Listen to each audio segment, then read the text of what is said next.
Chapter 1. The woman in the photo had delicate facial features. Her skin was delicate and fair, and the white work shirt made her skin look as white as porcelain. In the photo, she was kneeling on the ground, holding a rag in both hands. She was seriously and meticulously doing her job as a hotel cleaner. She did the dirtiest and most tiring jobs in every city. However, she only had a calm and tranquil temperament. She was like a weed growing on a cliff. But anyone who knew what the woman in the photo had gone through couldn't help but admire her tenacious perseverance and extraordinary wisdom. But for the rich lady holding the photo, she hated it to the core. "Yiqian, do you want to live? Let's see if I'm willing or not." An elegantly dressed young lady with bright red lipstick pursed her lips tightly. She stared at the photo with a cold gleam in her snake fangs, cold and vicious. "Yiqian, you shouldn't be alive," the rich lady said gloomily with a strong murderous intent. She wouldn't let go of someone who knew all of her secrets, even if it was her cousin. The lives of the poor were worthless. Those who shouldn't live should just disappear.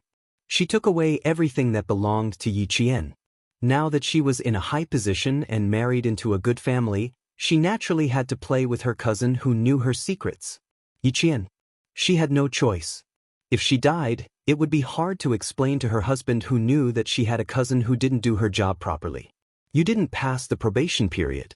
The hotel has decided not to hire you. Pack your things in 3 days and get out of here." Yi Jian, who was 28 years old, was fired again after 2 months of work. She was just like in the photo. Her temperament was calm and tenacious. She stood straight in front of the hotel manager in the lobby. She didn't bend over because of the manager's words, nor did she panic because she lost a job. She was used to losing a job every 2 months. While she became cold, it also made her heart stronger. Yiqian calmly looked at the manager with her dark, obsidian-like eyes. She said faintly, "When will you pay me? We are a big listed company. How can your 2,000 yuan salary be small?" Manager Lu looked at the face in front of him that was so beautiful that it could make any man's heart flutter, and his heart itched badly. 10 minutes ago, he had been scolded by the HR manager because he had recruited a woman who had offended a big shot. He stared at Yiqian as he pulled open the drawer of his desk, took out an envelope, and threw it out. Yiqian threw the envelope containing his salary to the ground. His pupils constricted as he clenched his fists. The phone on the desk rang, and Manager Lu picked it up in a bad mood. Damn it, he had to turn off his phone later. "Manager Lu, I know you're a man who has tender feelings for women. Yiqian, who seduced his teacher at the age of 14, you should know what to do. Don't worry, nothing will happen. Just don't kill him." A gentle voice came from the phone. Hearing that voice, Manager Lu felt that the other party was a beauty. "Train her well. I'm happy. You want to be the vice president of the hotel? It's just a word from me." Stupid. She got involved with a man at the age of 10, and she's still pretending to be a loyal woman in front of me. After hanging up the phone, Manager Lu's lust was aroused, and he became even more unbridled. He was so damn lucky.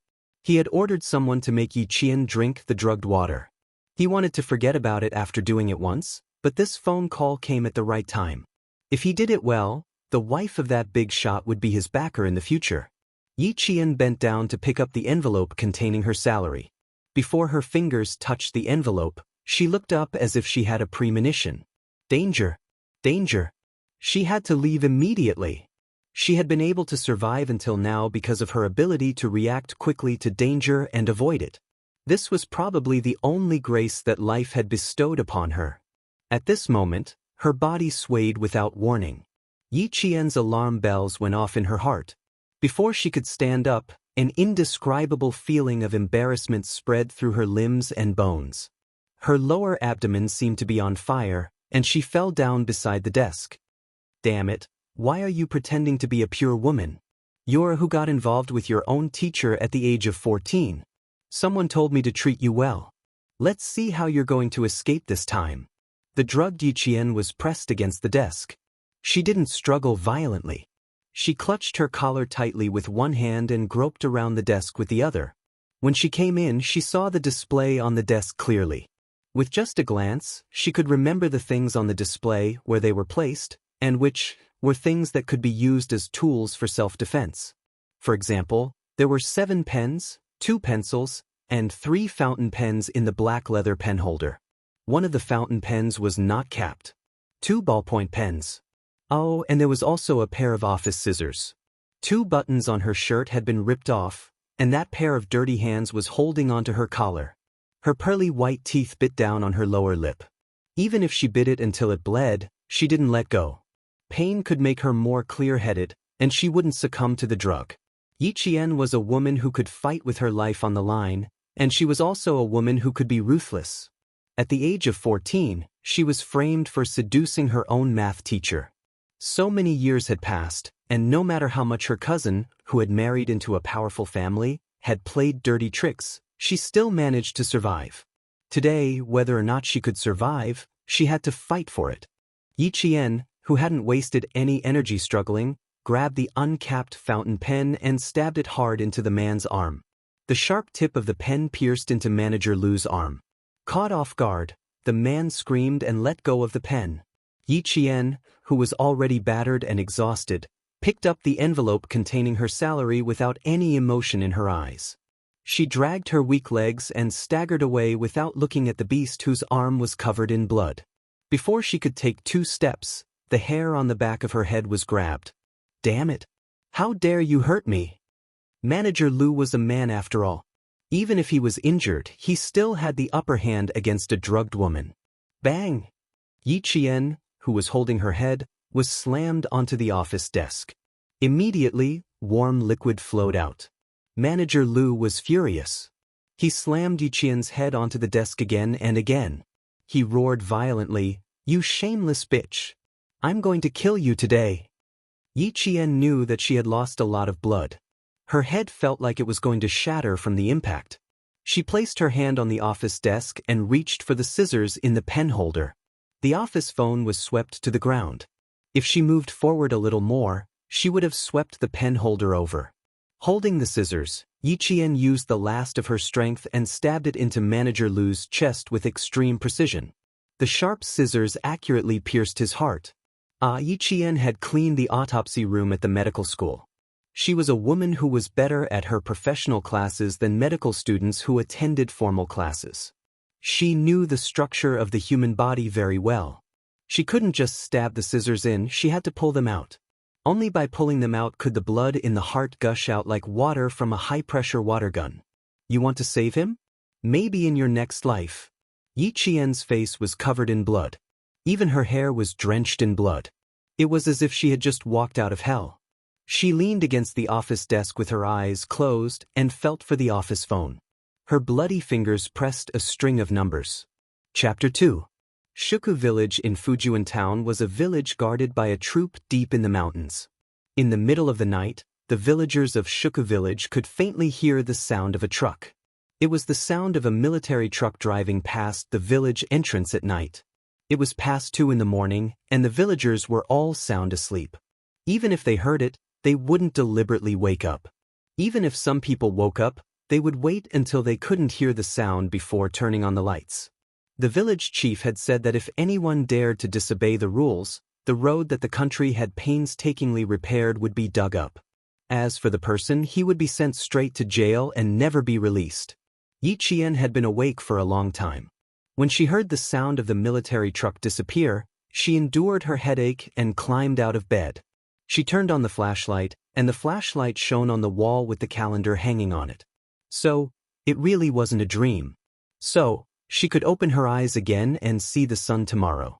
So, the grace that life had bestowed upon her, and fate had arranged for her to grow through hardship and be reborn from the ashes, and not die so pathetically.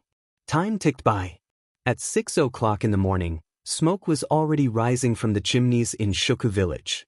The mountain village bathed in the morning sun was lush and green, and the water gurgled. Outside the window, swallows flew and landed on the power lines, chirping happily.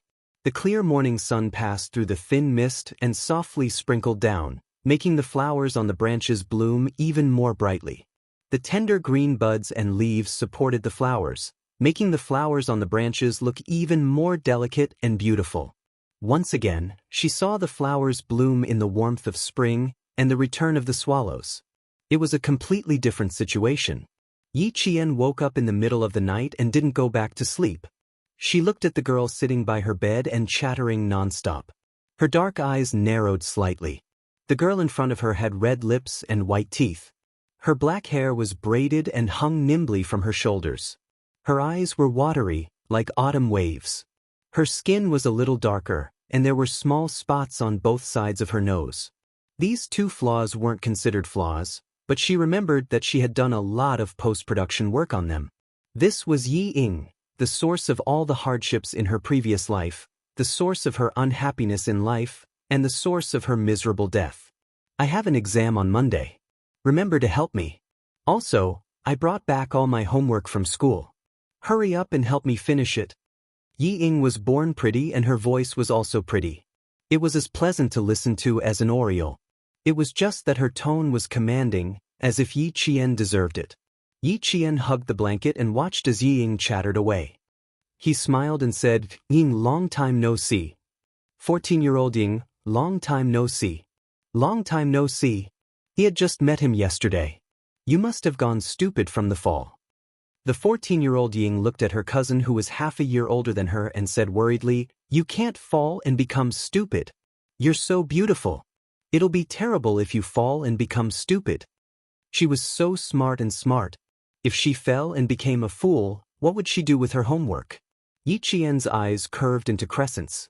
The corners of his mouth revealed a very, very faint smile, as clear as a stream. "If I fall and become stupid, won't you be worse off?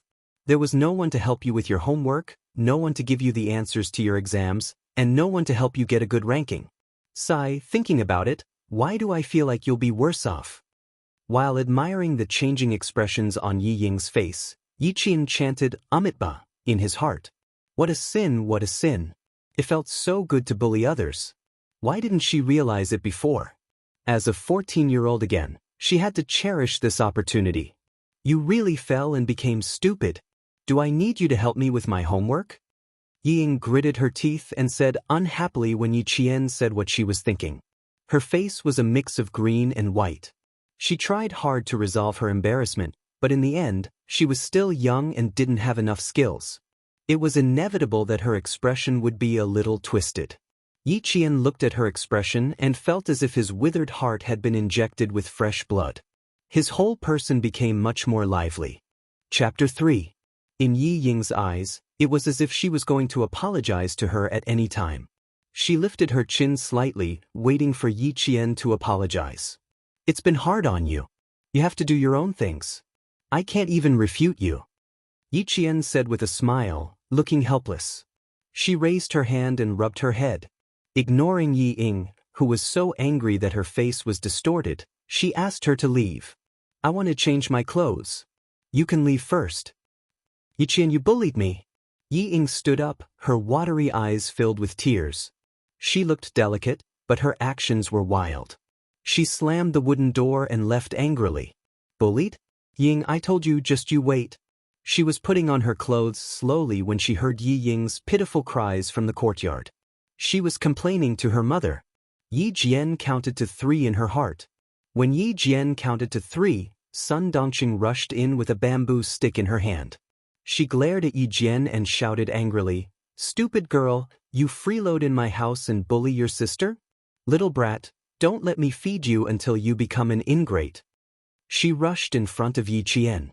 The bamboo stick was not aimed at his body, but at his face.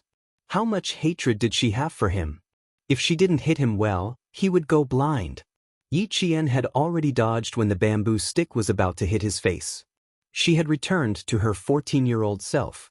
She would not allow herself to be hit again, nor would she allow anyone to hit her. No one could.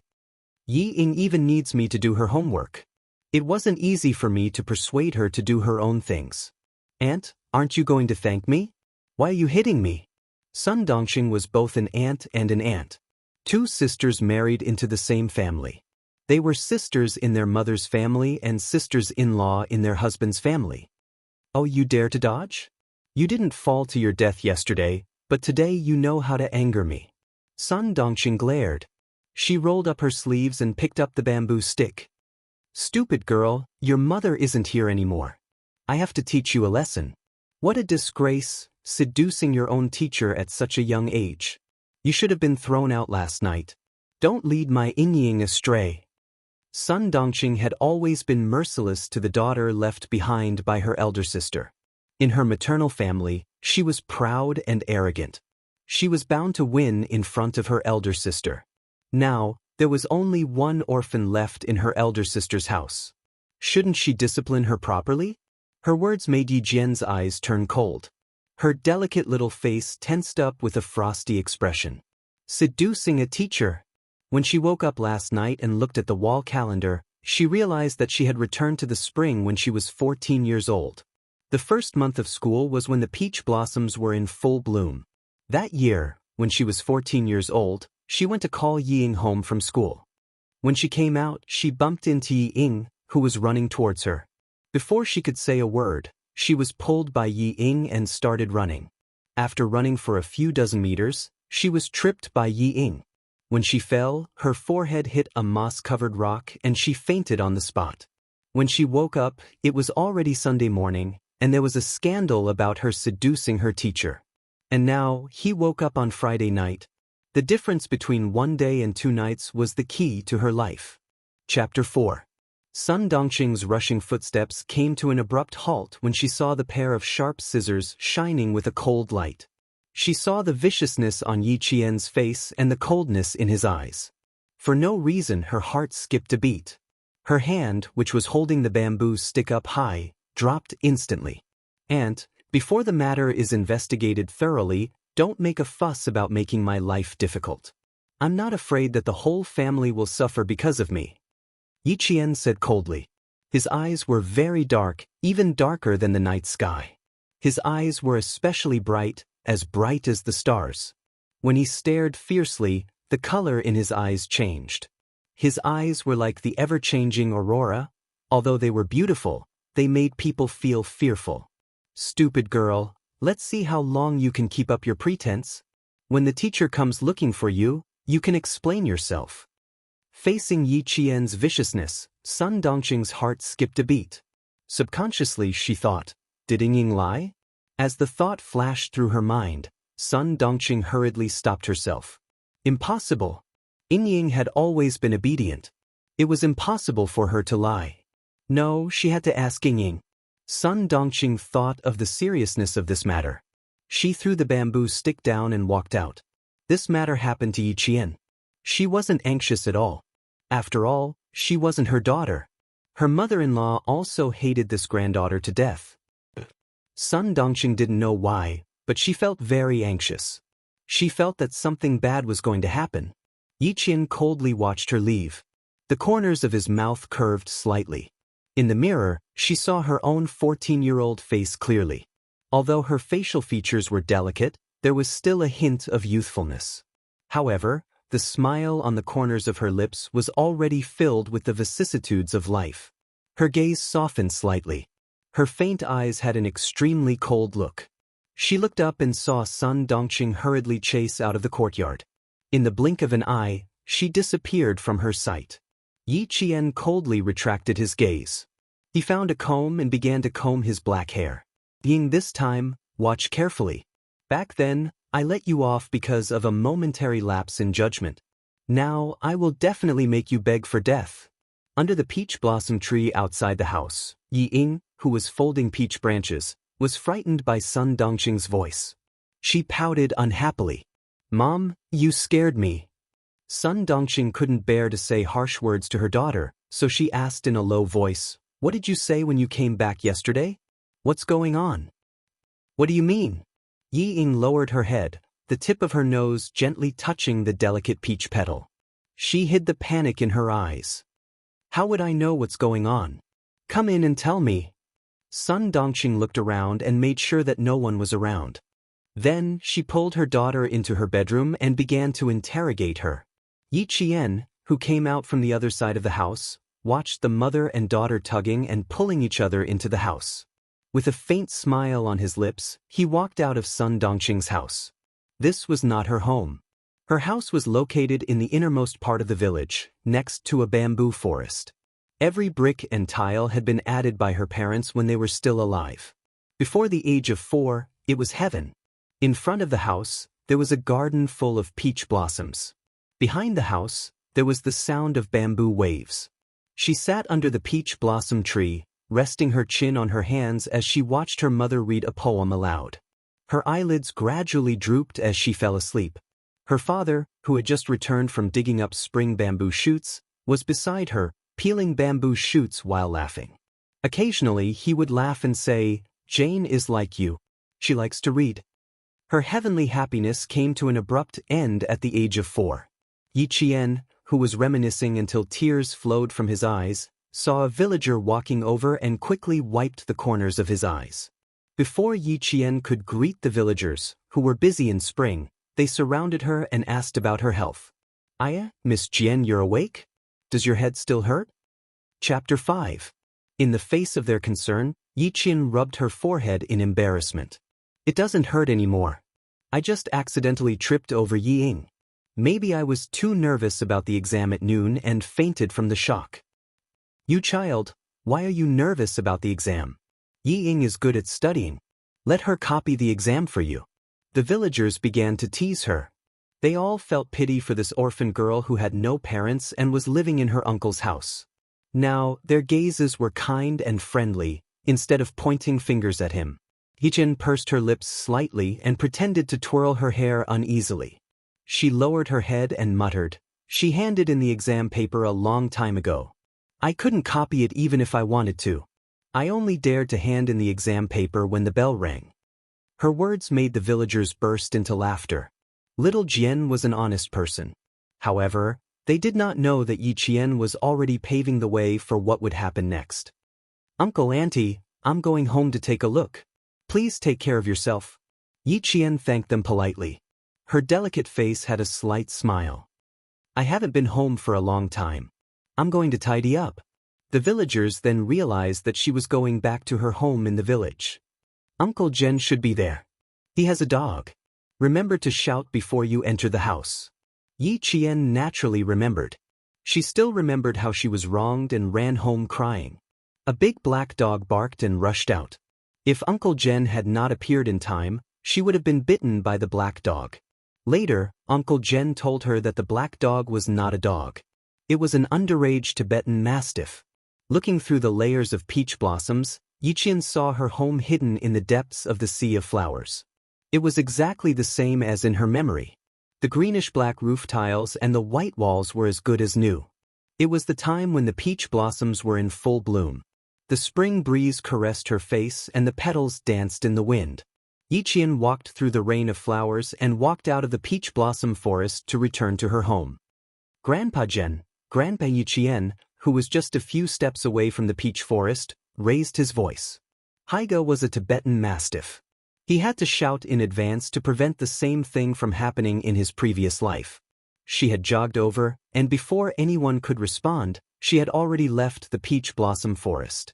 Yi Jian stopped in her tracks and looked at the 4 unfamiliar men who were sitting in the field and eating noodles. He nodded slightly and asked, "Is Grandpa Jen here?" She only glanced at it once before lowering her gaze. She saw someone raise his hand and quickly take something off the wooden table. It was a gun. Looking down again, the 4 of them were wearing boots that ordinary people wouldn't wear. They were military boots. They were sitting upright, with their backs as straight as a poplar tree. Also, their hairstyles were crew cut, which was the uniform crew cut in the army. These 4 people were all soldiers. They sat in front of their house with smiles on their faces. They seemed to be chatting casually about something. Because of her appearance, the 4 of them were surprised. Uncle Jen, who had a piece of cloth around his waist that had been washed white, smiled and said, Come, Lao and pickled cabbage. I know you guys. Hey, Miss Jen." It was a girl from the village. The 4 of them quickly stood up.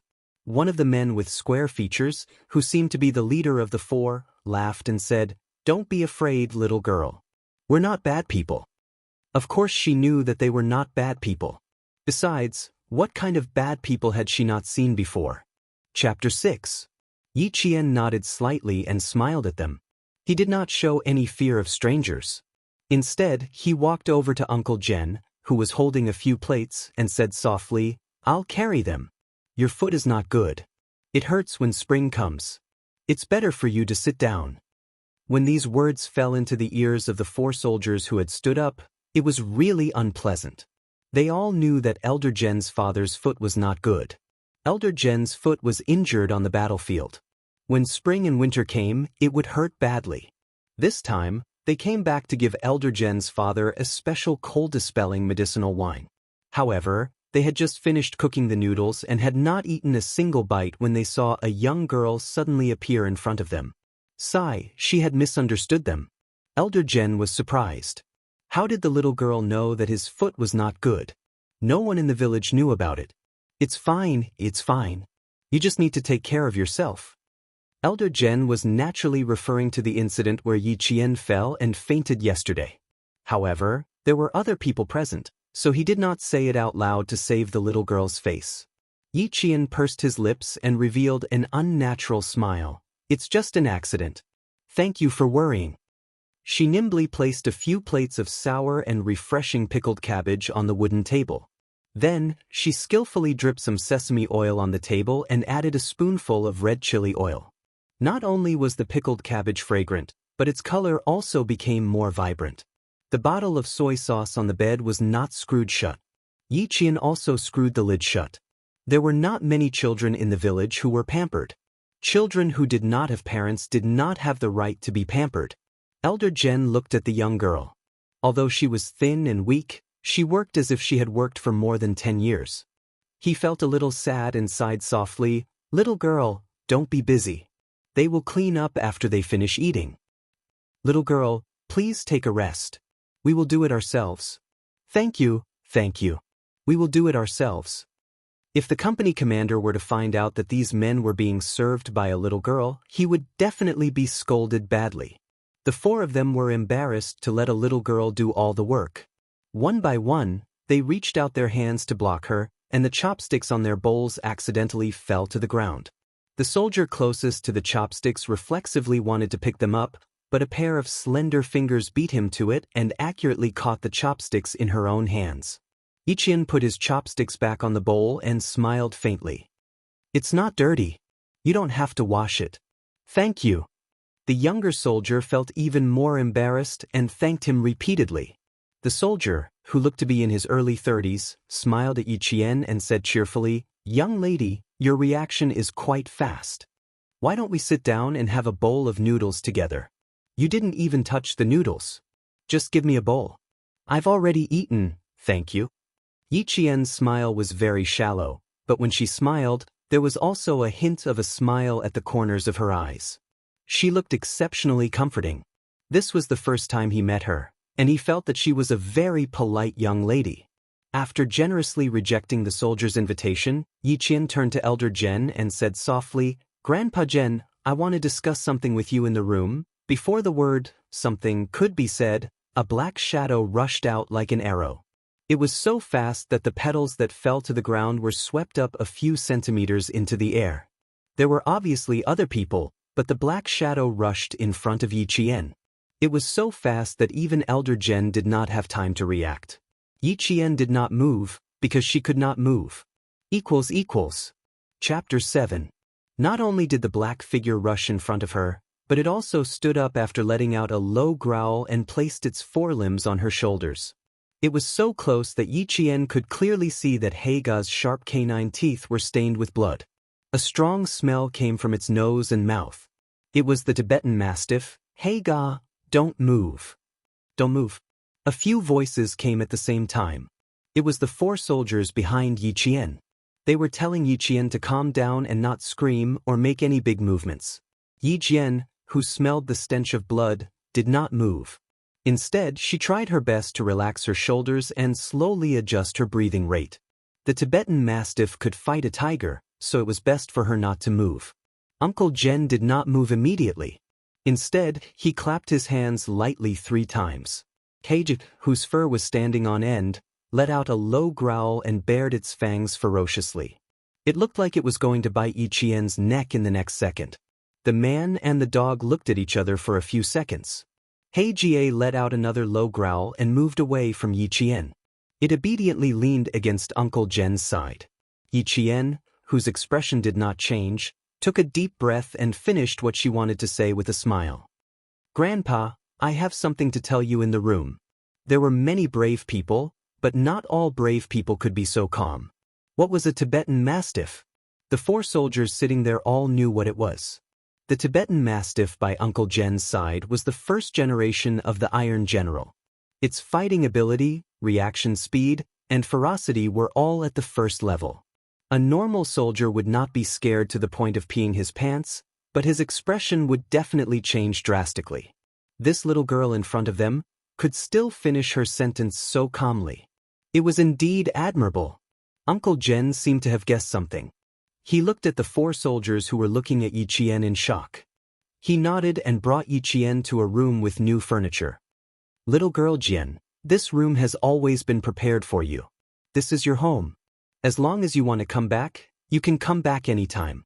His simple words instantly touched the softest part of Yi Qian's heart. She turned around and bowed deeply to Uncle Jen. Grandman, thank you. This was a big gift. Coming out of nowhere, it really startled this old revolutionary who had walked through a hail of bullets. His calloused hands firmly supported Yi Qian. He said with a deep voice, Little girl, I can't accept your bow. This is your home. I'm just staying here. As long as you don't come back, of course I have to keep watch for you. He was strong and did not give Yi Qian another bow. Little girl, stand up. Man, if you want to establish yourself, you must first straighten your back. Grandpa Jen, thank you. Yi Qian raised her head and looked at the gray-haired old man who was teaching her how to behave like a family member. Yi Qian will remember your words. Uncle Jen did not ask why Yi Qian suddenly wanted to come back. If he wanted to ask, he would not have tidied up the room so well. Chapter 8. Old Uncle Jen glanced at the empty wooden table and said to Yi Qian in a gentle voice, Girl, you'll know who they are in the future. I can't promise you anything else, but I promise you that you won't be bullied in this house. But she wouldn't let herself be bullied again. Yi Qian nodded lightly. She thought about it seriously and blinked her eyes playfully. Don't worry, I won't say anything. There was no shortage of smart people in this world, but there was a shortage of smart people. Old Uncle Jen laughed loudly and looked at Yi Qian with even more kindness. Okay, Grandpa will wait for you to come home. When Yi Qian walked out, He Jie suddenly appeared. Old Uncle Jen smiled at her. Weren't you afraid just now? You weren't scared? A young Tibetan Mastiff was stronger than an adult dog. Yi Qian glanced at it and smiled. I'm not scared. All intelligent dogs can recognize their masters. Girl, you're a brave person. But this isn't a dog, it's a Tibetan Mastiff. A very intelligent one. Old Uncle Jen saw that she was calm and didn't show any fear. He was happy. Let it smell you. It'll recognize you when you come home. He clapped his hands and He Jie reacted quickly. It dashed over as if it had received professional training. Come, Haga, smell your little master. Old Uncle Jen bent down and gently stroked Haga's head. He motioned for Yi Qian to reach out her hand and let it recognize her as its master. Yi Qian boldly reached out her hand to Haga's sharp fangs. He Jie, I'm Yi Qian. Please take care of me in the future. Recognizing a master wasn't something that could be done quickly. A Tibetan Mastiff would only recognize one master in its lifetime. Only an intelligent Tibetan Mastiff would be able to recognize a second master. He Ting didn't approach Yi Qian immediately. Instead, he shook his fur and circled around Yi Qian's feet like an arrogant general. From time to time, he would sniff and whimper. After sniffing and whimpering for at least 3 minutes, it finally lowered its head and rubbed Yi Qian's little feet. Then it lay down meekly. This was a sign that it had recognized its master. Yi Jian was overjoyed that He Jie recognized her as its master, but Sun Dongqing walked around the village for a while. Early in the morning, she was anxious and angry, so she was sweating all over. Damn girl, where did she die? She was always under his nose when he had nothing to do, but when he looked for her for something, she didn't even appear. After looking around, Sun Dongxing stood on the embankment and cursed. With her sharp eyes, she finally saw Yi Jian standing on the bank of a pond above. Her eyes moved slightly. She was originally furious, but now she let out a shrill scream. "Jian girl, what are you doing? Come back quickly. Come back quickly. Haida, quick, pull Jian girl back. Damned girl, she's taking things too hard. She's going to jump into the pond." A villager with a hole on his shoulder happened to pass by the embankment. When he heard this, he was so frightened that he dropped his hoe and stumbled a few times. His hands were like iron pliers as he pulled Yi Qian to the side. He was probably frightened. His strength was so strong that he almost threw himself and Yi Qian into the paddy field below. "Uncle Hai, please be careful." Yi Qian reacted quickly. He even pulled the middle-aged man who was about to fall into the paddy field. "I just came out of my house. Auntie yelled at me. I was stunned." The middle-aged man felt cold sweat break out on his back. When he heard Yi Qian's words, his expression turned ugly. "That auntie of yours is always so noisy. She's almost scared my soul out of me." Chapter 9. Yi Qian quickly apologized. "Uncle Hai, I'm sorry. I don't know what my aunt said about me jumping into the pond. Even though I'm young, I know that jumping into the pond will cost me my life. I can do anything else, but I can't do this."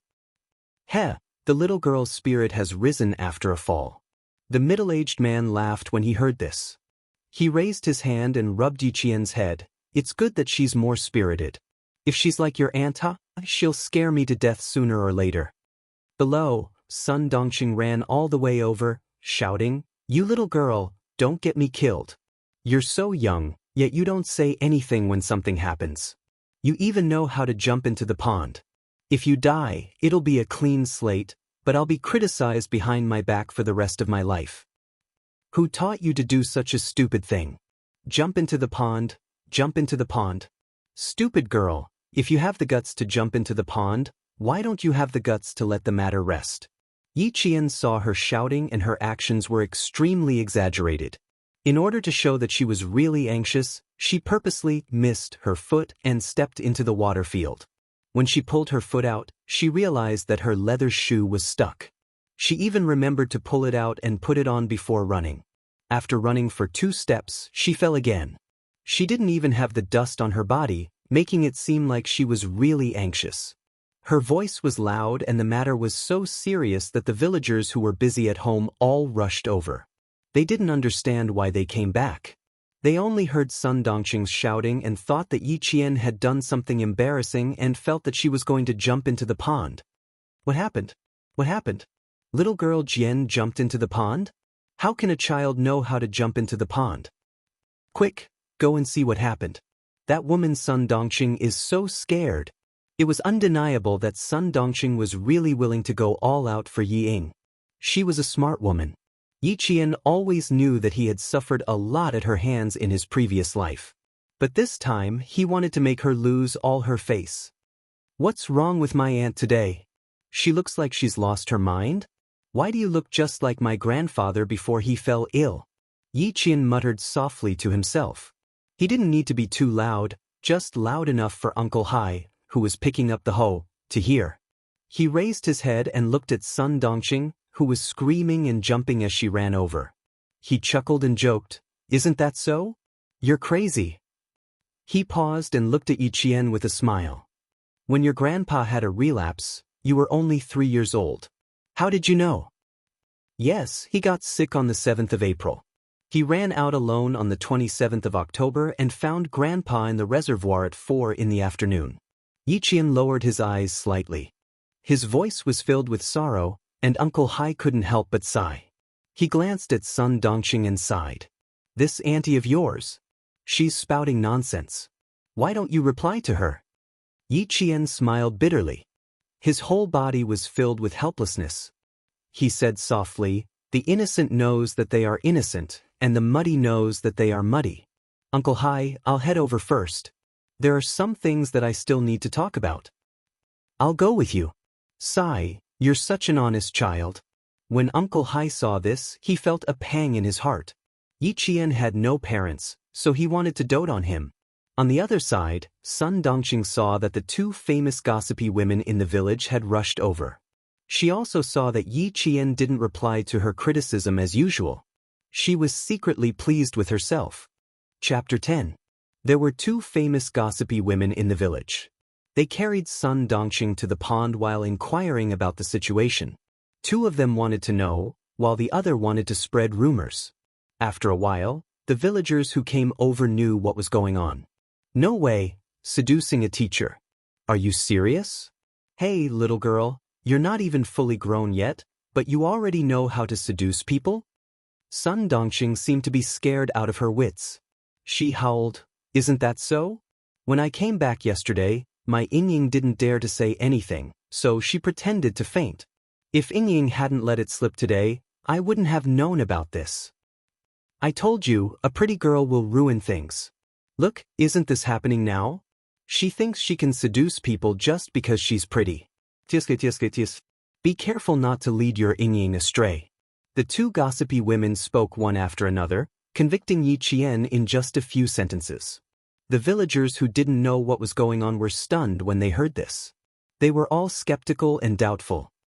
You all know that the Jian girl is mischievous, unlike my Yingying who is honest and only knows how to study. With such a big thing happening, I only hope that the school won't come knocking on our door. Sun Dongqing howled even louder, throwing all the blame on Yi Qian. Onto you, I've never thought of myself as pretty, and I've never done anything just because I'm pretty. I really can't bear to hear you say that. What would a little girl like you know? Yi Qian walked over and stood in front of them, blocking their way. He raised his voice and said calmly, "And Auntie Chiu, you know that I'm not fully grown yet. How could you believe that I seduced a teacher? Your daughter is my classmate. You can ask your daughter Wenli if I seduced a teacher. Have you two seen me seduce a teacher with your own eyes? I, Yi Qian, may not have parents, but I know that a teacher is not to be bullied. The best way to fight back was to stand up bravely in the face of rumors and slanders." Yi Qian's experience from his previous life allowed him to stand upright in front of them at the age of 14. Her gaze was as clear as the sun at this moment, so clear that it was as if all the darkness could be seen in her eyes, and there was nowhere to hide. Sun Dongqing was stunned when Yi Qian stood in front of her and said his first sentence. This wretched girl actually dared to talk back to him, and even talked back in front of the neighbors. After being stunned for a while, he thought to himself, "Oh no, I'm afraid that this wretched girl is not easy to deal with." Throwing a tantrum and pestering endlessly was her specialty. When she saw that the situation was not right, she cried out, "Ayaya," and started to make a fuss. "Elder sister, you left a troublemaker with me. She even knows how to talk back. Are you trying to piss me off? Are you trying to piss me off?" Aunt Yu and Auntie Chiu were still supporting her on either side. After Yi Qian finished speaking, they couldn't help but look embarrassed. When Sun Dongqing started to make a fuss, the two of them tactfully let go of her. She continued to make a fuss. Yi Qian looked on coldly, pursed his lips, and calmly said, "I was an orphan when I was young. This is something that everyone in the village knows. Auntie, you don't have to talk about it every day. It's precisely because I'm an orphan that I have to be more careful. Because I don't have the qualifications to cause trouble." Chapter 11. When Sun Dongqing heard this, she immediately stood up from the ground. She stopped complaining and slapped her thigh. "You dare to talk back? You wretched girl, do you respect me as your aunt? You dare to talk back to your elders like this? I know what kind of person you are. You even dare to talk back to your elders. Seducing a teacher, you think you can't do it? Aunt, you said that I seduced a teacher. Have you verified it? Have you gone to the school to ask? Have the teachers come to our house? Did you ask Ying what's going on?" Yi Qian calmly dragged Yi Ying into the conversation. Not only did she stand upright, her words were even more upright. A few villagers that Yi Qian met early in the morning also gathered around. They understood what was going on and started talking about what happened yesterday. Little Jian was in the middle of an exam. "What do you mean by seducing a teacher? Wasn't it Ying who dragged Miss Jian away and tripped her? How is this related to seducing a teacher?" Sun Dongqing could no longer keep up with Yi Qian's pace, especially when Yi Ying was mentioned. She panicked and wanted to interrupt, but there was no chance. The villagers started talking among themselves and comforted Yi Qian. There's no smoke without fire. You didn't do it, so why would others accuse you? Sun Dongqing was furious. She pulled apart the neighbors around Yi Qian and pointed at Yi Qian. Flies don't bite a flawless egg. If you were a good person, no one would dare to criticize you. Yi Qian looked straight at her and even smiled faintly. No matter how good an egg is, it can't withstand being slandered. Aunt, uncles, and aunts haven't heard of it, but only you know. Your niece wants to ask you, where did you hear about it? How about this? Why don't we confront each other face to face? You are my aunt, my relative. I don't think you want me to be wronged. Yi Qian knew that this was the only way to prevent the villagers from thinking that he was really going against Sun Dongqing. Sun Dongqing, who had made up her mind, clenched her teeth tightly. On the surface, she put on a pained expression as she beat her chest and stomped her feet. Do you know what I've wronged you and what you've done? That damned girl was still being stubborn even now. I want to keep it a secret for you, but can I? When the villagers heard this, they felt that something was amiss. This kind of thing, if Sun Dongqing hadn't told them, they wouldn't have known. The child is still young, how could he do such a thing? Seducing a teacher, how big of a crime was that? Sister-in-law Dongqing, I think you'd better call the person who passed the message over and confront him face to face. That's right, this kind of thing that tarnishes a child's reputation, whoever spouts nonsense is going to suffer 1,000 cuts and 10,000 cuts. Yi Qian stood steadily. His words were loud and clear, without a trace of guilt. His expression was bright, his eyes were clear, and his movements were calm. It was enough to prove that she had been wrongly accused. Confrontation? How could there be a confrontation? Sun Dongqing was secretly gritting her teeth. She glared at Yi Qian with a fierce and gloomy expression. Yi Qian, now that you've grown up, your wings have hardened, haven't you? I haven't grown up, I've just become more sensible. I know the severity of the matter, and I know that I have to stand up for this kind of thing. Seducing a teacher requires a time and place. Since Aunt is so sure that I'm shameless, then you must know everything. Chapter 12. Yi Qian didn't back down and instead advanced. This made Sun Dongqing a little nervous. She said firmly, "Stupid girl. I really took your kindness for granted. Fine, when the teacher comes, I'll see what you say." She couldn't stay here for too long. If she stayed any longer, Sun Dongqing felt that she wouldn't be able to handle it. Stupid girl, did she change her personality in one night? She even knew how to bring the villagers here to testify. She couldn't be bothered with her. Seeing that the situation wasn't right, she, who had always been clever, quickly shook her hand and left while cursing. At this moment, the surrounding villagers all understood what was going on. They all criticized Sun Dongqing for being unreliable. It was Yi Qian's bad luck to have such an aunt.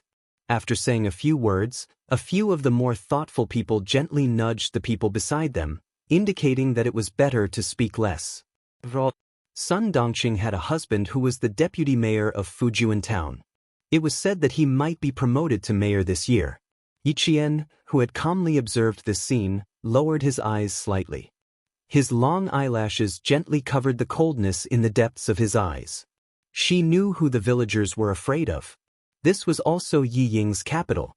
With a father who was the deputy mayor, no matter what happened, the school teachers wouldn't go overboard and blame her.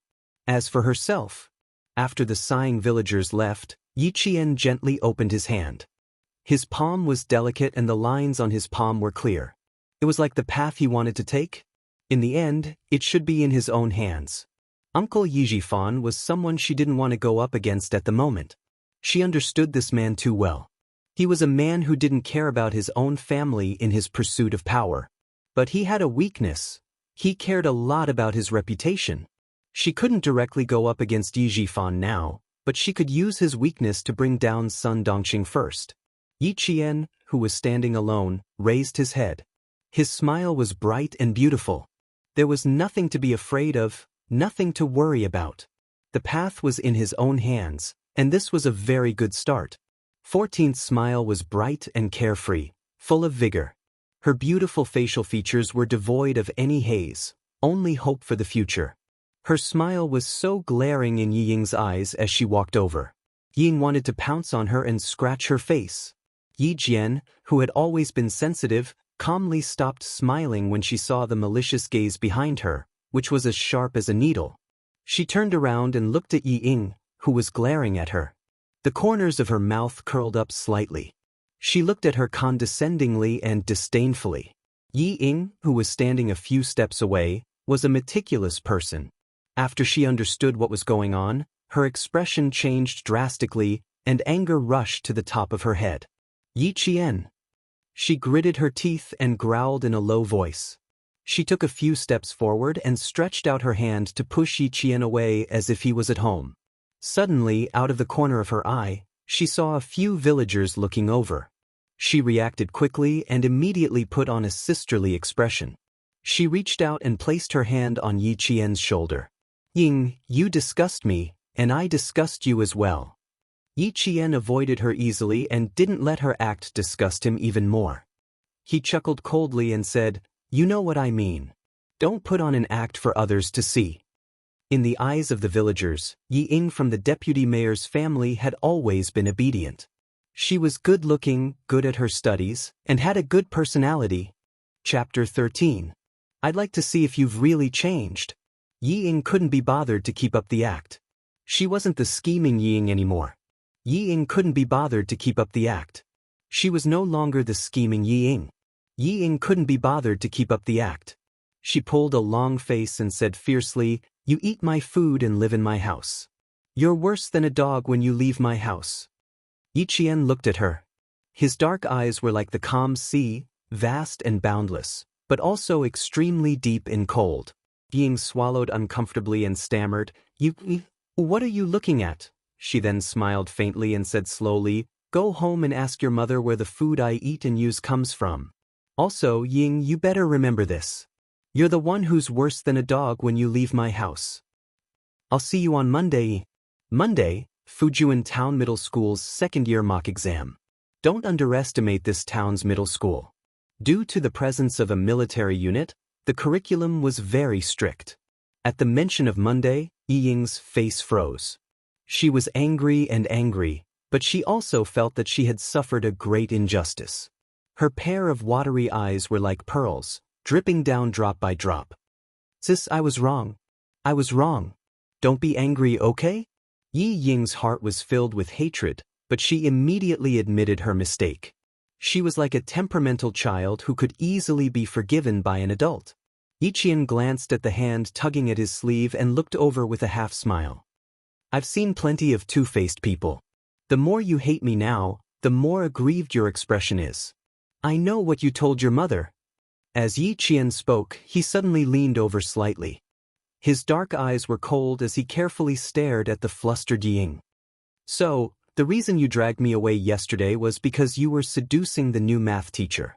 Yi Ying, who was flustered, heard this and felt guilty. In order to cover up the truth, she raised her voice and said sharply, "Nonsense. You know very well whether I'm talking nonsense or not." Yi Qian raised his hand and patted the back of Yi Ying's hand gently. He smiled faintly. "Yi Ying, you've never been good at language. You definitely didn't remember this sentence." At that moment, Yi Ying felt as if something was branded on the back of her hand that had been slapped. She was so scared that she quickly flung her hand away. She then looked at Yi Jian, who was clearly smiling faintly. She seemed to be the same as before, but there was something vaguely different about her. Yi Jian's dark eyes looked at her, and there seemed to be a slight smile, but she saw more coldness. "Yi Jian." Yi Ying wanted to raise her voice as usual, but when she opened her mouth, she realized that her voice was trembling. "I'm going to tell my dad. You bullied me. You bullied me." Yi Ying saw that Yi Qian, who had always acted weak in front of her and whom she looked down on, left without looking back. She was anxious and scared, and she cried even harder. Chapter 14. When Yi Ying chased after her, she happened to see Sun Dongxing talking to village chief Zhang Difu, who had gone to the town government office early in the morning. She vaguely heard her mother asking about the town's middle school teacher. Yi Qian, who was in front of her, turned around and naturally heard it too. He looked at Yi Ying with a half-smile. He didn't say anything, but it made Ying's hair stand on end. Isn't there a new math teacher in the city? I heard that. Hearing this, Ying forgot to cry. Like a cat whose tail had been stepped on, she shrieked, "Mom, what are you asking about all day?" Ying, who had a guilty conscience, was most afraid of mentioning the teacher. Her sudden shriek made Sun Dongqing's heart skip a beat. "What are you shrieking about? All day long play. Do you think you're a concubine? I'll take care of you. If you were a concubine, you'd still be living here." It sounded like she was criticizing Ying, but she was actually scolding Yi Qian indirectly. Yi Qian just smiled and pretended not to hear. Yi Jifan wasn't back yet. With a guilty Ying around, seducing the teacher wouldn't cause a stir in the village for the time being. Sun Dongqing saw Yi Qian's nonchalant expression, as if he didn't care about her at all. She, who had finally calmed down, felt a sharp pain in her heart. She rolled her eyes and sneered, "Oh, you're back to pack your things and leave. That's right, my house is small, how can it accommodate a big Buddha like you?" Her original intention was to threaten Yi Qian. "Stupid girl, let's see if you still dare to talk back to me. How dare you be naughty? Without this house, where can you go?" Village Chief Zhang Difu was already frowning. He wanted to ask a few more questions, but he saw Yi Qian's eyes fill with tears. His eyeballs were about to fall out. He sobbed and said, "Aunt, how long are you going to accuse me? What's seducing the teacher? If I admit to this baseless accusation, will I still be able to live? And I beg you, please give me a way out." With that, Yi Qian covered his face and ran away. She still had to go to the neighboring village to look for her classmate, Zhang Bin, who had handed in the papers with her yesterday. Back then, the matter of her seducing her teacher was settled as soon as she woke up. When she woke up from the fall, she was scared silly. By the time she came back to her senses, everything was settled. Only Zhang Bin, who had handed in the papers one after the other, was the only one who stood up for him. Yi Qian looked as if she had suffered a great grievance and even ran away with tears in her eyes. Sun Dongqing and Ying were dumbfounded. Village Chief Zhang Difu couldn't stand it and said unhappily, "Jifan's wife, Jifan only has one niece. You're his aunt. Do you think you're speaking like an elder?" After saying that, he flung his sleeves and left. Sun Dongqing was so angry that she slapped her thigh and cursed herself for being so unlucky. She also said that she was so nice to Yi Qian. Anyway, after Yi Qian covered his face and left, she couldn't explain herself anymore. Yi Qian, who had already gone to the neighboring village, couldn't hear them. Even if he did, she wouldn't take it to heart. She didn't take the main road, which was a waste of time. Instead, she took a small path that only required her to climb over a mountain. When spring came, all the hibernating animals came out. Even the hibernating snakes started to come out. Yi Qian casually picked up a twig that was 2 fingers thick. It wasn't to ward off snakes. She wasn't afraid of snakes since she was young. Holding the twig in her hand was just a habit. Chapter 15. The flowers on the mountain were in full bloom. As they walked along the mountain path, the white birch trees blocked out the spring sun. Deeper into the mountain, Yi Qian could see an iron fence that stretched along with the mountain. This was a fence set up by the troops stationed deep in the mountains to prevent civilians from trespassing into the restricted area for fear of accidentally injuring the children in the mountains.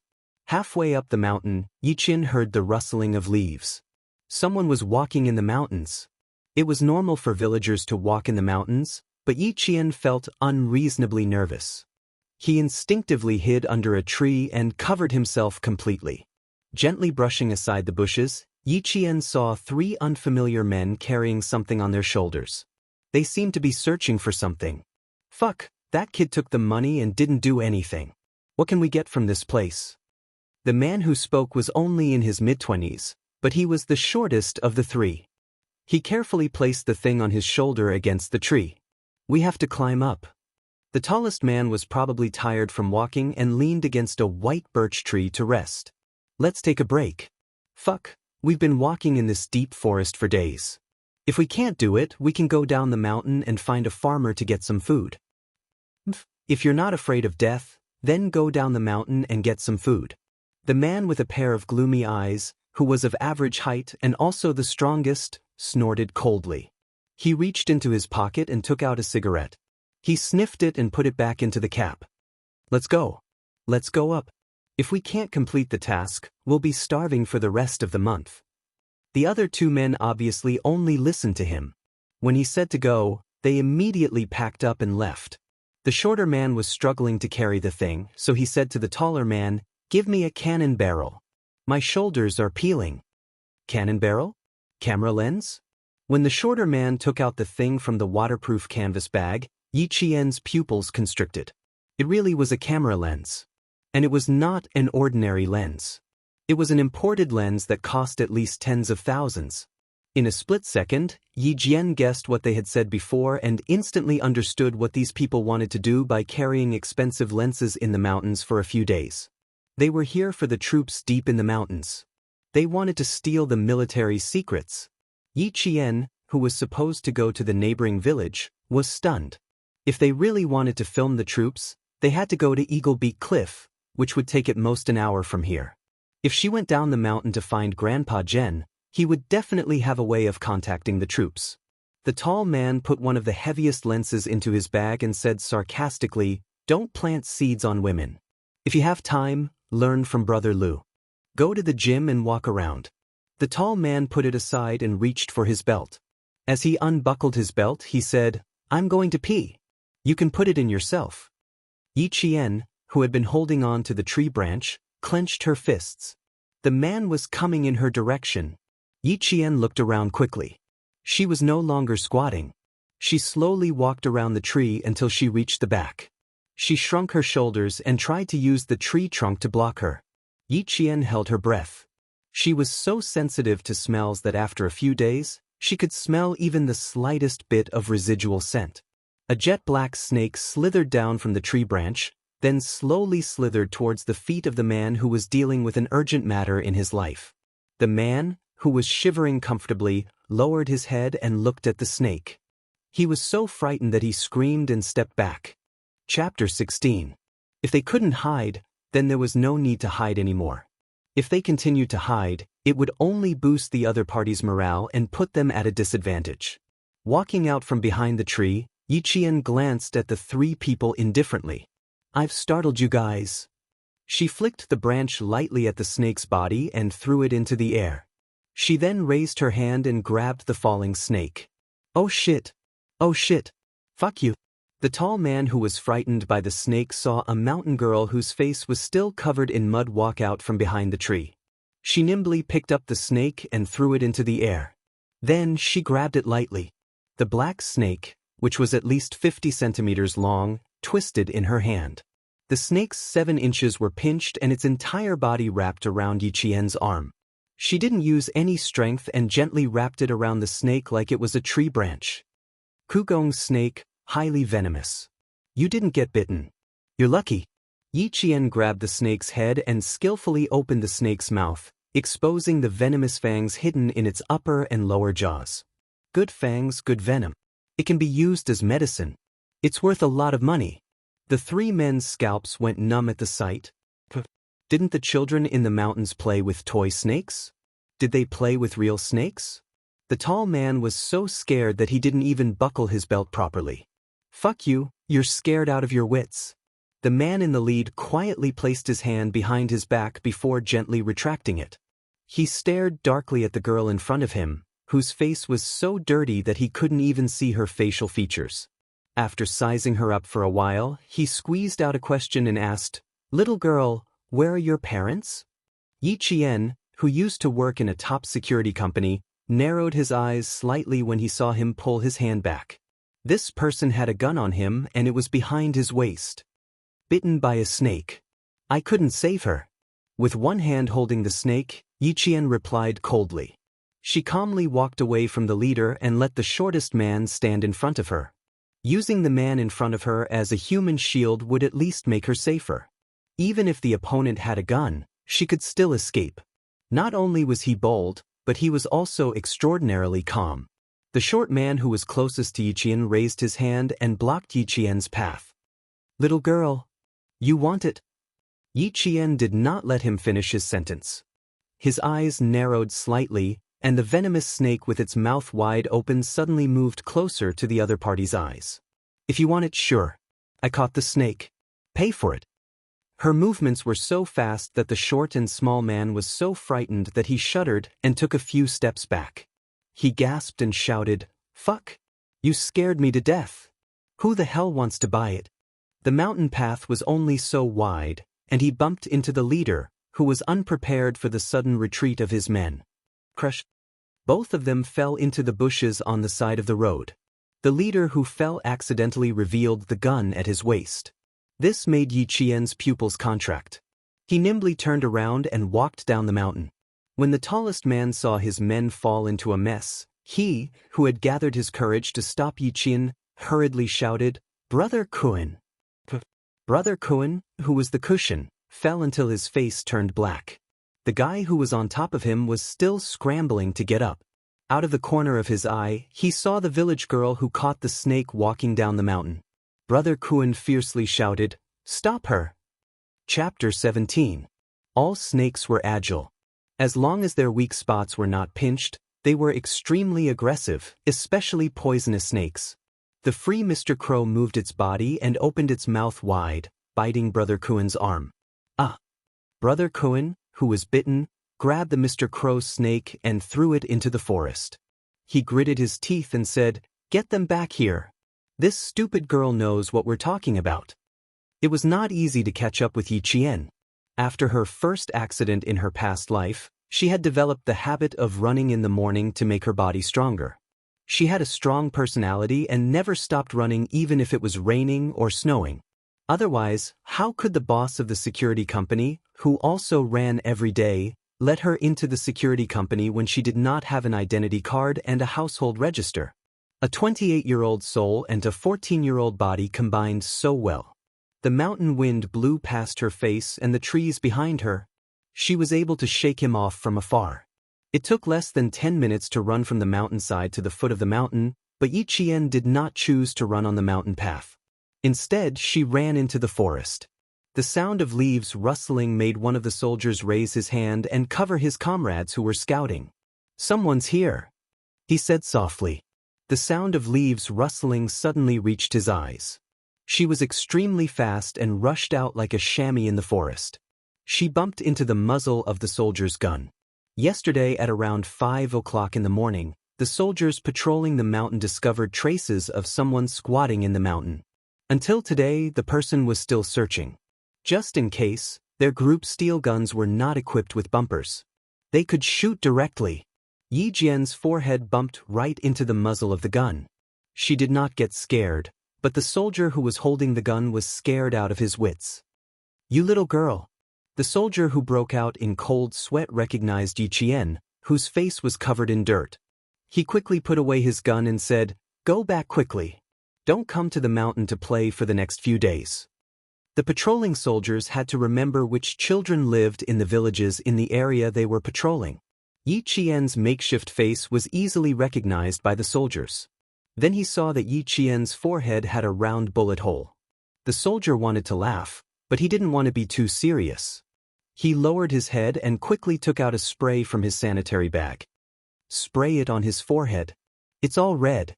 Yi Qian, whose vision was blacked out, did not take the spray. Instead, he said to the soldier in combat uniform, "There are 3 people with imported lens equipment. They are 500 meters above us. One of the leaders is called Brother Kuan, and he was bitten by Yugong's snake." Yi Qian raised his hand to rub his aching forehead. He finished speaking in one breath, without the slightest pause. "Stay here and protect her. The rest of you follow me." Yi Jian, who was rubbing her forehead, heard a voice that sounded like gold and jade coming from below. The man's voice was clean and low, and it was a voice that could be used in a golden palace. Yi Qian lowered his eyes and looked down. "Yes, sir." Among the orderly responses, Yi Qian saw an exceptionally young man with 2 bars and a star on his collar. The man's back was facing him as he stood against the light. He was very tall. His straight back looked like a pine tree that was about to soar into the clouds under the warm spring sun. He was steady, cold, and exuded a majestic aura. Chapter 18. On his body, there were 2 different auras. One was noble and the other was cold and ruthless. However, the two of them seemed to blend together naturally. Yi Qian lowered his head and said, "I don't need protection. I'll lead the way." She had never looked at a man with such a strong aura, one so strong that it seemed as though he could devour the weak. It was as though if he looked at her one more time, all of her secrets would be exposed, leaving her with nowhere to hide. The soft sound of the military boots stepping on the bushes made people's scalps tighten involuntarily. "How are you going to protect yourself? And how are you going to lead the way?" The young man stood in front of Yi Qian. His voice was slightly raised, and there was a hint of a smile in it.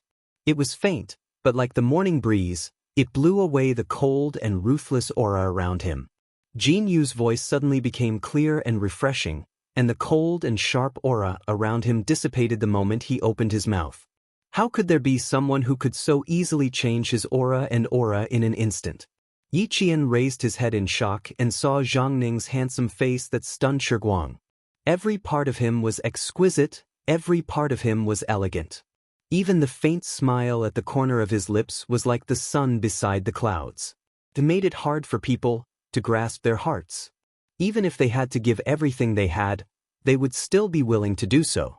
If this man had a few more years, his aura would be so strong that one would feel pressured just by looking at him. Under his aura, they would lower their heads uncontrollably and submit to him unconsciously. "I naturally have my own ways." Yi Qian looked at him and said calmly. No matter how handsome or noble a man was, it was enough to just look at him. "I'll lead the way. It will save you a lot of time. Also, that man called Kuinji has a gun on him. You guys be careful. Naturally, I have my own ways." Because the other party was a little girl, the man who had a rare smile on his face for fear of scaring her heard those words. But when he heard that, his eyes gradually darkened. His thin lips were no longer smiling, and he appeared exceptionally cold and stern. Even the cold air that he had restrained was slightly released once again. Yi Qian, who did not avoid his gaze, continued to stare at him. He saw the young soldier's dark eyes, which were as vast as the night sky, gradually turn cold. The faint smile in his eyes disappeared, and when he spoke again, his voice was deep and cold. "Little girl, protecting yourself is not just for show. As for leading the way..." Xia Jinyuan knew that the elders in the mountains would often guide the soldiers in the army, but he had never let a teenage girl lead the way. In his eyes, Yi Qian was still a little girl. However, in her eyes, he was just a young soldier in his early 20s. Yi Qian chuckled and said indifferently, "Major, you should choose to believe me instead of standing here and talking to me." The young major's black eyes, which were as sharp as an eagle's, sized up the little girl in front of him who had her back ramrod straight. Then he nodded his head. He seemed to be admiring her, but there was also a deeper meaning behind his words. He said indifferently, "You are very bold." He walked past Yi Qian and ordered the soldiers who stayed behind, "Escort her down the mountain. Before the suspect is found, seal the mountain." Although he was young, he was already an officer with real power. Yi Qian, who did not back down because of this, turned around and looked at the major straight back. He smiled slightly. Kuinji was bitten by the crow snake I threw out. If it isn't dealt with in an hour, his life will soon be in danger. Major, can you find him within an hour? Chapter 19. Xia Jinyuan had never been threatened like this in his entire life. He did not expect that the young girl in front of him would be so bold as to follow them into the mountains. The sun shone through the leaves and scattered sparsely. Standing in the mottled light, the girl had a pair of dark eyes that were filled with tenacity. They were dark and had an all-encompassing coldness. The expression in the girl's eyes did not match her age. It was quite appropriate to describe her as mature. The determination in her eyes made him feel a little reluctant to reject her. "Little girl, if you want to lead the way, you have to follow us yourself. Lu Bing to take care of her." Xia Jinyuan did not choose to believe that she would lead the way because he did not want to continue talking to this young and mature girl. He wanted to take her to the mountains and let her know what danger was.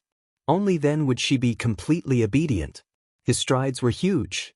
Dressed in a combat uniform and army camouflage, he held onto a bush with one hand and jumped lightly. His arched back made him look like a ferocious beast that had its eyes on its prey in the forest. The soldier who was left behind, Lu Bing, took off his helmet and laughed. "Little girl, you actually have the guts to threaten Captain Xia. Fortunately, you are not his soldier. Otherwise..." He took off his helmet and placed it directly on Yi Qian's head. "Otherwise, you would have to fix it. Wear your hat and follow closely." Captain Xia was referring to the young major. What was there to be afraid of? She naturally had her own reasons for bringing it up. Yi Qian did not even have the chance to refuse to wear his helmet. He held onto the bush with both hands and followed closely behind her. "There are traces of squatting here. There are traces of a tripod. Take a picture of this as well." Yi Qian quickly caught up and saw the soldier who was supposed to be chasing the criminal and the man called Captain Xia standing together. He pointed to a spot and a soldier took a picture with his camera. Xia Jinyuan had already heard the rustling of the bushes behind him. He was a little surprised. The little girl was quite wild. She caught up so quickly. "I met them a little on the other side. But they're gone now." Yi Qian pointed at the slope in front of them and pursed his lips. "However, I'm sure they won't dare to walk up the mountain." After being bitten by a snake, walking on the mountain was a dead end. Xia Jinyuan obviously understood what she meant. He turned to look at her and smiled faintly. "That's right, so we can collect evidence first." All signals in the surrounding area had been blocked. It was impossible for the people who had escaped into the mountains to send out information or call for help. Although this was a man with a cold aura, when he smiled, he was indeed very charming. Yi Qian had always thought that she was not a woman who would be dazzled by a man, but at this moment, she could not help but take another look. The cool mountain breeze blew over, and when it blew away the flash of light for a moment, it also carried a trace of smell. Holding her breath, Yi Qian took another light breath. Her eyes suddenly lit up and shone with a diamond-like light. She took a few light steps to Xia Jinyuan's side and said in a youthful voice, "How much longer do you need to collect evidence? They haven't gone too far. We can catch up with them immediately." Xia Jinyuan's intimidating black eyes were sharp as he looked indifferently at the girl who was only a fist away from him. Chapter 20. Xia Jinyuan, who always had his own plans for the operation, did not answer immediately. Instead, he quietly looked at the little girl who had a determined and cold expression in her eyes. Perhaps it was because he had been silent for a long time. She spoke again anxiously. "If we go down from here, we'll reach Yangjiao Creek. If we run in that direction, we'll reach the main road. Captain Xia, if you trust me, please follow me this way." Yi Qian, who had chased after them in a hurry, had a small cut on her face from the leaves of a shrub. Her forehead was red and swollen, and her little face was dripping with blood. However, her gaze was firm and unwavering, like a sapling that had taken root at the edge of a cliff. Even the wind and rain could not break her proud and unyielding character. Xia Jinyuan was silent for only a few seconds. His thin lips curved slightly. Under the helmet, although his extremely handsome face was cold, it gave Yi Qian warmth. Because he said, "Okay." Concise and crisp, without any pause. "I can guarantee it." Yi Qian pursed her lips and nodded gently. She said in a clear and childish voice, "None of you are as familiar with this place as I am. You won't go wrong if you follow me." Xia Jinyuan, who was smiling, clasped his slender fingers together, then slowly and coldly waved them out, indicating for Yi Qian to go first. "I can also guarantee that with us around, you'll return home unscathed." Sometimes, one chose to believe because of a look, an action, or a sentence from the other party. Xia Jinyuan believed in Yi Qian because he could see calmness and confidence hidden beneath the calmness in her eyes. She was an interesting little girl. She was wild and knew when to advance and when to retreat. Believing in her was actually not a difficult thing to do. In order to make himself believe in her, her face was tense and her eyes were filled with defiance. It was like the sun shining down from the sky, bright and dazzling. She really wanted to help them. Xia Jinyuan smiled faintly and nodded. He said in a low voice, "We'll be in front, and you'll be at the back. Don't act rashly under any circumstances." "Okay, I won't be a burden to you." Yi Qian knew that he heaved a sigh of relief. The wind blew gently again, and the smell in the wind grew fainter. The soldier in charge of the map glanced at Yi Qian and whispered to Xia Jinyuan, "Captain Xia, she's right. This is the fastest way to escape to the main road." "You three this way." Xia Jinyuan's slender fingers gently stroked across the map. With a serious and cold expression, he was like a king who was guiding the country and guarding his great mountains and rivers. "The three of you, stay here and guard the rear." Xia Jinyuan raised his head and looked coldly in the direction of Yi Qian. "Little girl, since you know he has a gun, you'd better hide it well." Yi Qian nodded. But although the soldiers didn't quite understand Xia Jinyuan's decision to bring a little girl with them, they didn't immediately ask.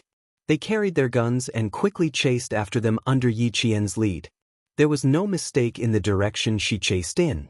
A soldier who used to be a scout secretly looked at Yi Qian, who was walking in front of him, in surprise. This little girl didn't observe her surroundings, didn't look at the scene, and didn't analyze the possibilities. How did she do it?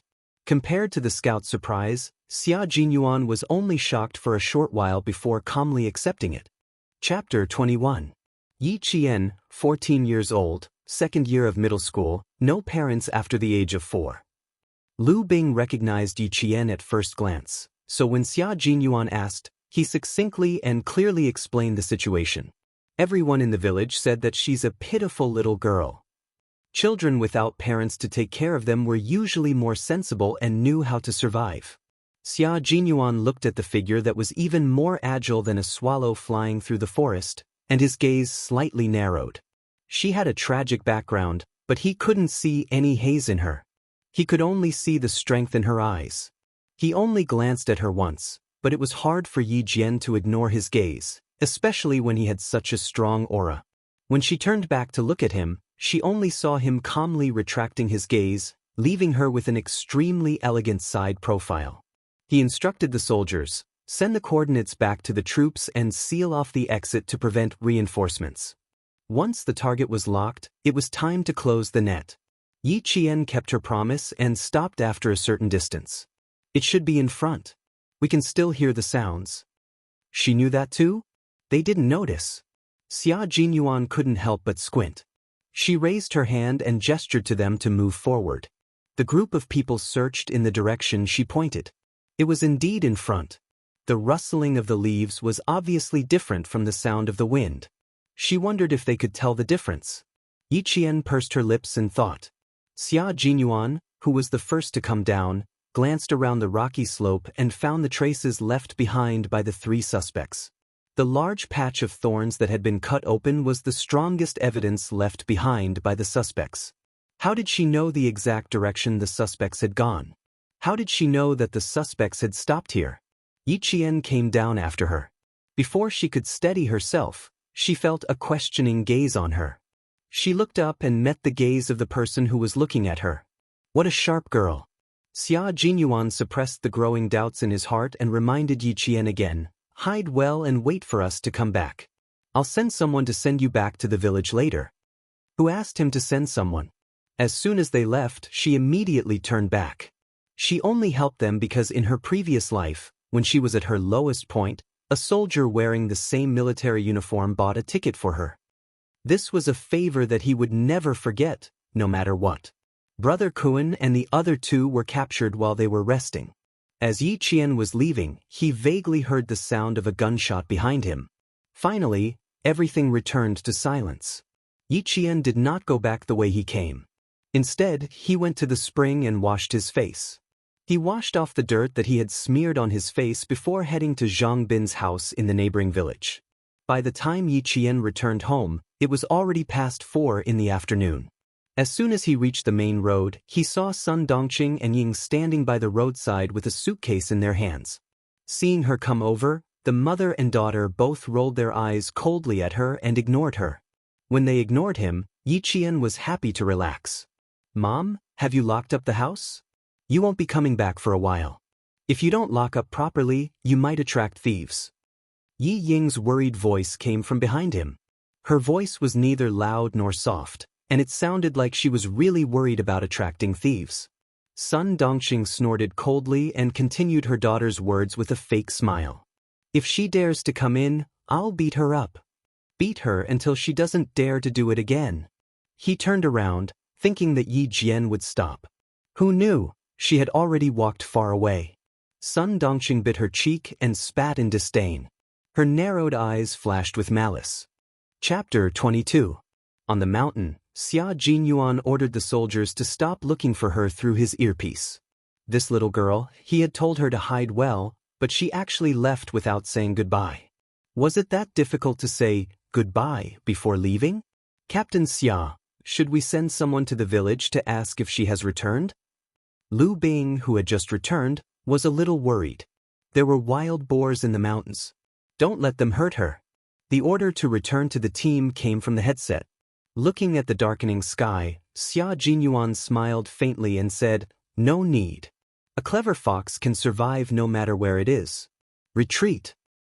Retreat, retreat. Attention at ease." Returning to the team in the mountains was not as orderly as returning to the field. After the roll call, Xia Jinyuan led the patrol team in the direction of the army in the gradually darkening sky. The sun had already set in the west. The light of the setting sun passed through the forest and shone on the handsome figure walking at the front. He looked even more tall and straight, like a god descending to the mortal world. His steps were very steady, and every step he took seemed to have a biting coldness that made all living things crawl. This was the 20-year-old Xia Jinyuan meeting the 14-year-old Yi Qian today. To the two of them, this was just an accident. The mountain finally darkened, and the village lit up with dim electric lights. Although the village in the 90s was poor and backward, thanks to the army, it was the first village to have electricity. The night in the warm spring was still a little cold. The villagers put on thicker jackets and went to Aunt Chio's house to watch TV.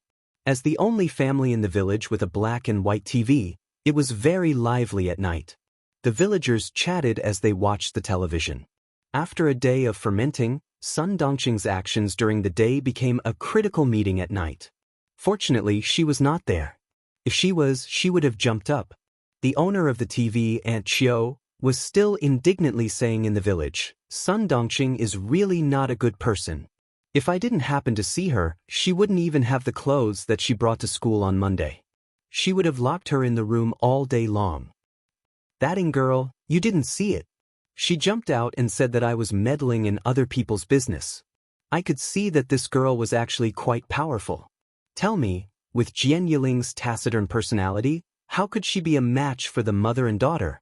As Yi Qin listened, he closed his eyes and smiled faintly. In this life, change would begin from here. Even though the sky was dark, there was no light in Uncle Jen's house. Other than him, there was someone else in the house. It's good that you've caught them. Move those who should be moved as soon as possible. I'll keep an eye on the village. Uncle Jen, who was sitting in his chair, said slowly in a deep voice, "I'm old now, and I want to find a successor who can help me sometimes." Uncle Jen's eyes were like torches in the dimly lit room. "I've already taken a liking to him. There's no need to trouble the team." A few barely audible breaths paused for a moment before someone said respectfully, "You can make the decision. If you need anything from the team, you can contact us at any time. It's getting late.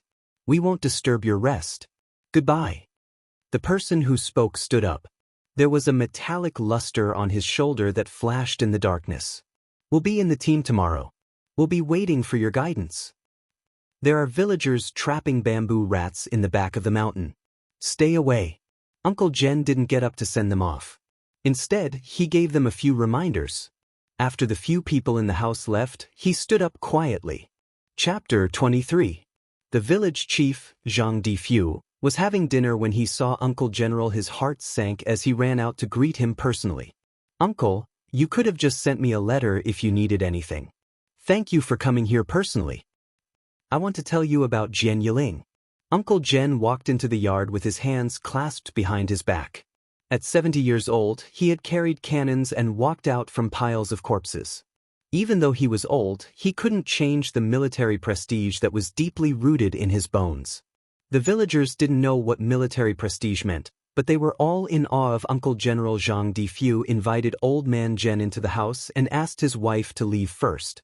He sighed and said, "Little Jian, I'm afraid you've suffered a lot of grievances that we don't even know about. Uncle, it's my fault.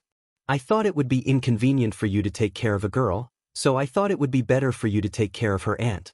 She's her biological aunt, and she's also her aunt's. Who knew? Uncle Jen raised his hand and said, "It has nothing to do with you. It's your fault." This morning, Jian Yiling thought it through and said she wanted to come back. I've said it before. She was young, so I couldn't make the decision. But now, she asked for it herself, so it has to be done. She looks like a smart girl, as smart as her parents. She'll definitely become a talent if she's trained well. I won't go to Yi Jifan's place.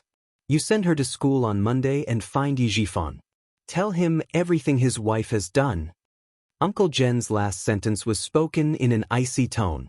Zhang Difu's heart skipped a beat when he heard it, and he was extremely flustered. He quickly agreed. Okay. If Jian Yiling wants to come back, there's no reason to stop her. But uncle, these years you... He didn't finish his sentence, as if he was addicted to talking. I haven't retired yet. I go to the mountains from time to time. Grandpa Jen, who hadn't even had a sip of tea, stood up and tidied his clothes out of habit. He stared at Zhang Difu and said in a deep voice, "If Yi Jifan doesn't agree, tell him to come back to me." He sent her back the same way I sent her to his house back then. Zhang Difu felt that his forehead was covered with sweat. He couldn't stand it anymore. Uncle, don't worry. You don't have to worry about this. I'll take care of it, Zhang Difu said anxiously. This was the second time he had seen Uncle Jen lose his temper. The first time was when Yi Qian's mother came home pregnant. The second time was when Yi Qian was kicked out of the house by Sun Dongqing. Zhang Difu wiped the cold sweat off his forehead as he watched Uncle Jen walk out of the house. He didn't even finish his dinner before he called Yi Jifan in town. He couldn't handle his uncle's temper. Yi Jifan, who received the call, didn't know at all that his wife had brought his daughter over. After hearing the news, his anger rose. Brother De Fu, I'll personally apologize to Uncle when I come back tomorrow. However, I'll have to trouble you to help me deal with Jian Yiling's matter. My deputy mayor, please don't make things difficult for me. Can I call you brother? I can't make the decision on this matter. Uncle said that you should send her back in the same way that he sent her to your house back then. Zhang Difu made up his mind not to interfere. Who was Uncle Jen? Did he dare to? Back then, when the army sent the banner over, although it was done secretly, he was still a village official. He knew a little about it. Chapter 24. Okay, I know this is hard on you. How about this? Let Yi Qian come over and talk to her. Yi Fan's face was livid as he suppressed the anger in his heart. Stupid woman.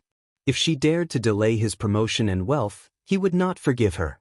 When she received Yi Jifan's call, Yi Qian's heart clenched fiercely. When she left school that year, it was impossible that her uncle, the deputy mayor, did not play a part in it. After a clear, hello, Yi Jifan's voice came from the other side of the phone. A few years ago, when she heard her uncle's voice, it was full of official tone. It was unlike now when he still played the family card. Uncle, you told me not to mess around the moment you opened your mouth. Forgive me for needing to defend myself. I was wrongly accused by Auntie and kicked out of the house.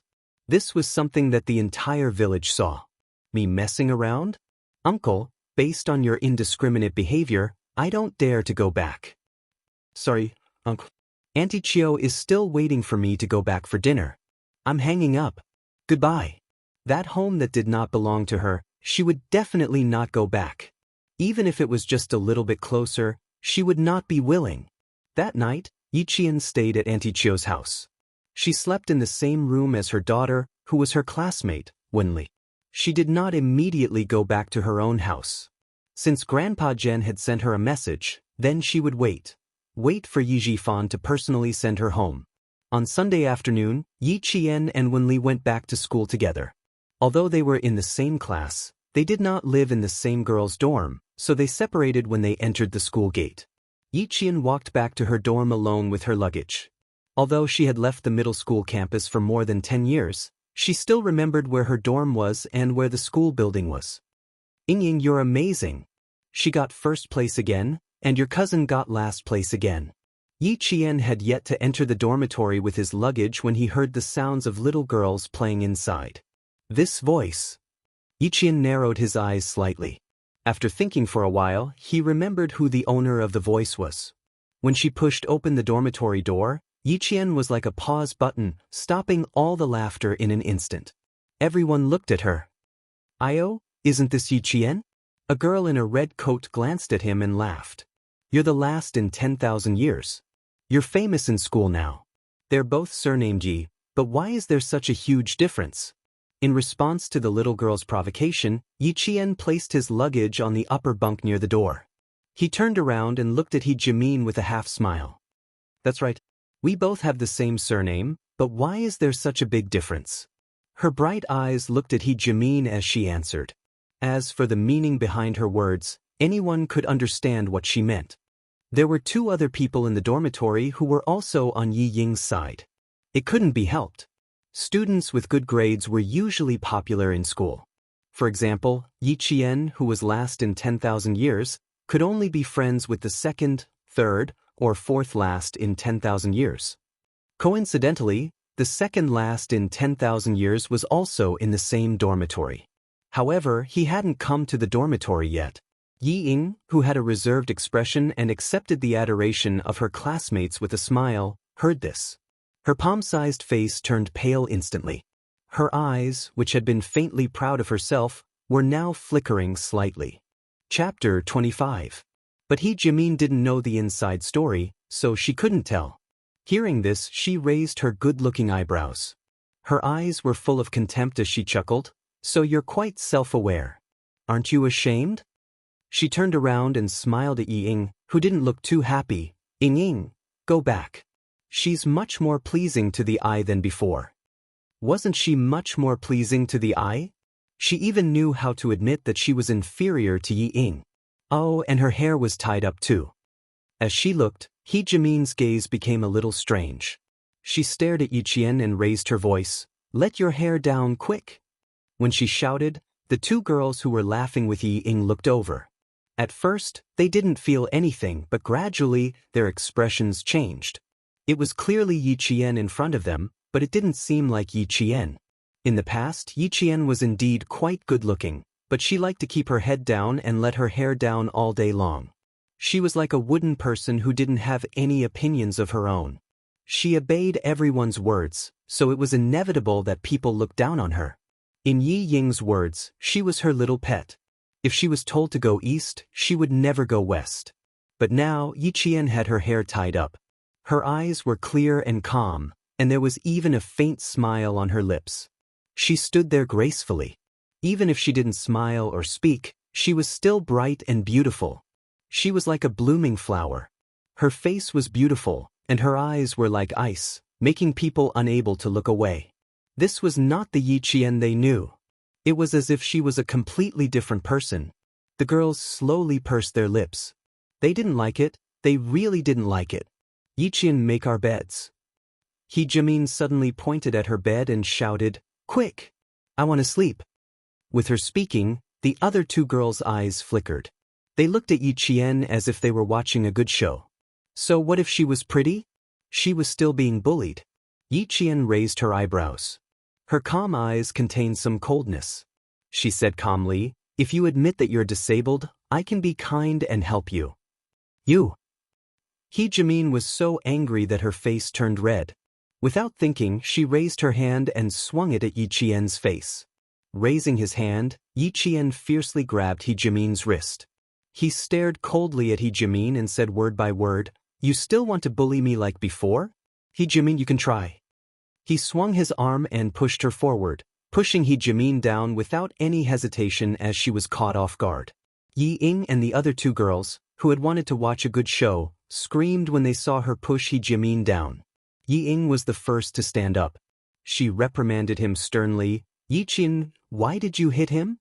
Beat someone up? What a huge crime. Hit people?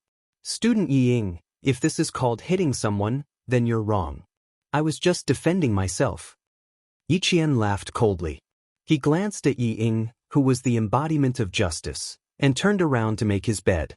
He Jimin, who felt that she had lost face, could not take this lying down. She got up from the ground and threw herself at Yi Qian. Yi Qian, you dare hit me, you dare hit me. A delicate girl facing off against Yi Qian, who used to work in a security company. The outcome was clear, a shoulder throw, and she fell to the ground again. I said, don't provoke me. Yi Qian clapped his hands and looked at He Jimin, whose face had turned pale from the fall. He looked up and coldly glanced at the other two girls, who were so scared that their shoulders shrank back. Tan Wei, Xie Sifeng, if you want to play tricks behind my back, I don't mind playing with you. Chapter 26.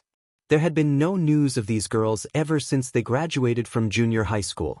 Yi Qian didn't really want to do anything to them. He just wanted to intimidate them. There was no need for him to do anything. Ying helped He Jimin, who was scared out of her wits, sit up on the bed. She looked at Yi Qian with a faint smile in her eyes. You came at the right time. He just didn't know how his mother was doing. Yi Qian, let's see how long you can be smug for. Ying laughed coldly. Her eyes were not only smug, but also certain. She patted He Jimin, who was crying with her head down, and said softly, let's let her be smug for a while. Don't worry, she'll cry soon. Her words revealed a lot of information. She wasn't afraid of Yi Qian finding out. Since she had returned to school, Yi Qian was already mentally prepared. Similarly, she also had an idea of how to deal with it. Why wasn't Ying afraid? It was because of her parents. The corners of his mouth curled up coldly as he looked at the overly confident Ying with dark eyes. The coldness in the depths of his eyes was faintly mixed with a trace of hostility. He gave Ying a cold smile and said softly, all right, let's see who will have the last laugh. She was also confident. The difference was that Yi Qian's confidence was based on her own confidence. Seducing the teacher? How could such a big thing be just a show between Sun Dongqing and her mother? In the face of Yi Jian's faint smile and calmness that came from within, Ying, who was secretly pleased, suddenly felt her eyelids twitch a few times, and panic gradually rose in her heart. Ying clenched her fists and pursed her lips. Don't be afraid, don't panic. She had mom and dad, but Yi Qian, that damned girl, had nothing. What did she have to fight with her? What right did she have to fight with her? As long as Teacher Ku came forward to testify, she would be safe and sound. That damned girl's reputation would be ruined. She would have to live under her nose in the future. Thinking of this, Yi Ying's withered arrogance burned again. She looked away in disdain, lowered her head, and gently comforted He Jimin. However, Tan Wei and Xie Sifeng didn't dare to stay in the dormitory. They found an excuse that they wanted to go back to the classroom to study and left in a hurry. In the classroom, there were already more than 20 students. More than 10 boys were gathered together, and it was unknown what they were whispering about. Sitting in the middle was a boy with pimples on the tip of his nose. He held a physics book in one hand, lowered his voice, and said mysteriously, "Guess what I found today?" A student writing a love letter to a teacher aroused the interest of this group of youthful boys. They stared at the boy who was deliberately trying to tempt them and said excitedly, "Fuck, do you still need to guess? Of course it's a love letter, a love letter. Quick, let us see the love letter that Yi Ying wrote to the teacher. Her Chinese results are so good, so she must have written a lot of nice words. Come, read it out. We can use it for reference." Amidst the roaring laughter, the boy cleared his throat and read the love letter that Yi Ying wrote to the teacher. All the boys and girls in the classroom knew what it was. Wow, this love letter is so mushy. You are the blue sky, I am the white clouds, you are the mountains, I am a tree. Did Yi Ying write it? Why does it seem like she copied it from Jean magazine? Chapter 27. Tan Wei and Xie Sifeng, who had run into the classroom, were dumbfounded. They stood at the door of the classroom in a daze. They had heard every single word of the love letter. Zhang Bin, what nonsense are you talking about? Xie Sifeng's reaction was a bit faster. She rushed into the classroom and yelled at the boy who was reading the love letter, "Shut up. There's no way Ying would write to the teacher. Don't accuse Yi Ying." The girl was thin-skinned, so she vaguely said the word love letter. How could there be a mistake? Who doesn't know Yi Ying's handwriting? Zhang Bin jumped down from the desk. He was the tallest boy in the class. standing in front of the girl who was only 1.5 meters tall. Zhang Bin was already 1.7 meters tall. His height alone was enough to scare people. Why would I accuse her? These words are her handwriting. They can all testify. The boys laughed even louder. Ha, Xie Sifeng, you follow the class leader every day. Don't you know? Ha, you must know. Come, tell us how many love letters the class leader wrote to our teacher. You're talking nonsense. All of you shut up. What do I know? I don't know anything. When Xie Sifeng heard that she was involved, she couldn't help but feel anxious. She still wanted to argue, but Tan Wei grabbed her arm. Don't argue with them. Go back to the dorm and tell Ying. Tan Wei's face was pale. She didn't say anything to defend herself. Clearly, she knew something.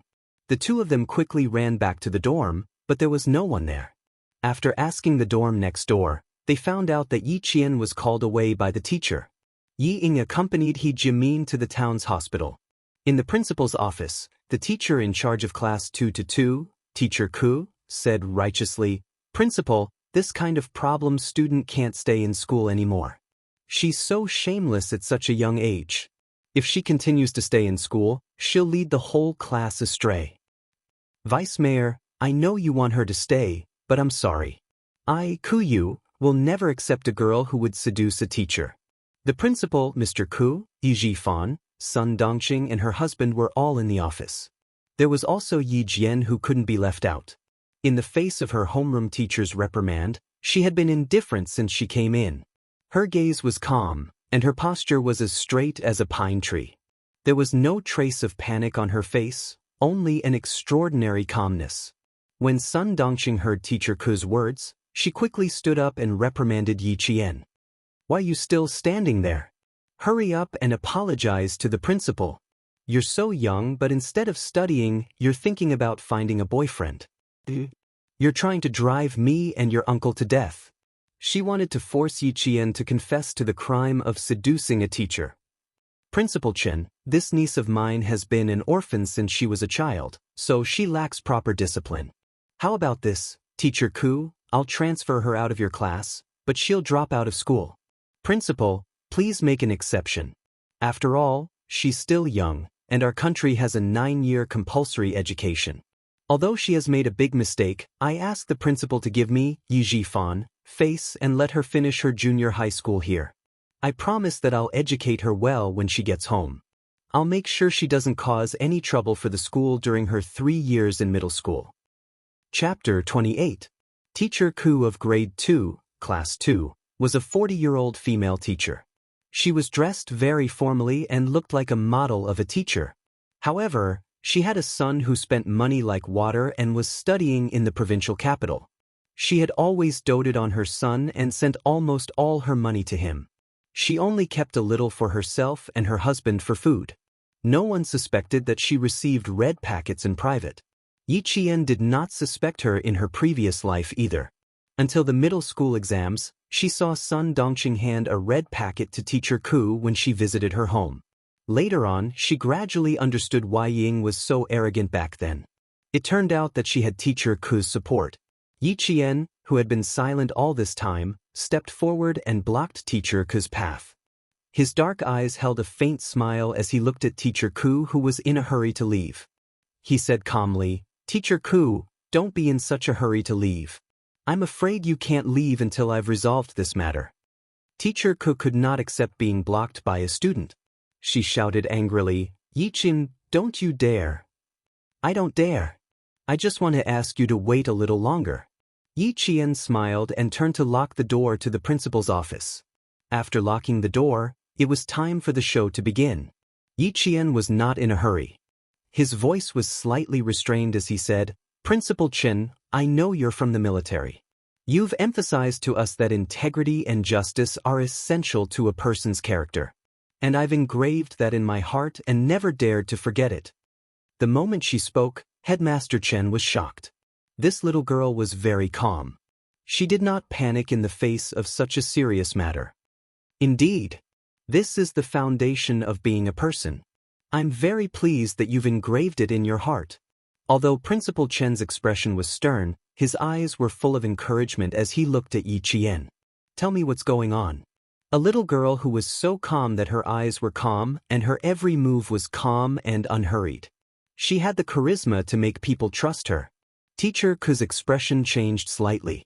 She pursed her lips and said, "Principal, no student will take the initiative to admit their mistakes after making a mistake. Yi Qian, Teacher Ku, even if it's a death sentence, the court has to give him a chance to refute. This is your student, but he is also a student of our town's middle school. Deputy Mayor Yi, I don't want there to be any misunderstanding." Principal Chen interrupted Mr. Ku with a serious expression. He turned to look at Yi Jifan and said in a deep voice, "If a student makes a mistake, the school will definitely punish him. But we will never wrong a student, especially when it comes to this kind of thing. Thank you for giving me a chance to speak." Yi Qian spoke at the right time. Out of the corner of his eye, he saw Yi Jifan secretly pull Sun Dongqing, who was about to stand up to speak. He sneered in his heart, but his mouth spoke slowly and calmly. "First of all, I will never admit that I seduced the math teacher. As for confessing to the math teacher on Friday, Teacher Ku, I handed in the test paper with Zhang Bin at 2:45 in the afternoon.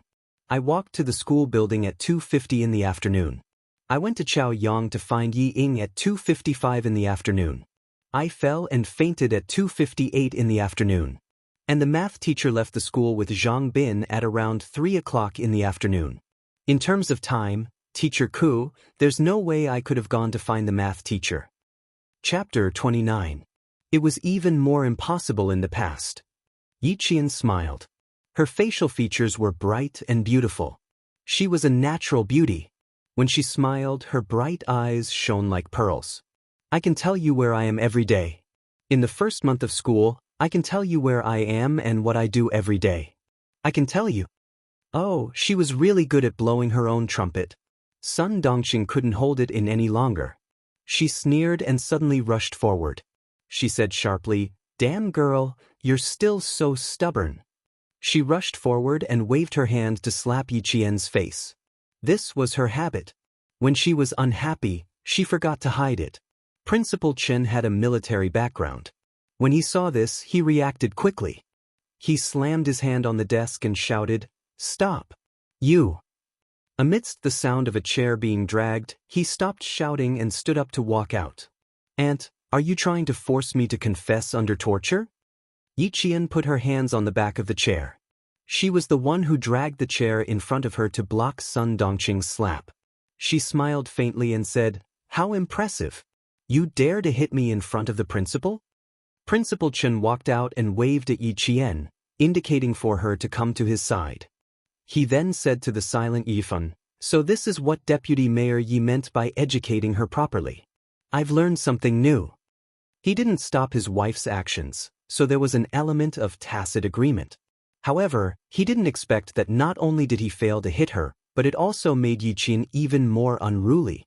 If he couldn't do it the first time, he would have to plan again. Yi Jifan looked at Yi Qian and smiled apologetically at Principal Chen. "Principal Chen, we've embarrassed ourselves in front of you. My wife is just a little impatient. Dongqing, take a seat first. Let's listen to your niece's explanation." "There's no need to explain. If there's something that can't be explained clearly, it's better to let the witnesses come forward." Yi Qian ignored Yi Jifan's warning look and smiled faintly. "Next up, we might have to bother Principal Chen." Interesting. Principal Chen had said this to Yi Qian. He had asked him to name a date, and she would be able to tell him what had happened that day. This piqued his interest. It was normal for a person to be able to remember roughly what happened in a week, and remember clearly what happened in 3 days. However, for a person to remember everything that had happened within a month, what he had said, and what he had done, that was incredible. His memory could no longer be described as extraordinary. Teacher Ku, who had been humiliated by his student, sat down and sneered. A student who has never passed and is the last in class dares to boast so shamelessly in front of the principal. "I want to see how you're going to deal with this. Classmate Yi Qian, are you sure you want to do this?" Headmaster Chen looked at the little girl standing beside him with interest. She had always been calm and composed, and a smile appeared on his stern face. Yi Jian nodded and said with a smile, "Every word I said is true, not a single lie. Principal, please." She even cupped her hands in greeting. Principal Chen immediately laughed out loud. "Interesting. Then I'll draw a date." After laughing, Principal Chen gradually restrained his expression and his gaze became more serious. "Classmate Yi Qian, if this matter really gets out, I'm afraid it won't be good for you. You have to think carefully." Actually, Principal Chen already believed her in his heart. Chapter 30. It also made him believe that the so-called seduction of a teacher did happen. But it was definitely not Yi Qian. Yi Qian first invited a few students over. They were all students that she had met before and unintentionally overheard their conversation. Every student who was called in was confused at first and thought that they had gotten into trouble. Who knew that when Yi Qian asked them and clearly said what they had said at a certain point in time, a few of the students who had secretly spoken ill of the teacher were so scared that their legs turned to jelly. "I know what you all said at that time because I happened to pass by. I don't know anything else," Yi Qian explained with a smile. Immediately, the students whose legs had turned to jelly secretly heaved a sigh of relief. "So that's it? She scared them to death." They thought that she knew that they had spoken ill of the teacher. But it was also scary. There was still some time before the evening self-study session on Sunday afternoon. As the students and teachers who entered and left the principal's office changed again and again, Teacher Ku's face was already as white as paper. If she could still accuse Yi Qian of colluding with the first batch of students who came in, then the next few batches? What else could she say? "That day, you didn't answer the questions in math class, so you said something to Yu Jing?" Yi Jian recounted what had happened on the 16th of March, the people she had met, and what they had said to each other. Yu Jing comforted you and said, "The questions just now were really difficult, so it's normal that you couldn't answer them." She also said, "There's a beautiful butterfly hair clip from the school's canteen, and she wants to buy it so that she can wear it on her birthday." Yi Qian's voice was soft and gentle. He repeated the conversation between the two girls on the way to the cafeteria without missing a word. The two girls were stunned and their eyes widened in shock. They were both scared stiff. Oh God. How could she still remember it so clearly? The girl named Yu Jing pointed at Yi Qian, then pointed at herself, then looked at her classmates. She was so shocked that she stuttered, "You're too scary. I forgot what I said that day." "Oh God. How did you get this brain? This way, I can still remember it." She wasn't the only one. The rest of the boys were already saying, "Fuck." Looking at the little girl who recited everything they said that day without missing a single word, "I fucking forgot what I said, but she actually remembered it all." The boy raised his hand and clasped his fist. "Classmate, I'm impressed. You can even remember this?" For 2 whole hours, a total of 16 groups of students came. Principal Chen was surprised at first, but now he left his office chair. Still in shock, he carefully looked at Yi Qian and said to the last group of students standing in front of him, "All right, you guys can leave first." The boys almost ran away. "Oh my God, the girl inside. What is her background? What the fuck? He only had one head, but why did it feel like he had 10 heads? It was too fucking terrifying. What kind of memory is this?" Yi Qian gently sipped his water and smiled at Principal Chen. "Do you want to continue?" There were a total of 17 groups of students just now. In order to avoid suspicion, I didn't call any of my classmates over. "No need, I believe you." Principal Chen was so shocked that he couldn't hold it in anymore. He looked at Yi Qian as if he had found a national treasure. Although he tried to make himself look calm, his eyes had already betrayed his current mood. "I actually didn't know that our school had such a powerful person." "Yi Qian classmate, have you been doing this on purpose these past few years?" Teacher Ku, whose face was ashen, sat there in a daze. His eyes were already dull. Yi Jifan, on the other hand, glared fiercely at Sun Dongqing, who was scared out of her wits.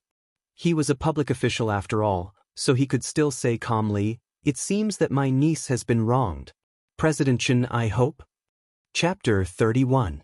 Yi Ying had no idea what was going on in the principal's office. She was helping He Jimin back to school from the town hospital when the bell rang for the evening self-study session. The classroom of the second-year class was on the third floor. When the two of them appeared at the door, the noisy classroom instantly quieted down. Everyone looked at Yi-ing. A few girls who were not on good terms with Yi-ing had already started to chuckle. Their chuckles caused the quiet classroom to be filled with low buzzing noises once again. Tan Wei had already run over from his seat. He grabbed Yi-ing's hand and pulled her outside. "Ying, let's talk outside." Teacher Ku was not here yet. He had to tell her quickly. Ying could not help but frown. She pursed her lips and asked, "What happened?" Why were they all looking at her with strange expressions? Something happened. Tan Wei looked anxious. He lowered his voice and said, "Zhang Bin found that love letter somehow. He was called to the principal's office just now. Hurry up and go take a look." Love letter? Love letter. Ying was only stunned for a second. When she came to her senses, her expression changed drastically. Her watery eyes widened and her whole body trembled uncontrollably. In the principal's office, Sun Dongqing was so angry that her whole body was trembling. If Yi Jifan had not held her back, she would have torn Zhang Bin, who had handed over the love letter, to shreds. "Auntie, I'm just telling the truth. Why are you glaring at me?" The love letter was written by Yi-ing. "It has nothing to do with Yi Qian. How can you accuse me wrongly?" Zhang Bin was not afraid of Sun Dongqing's gaze. He had been waiting for this day ever since Yi Qian came over and told him about it. No wonder Yi Qian was so miserable in class. It had something to do with Yi Ying's family. He dared to say it today because he was not afraid of Sun Dongqing scolding him. He spoke with the truth. He did not feel guilty at all. Zhang Bin's words made Sun Dongqing so angry that her liver hurt.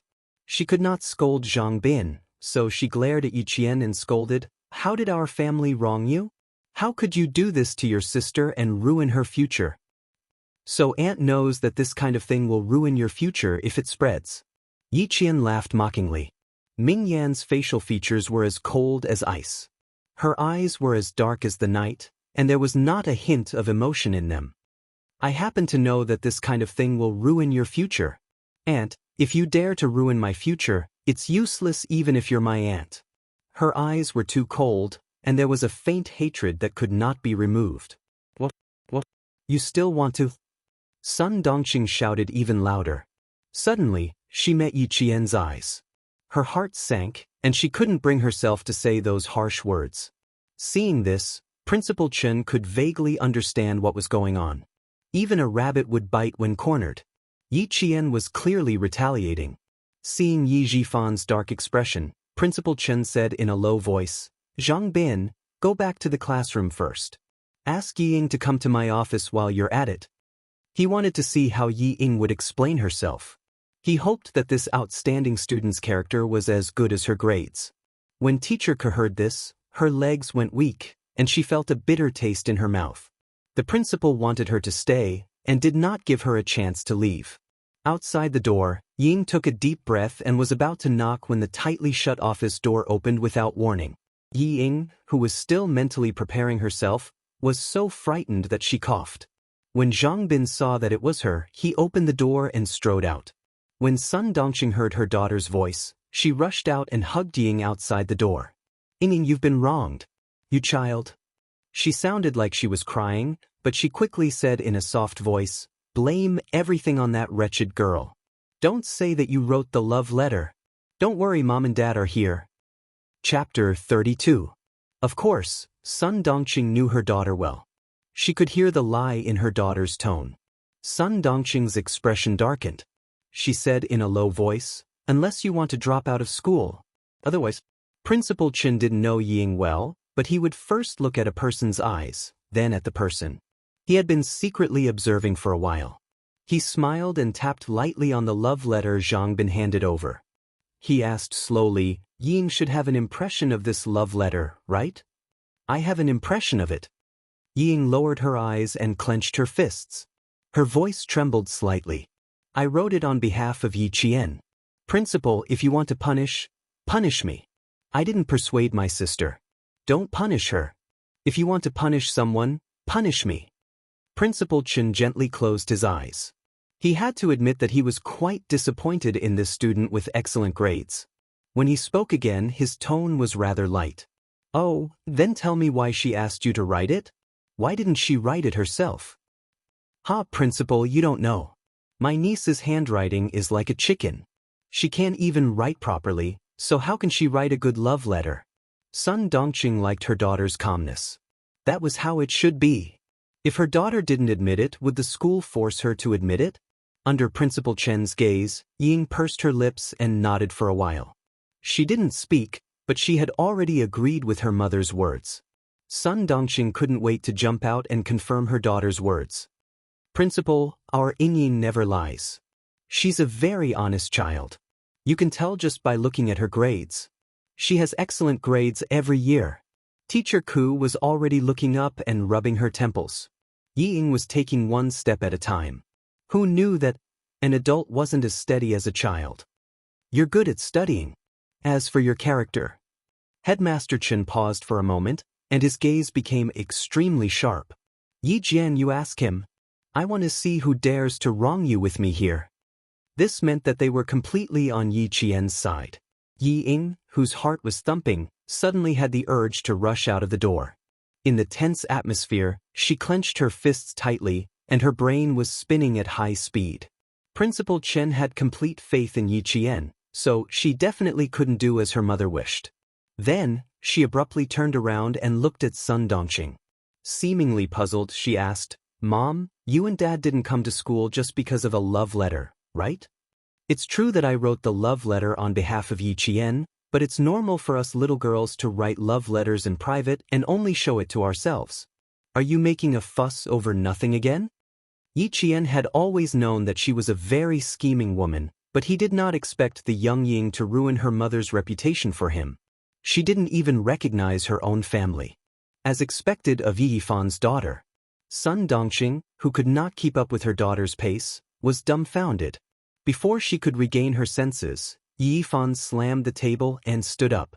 Sun Dongqing, can you stop making trouble for me and my daughter? Isn't it just a love letter with the thoughts of a little girl? Why did you have to make such a big deal out of it? You made me think that my niece really seduced the teacher. Hearing this, Ying covered her mouth and exclaimed, Seduced the teacher? What nonsense are you talking about? Yi Ying, whose face was so shocked that she looked like she was about to faint, turned around and grabbed Yi Qian's hand. She hurriedly explained, Sis, you know how my mother is. She likes to shout about everything. Just ignore her. Chapter 33. Of course, Yi Qian had never thought of using this incident to bring Ying down. Fortunately, what she wanted was simple. She just wanted to make sure that this incident that would ruin her entire life never happened again. This time, Sun Dongqing vaguely understood. When she was at home, the family listened to her. But when she was outside, if she wasn't listening to her husband, then she would listen to her daughter. She rolled her eyes and said, What? This. I'm so embarrassed, so embarrassed. I wanted to prevent my niece from going astray, but who knew that I'd misunderstood my own niece?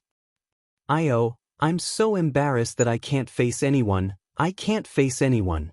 Yi Ying heaved a sigh of relief in her heart when Yi Jian understood her so quickly. She held Yi Jian's hand and kept apologizing. Sister, don't be angry. I didn't keep it well. I didn't expect my mother to misunderstand. I apologize to you on her behalf. Can you forgive us? Sister, you're so kind. You'll definitely forgive us, right? The corners of Yi Jian's mouth curled up slightly as he looked at Yi Ying, who was so anxious that tears were flowing out. He withdrew his arm and smiled faintly. He slowly said, Look at you, you're doing it again. You're always forcing me to forgive you, as if I don't forgive you, I'm an unforgivable evil person. Yi Ying, don't use my kindness as a weapon to hurt me. Didn't you say that I seduced teacher? Do you dare to say that to your mother in front of Principal Chen? Do you dare? Damned girl, she was forcing her to confirm with her own mouth that she, Yi Qian, had never seduced teacher. How is that possible? How could I say something like that? Yi Ying shook her head. Her tears kept flowing, and her small face was flushed red. She seemed to be really anxious for Yi Qian. That's impossible. How could you seduce teacher? Absolutely not.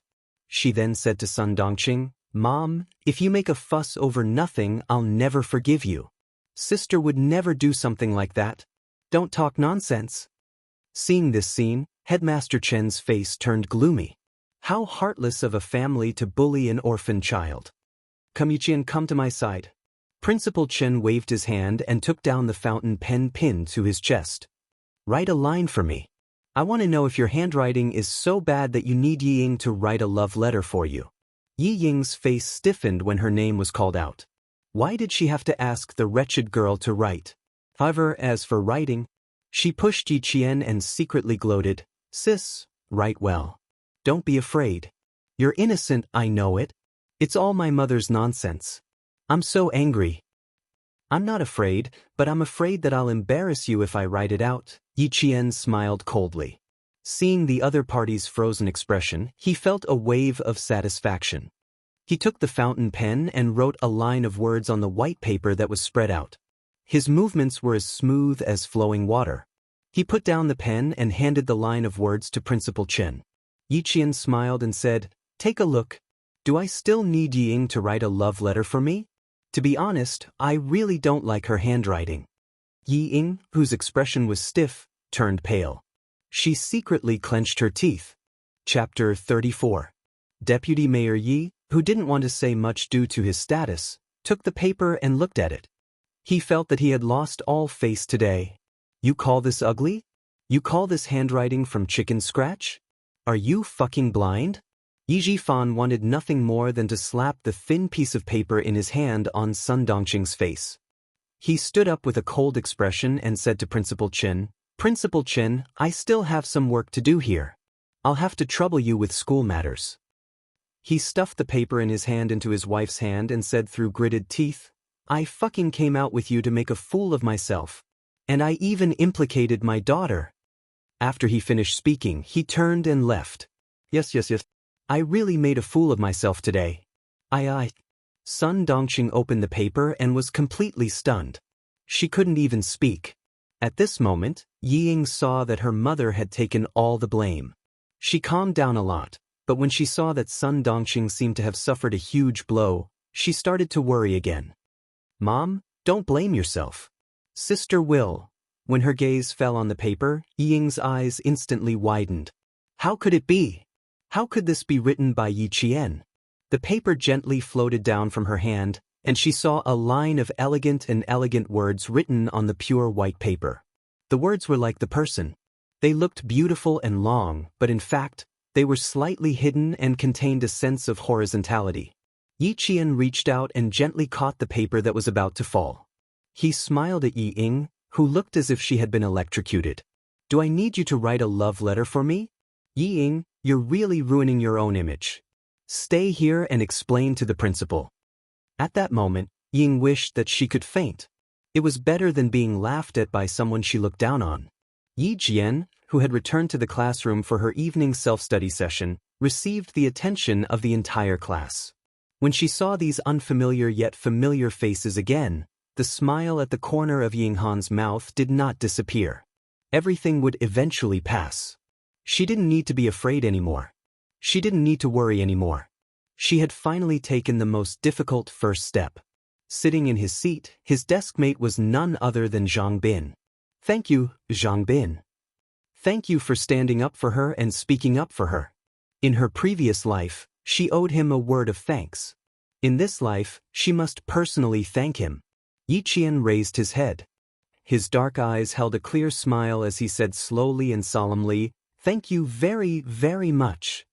Hey, Zhang Bin chuckled. His eyes clearly reflected Yi Qian's face, which was like a blooming rose, and still appeared to be a bit shy. You have changed a lot, he said in amusement. You look a lot better than before. It was a very sincere and pure compliment. Yi Qian's eyebrows curved into a smile. The water in his eyes was like a gurgling spring under the sun, dazzling and eye-catching. Thank you. Because of his help, Yi Ying's image was no longer as pure as ice and jade. The matter of her writing a love letter to the teacher would forever be a stain on her academic career. Don't mention it. I just can't stand her bullying you. Shoo, the teacher is here. The boy who spoke immediately sat up straight, not daring to lower his head and whisper anymore. Yi Qian lowered his head, flipped open his English book, and quickly immersed himself in his life as a student. The night gradually deepened. The lights in the school were turned off, and there was no sound of people. Occasionally, a few stray cats scurried by, making a somewhat frightening sound. After the meeting that night, Principal Chen, who had reported that the matter with teacher had been settled, didn't go to bed. He was still in the office and didn't leave. His gaze occasionally glanced at the silent landline, and then lowered to look at his watch. Chapter 35. It was the first time that Principal Chen, who absolutely obeyed the army's arrangements and stayed in the town's middle school, was absent-minded because of a student. Student Yi Qian from Class 2 shocked him, but also made him see a dazzling rising star. She didn't hide her ability. She stood at the forefront in a way that would make her classmates remember her. Such an extraordinary classmate, because she lived under someone else's roof, had to suppress her ability and carefully survive in the cracks. However, she still couldn't live in a corner. He really felt sorry for her. Forced into a desperate situation, she finally couldn't endure it anymore. She didn't hide her ability anymore. She appeared in a way that would make all the teachers and students remember her. He had to say that he was really grateful to Deputy Mayor Ye's family for forcing him. Otherwise, a bright pearl would be covered in dust and very likely be silent forever. The quiet phone suddenly rang, interrupting Principal Chen's thoughts. Principal Chen, who picked up the phone, lost the scholarly temperament he had during the day and gained a steel-like coldness. "I'm Chen Dongfeng." A steel-like cold voice faintly came from the phone. "I'll be there in 5 minutes. But Principal Chen hung up the phone, picked up the black coat on the office chair, and turned off the office lights. He, who was at least 1.8 meters tall, blended into the thick darkness. He walked directly to the back of the office building. That was the school's freezer, which was funded and built by the army. Everyone knew that the town's middle school specially built a freezer to store fresh meat, vegetables, and fruits in order to ensure the quality of the students' meals. However, no one knew that under the freezer was an oil depot transfer station. Logistics needed to be guaranteed. The army would never put all its eggs in one basket. Principal Chen had been the principal here for as many years as he had been guarding the freezer. No one knew that this middle school principal, who had a scholarly temperament and faint white hair at his temples, was a world-class sniper before he retired from the army. The soldiers who came here didn't know, but the deputy company commander who accompanied them knew. Not only was there a world-class sniper here, but there was also a 70-year-old first-grade sergeant major who even the chief would salute when he saw him. Jumping down from the front passenger seat, the deputy company commander trotted to Principal Chen, who had been waiting for a long time. He stood at attention and saluted without hesitation. "I'm here to disturb you again. Recently, the oil depot has been tight. The time it will take to replenish the reserve oil depot will be extended. When war breaks out, resources will be tight." Principal Chen briefly mentioned that Rwanda in 1994, Yugoslavia and Bosnia in 1995, these 3 wars affected the international community. In the past few years, the Chinese border has been guarded by a large number of troops to prevent people from taking advantage of the chaos to challenge the prestige of our country. Fujian Town was a town that had to be passed through when transferring weapons between the north and the south. The oil reserves and supplies had to be followed closely and could not be delayed. The oil depot was in the basement. It was pitch black down there, without a trace of light. In order to prevent the electric circuit from misfiring and causing danger, the oil storage depot didn't even have electric lights installed. The soldiers who jumped down to transport the oil used the lights on their helmets and quickly used the indoor loading and unloading truck to transport the oil tanks out one by one. About 20 minutes later, the truck started again and slowly left the school. Chapter 36. Regardless of whether it was in her previous life or now, her sleep was as light as ever. She would wake up at the slightest sound. But the good thing was that once she woke up and confirmed that she was not in danger, she could quickly fall asleep again. However, the refrigerated truck that came tonight was a little strange. It came with a full load of goods, and when it left, it was still full of goods. It was as if it had left without unloading the goods. Yi Qian turned over slightly, closed her eyes, and smiled. Not long after, she fell asleep again.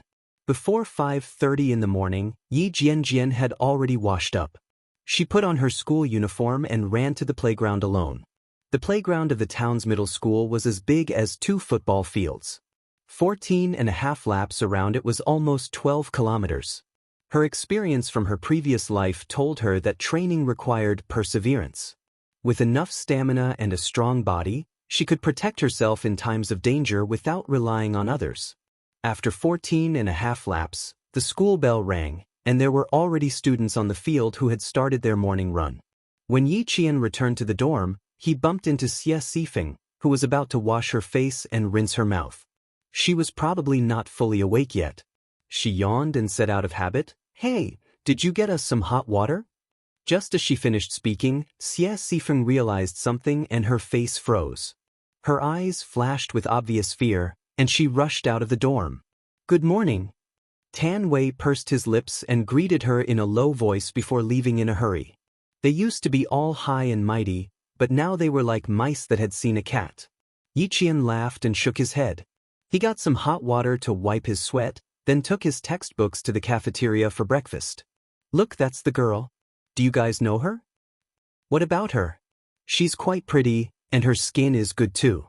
She's the one I told you guys about last night. The girl with super good memory. Oh my God, now that I think about it, she's quite scary."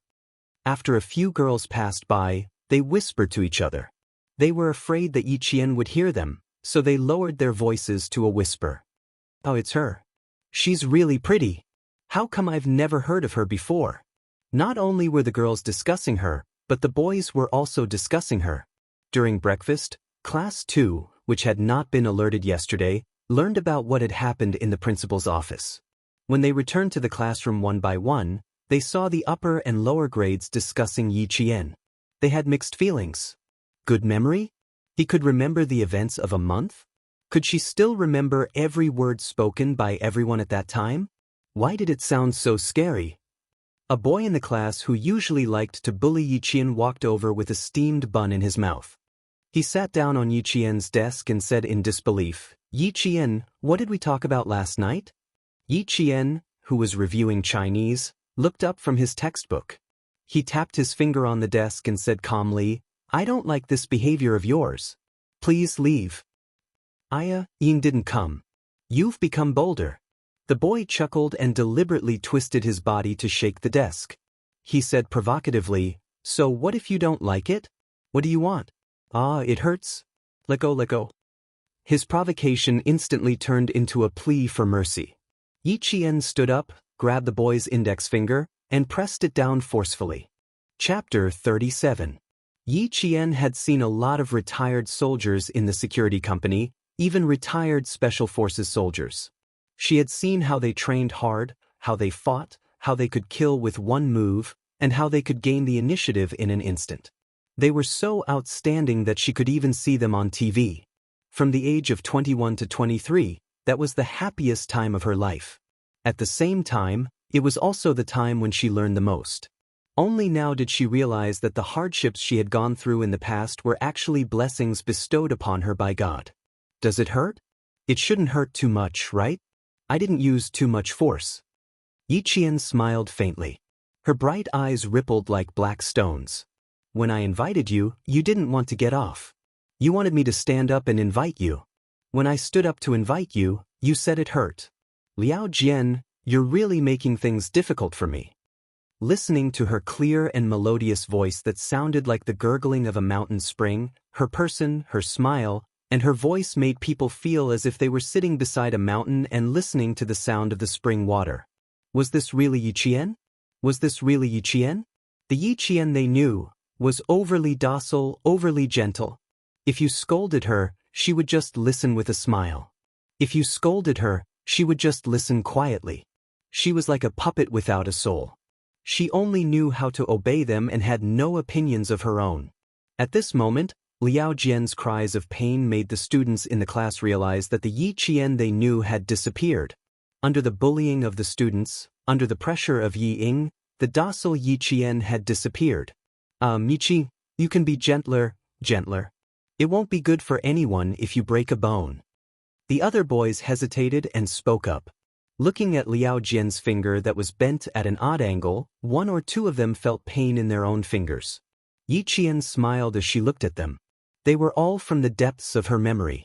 Whenever she saw them again, she would remember their names. They were also the boys who liked to bully her. Including the one in her hand. Not bad, there were exactly 5 of them. He's the one in pain when his bones are broken, not me.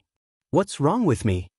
Yi Qian exerted a little more force, and Liao Jian's cries of pain became a few decibels louder. The 4 boys who were still trying to persuade Liao Jian took a few steps back. Liao Jian was already in so much pain that his screams were endless. It's broken, it's broken. Go. Do you want me to invite you down again? Yi Qian knew how much strength she had used. Even if she tried again, she couldn't really break her classmates' fingers. Do you still dare to bully me in the future? Oh my God, who would dare to do that? He might seem easy to bully, and in fact he was indeed easy to bully. However, once his temper flared up, it was truly unbearable. No, I swear. It hurts. Liao Jian, whose fingers felt like they were about to break, apologized profusely.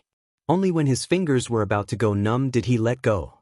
With his fingers freed, Liao Jian swung his hand and looked over with a fierce gaze. Yi Qian, who met his gaze calmly, narrowed her eyes slightly. Her gaze was even fiercer than his opponent's. This made Liao Jian, who had said, okay, 3 times, feel his heart skip a beat. In the end, he reluctantly returned to his seat. Chapter 38. His father has some connections in town. Be careful. Zhang Bin came in from the back of the classroom and sat in his seat. He reminded him in a low voice, I heard that he has some connections in the city. My dad specifically told me not to provoke him in school. Zhang Bin's father was a police officer in the town's police station, so he had some connections in town. Yi Qian smiled calmly. I was just returning the favor. If he has connections, what can he do to me? That's true. After thinking about it, Zhang Bin quickly put his worries aside and asked with interest, You were so cool just now. Who did you learn grappling techniques from? With a father who was a police officer, Zhang Bin could more or less figure out what was going on. Yi Qian took out the math textbook that he needed to test this morning and placed it on the table. He flipped to the exercise page, lowered his head, and smiled. I didn't learn. I just looked. After looking, she could memorize it. Once she memorized it, she could learn it herself. She answered so casually that Zhang Bin was stunned for a while. He panicked and said, You can learn it just by looking at it. Can't you be a little more reserved? He had suffered another blow. The sound of neat footsteps came from outside the classroom. The 2 of them immediately adjusted their posture and sat up straighter than all the other students. The first to enter was Teacher Ko, and behind her were 3 soldiers in formal military uniforms. They looked cold and mighty. It was not strange for soldiers to often appear in school. Every year, they would come to the school several times to explain basic precautions to the students. However, the soldiers who came back this time made the students hold their breaths. The girls widened their eyes and stared unblinkingly at the young major who walked to the podium under Teacher Ko's guidance. He was so cool. Yi Qian did not expect to see Xia Jinyuan in his class again. He looked at him and lowered his eyebrows slightly. Sorry, I didn't inform you in advance and took up your morning self-study time. Xia Jinyuan took off his military cap and gently placed it on the podium. The solemn national emblem was facing the 62 students below the podium. I'll take 10 minutes of your time. I hope you can listen quietly while I speak. He took off his military cap, revealing his clear forehead. His elegant and handsome face had already stunned several girls who saw him. His voice contained the majesty of a soldier, and there was a hint of coldness in it. His gaze silently swept from the left side of the classroom to the right. When it passed by Yi Qian, it did not stop at all. It was as if he did not recognize him. His silent gaze made the students instantly return to their elementary school days. Not only did they straighten their backs, but they also put their hands behind their backs. Very good. Xia Jinyuan, who was able to intimidate his classmates with just one look, narrowed his dark eyes slightly and no longer emitted a cold light. He placed his hands on the podium and leaned his handsome body forward slightly. Slowly, he spoke again in a very magnetic tone. Today, we will talk about how to be more vigilant, how to detect people hiding around us, how to find out about the movements of the troops, and how to steal the troops. As he spoke, Yi Qian no longer lowered his head. Instead, he listened attentively and silently memorized every word he said. Chapter 39. Some countries have a huge intelligence system. They are not only active in their own country, but also in other countries. I hope that every student will stay vigilant and stay away from spies for the sake of the safety and prosperity of our motherland, as well as for our peace and happiness. Xia Jinyuan, who was standing on the podium, had a faint smile on his face when he spoke, but his eyes were deep and sharp. Even if he smiled slightly, you would never think that he was a gentle man. You would be able to tell at a glance that he was an extremely cold man. At the same time, he was also a very charismatic man. He was elegant and powerful, and his handsome face was elegant. When he smiled, his dark eyes were like the waves of the sea. When he was serious, they were like an ancient sword unsheathed. His movements and stillness were filled with an incomparable noble temperament. No one was more suited to wear a military uniform than him. The golden epaulets were luxurious and majestic, and the dark green military uniform was fitted to his body. His every movement exuded the military aura of a soldier. Perhaps it was because he was now facing a group of students. Yi Jian saw that he had concealed the cold and ruthless aura that had appeared between his eyebrows when he was arresting the criminals that day. He spoke calmly, hiding the cold and ruthless aura of decisiveness to kill.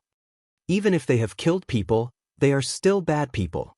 Looking at him, Yi Qian answered Zhang Bin calmly, "They are soldiers. It is their duty to protect the country. They use guns to protect the country, and the people they kill are those who deserve to die." Captain Xia had an intimidating aura, just like the aura of the retired Special Forces soldier at the security company. Yi Qian absolutely believed Zhang Bin when he said that he had killed people. The two of them conversed in a low voice.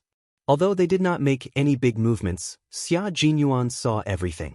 His gaze swept over them slightly and paused on Yi Qian's face for about half a second. His deep eyes darkened slightly. "So this little girl is a student of grade 2 class 2. Although you are only students, you are the main targets of foreign spies." At this point, Xia Jinyuan's smiling eyes paused slightly in a certain direction. He held onto the podium and quickly made a gesture to the two soldiers' left hands. Yi Qian's gaze instantly froze. He followed the direction of his gaze and tried to use his peripheral vision to see who their target was. However, just as she was about to take a look, Xia Jinyuan suddenly called out a name on the stage. "The third last female student in Group 5. Can you answer my question about how many tests you usually use to lure students?" "Third from the bottom in Group 5. Wasn't that Yi Qian?" The moment she was called out, the 60 or so gazes of the entire class all turned to look at her. They didn't quite understand why she had to be called out when there were so many students in the class. Yi Qian immediately realized that he was trying to prevent himself from looking over to avoid alerting the enemy. Under the gaze of the entire class, she stood up with a faint smile on her face and slowly answered, "Students looking for help, invitations for research, payment by piece." Most of the time, it's in these seemingly reasonable scenarios to open the curtain and lure students into the trap. Chapter 40. However, how would she know that this was a Special Forces hand signal? He timed the 10 minutes very precisely. He didn't need to look at his watch to know that the 10 minutes were over.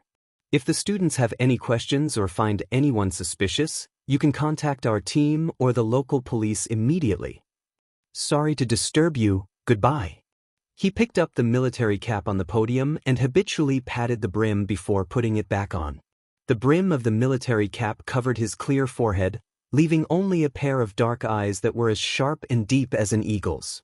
When this pair of eyes swept across the students below the podium again, they paused briefly on Yi Qian's face. The other students didn't notice, but Yi Qian did. She smiled slightly and met his gaze calmly. Her petal-like lips moved slightly. "Hello, Captain Xia.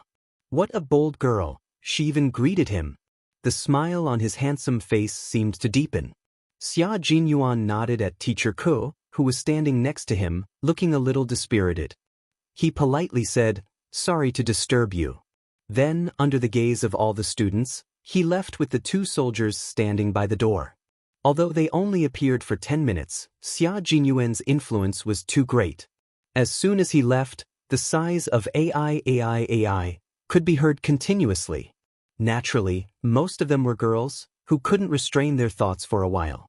It wasn't until Teacher Ku slapped the blackboard on the podium a few times in warning that the girls who had yet to restrain their thoughts secretly stuck out their tongues and obediently picked up their books to prepare for the lesson. The first lesson is math. Listen up, if anyone dares to drag our class down again, copy the test paper 100 times and stand outside the classroom for a week as punishment. When the self-study session was about to end, Teacher Ku, who had been silent all this time, angrily said a few words before she left. Her gaze swept across the students who had been dragging the class down again and lingered on Yi Qian's face for at least 10 seconds. It seemed that this sentence was only directed at Yi Qian. Yi Qian, who was flipping through his book, completely ignored the gaze that swept over him. No matter how she looked or stared, he did not take it to heart. The school's music broadcast was interrupted. Then came the slightly sweet voice of the third-year school's announcer, who spoke in Mandarin with a bit of a local accent. Students from Year 2nd Class 2, Yi Qian, please come to the principal's office. Students from Year 2nd Class 2, Yi Qian, please come to the principal's office.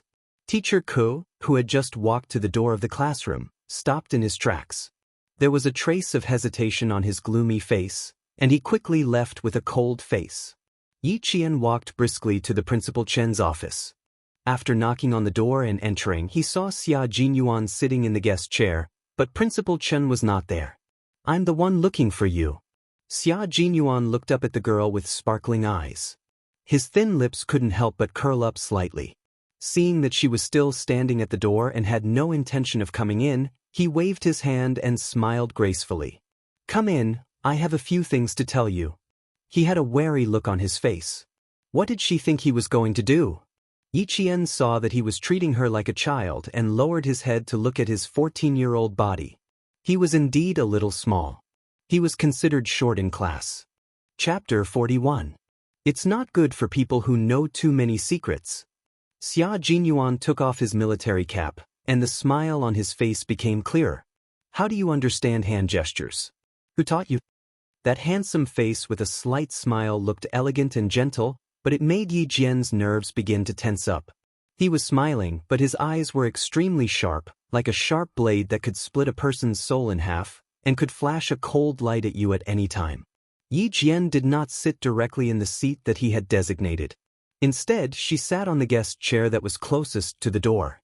Her expression was somewhat indifferent as she replied, "No one taught me. I just happened to see your movements."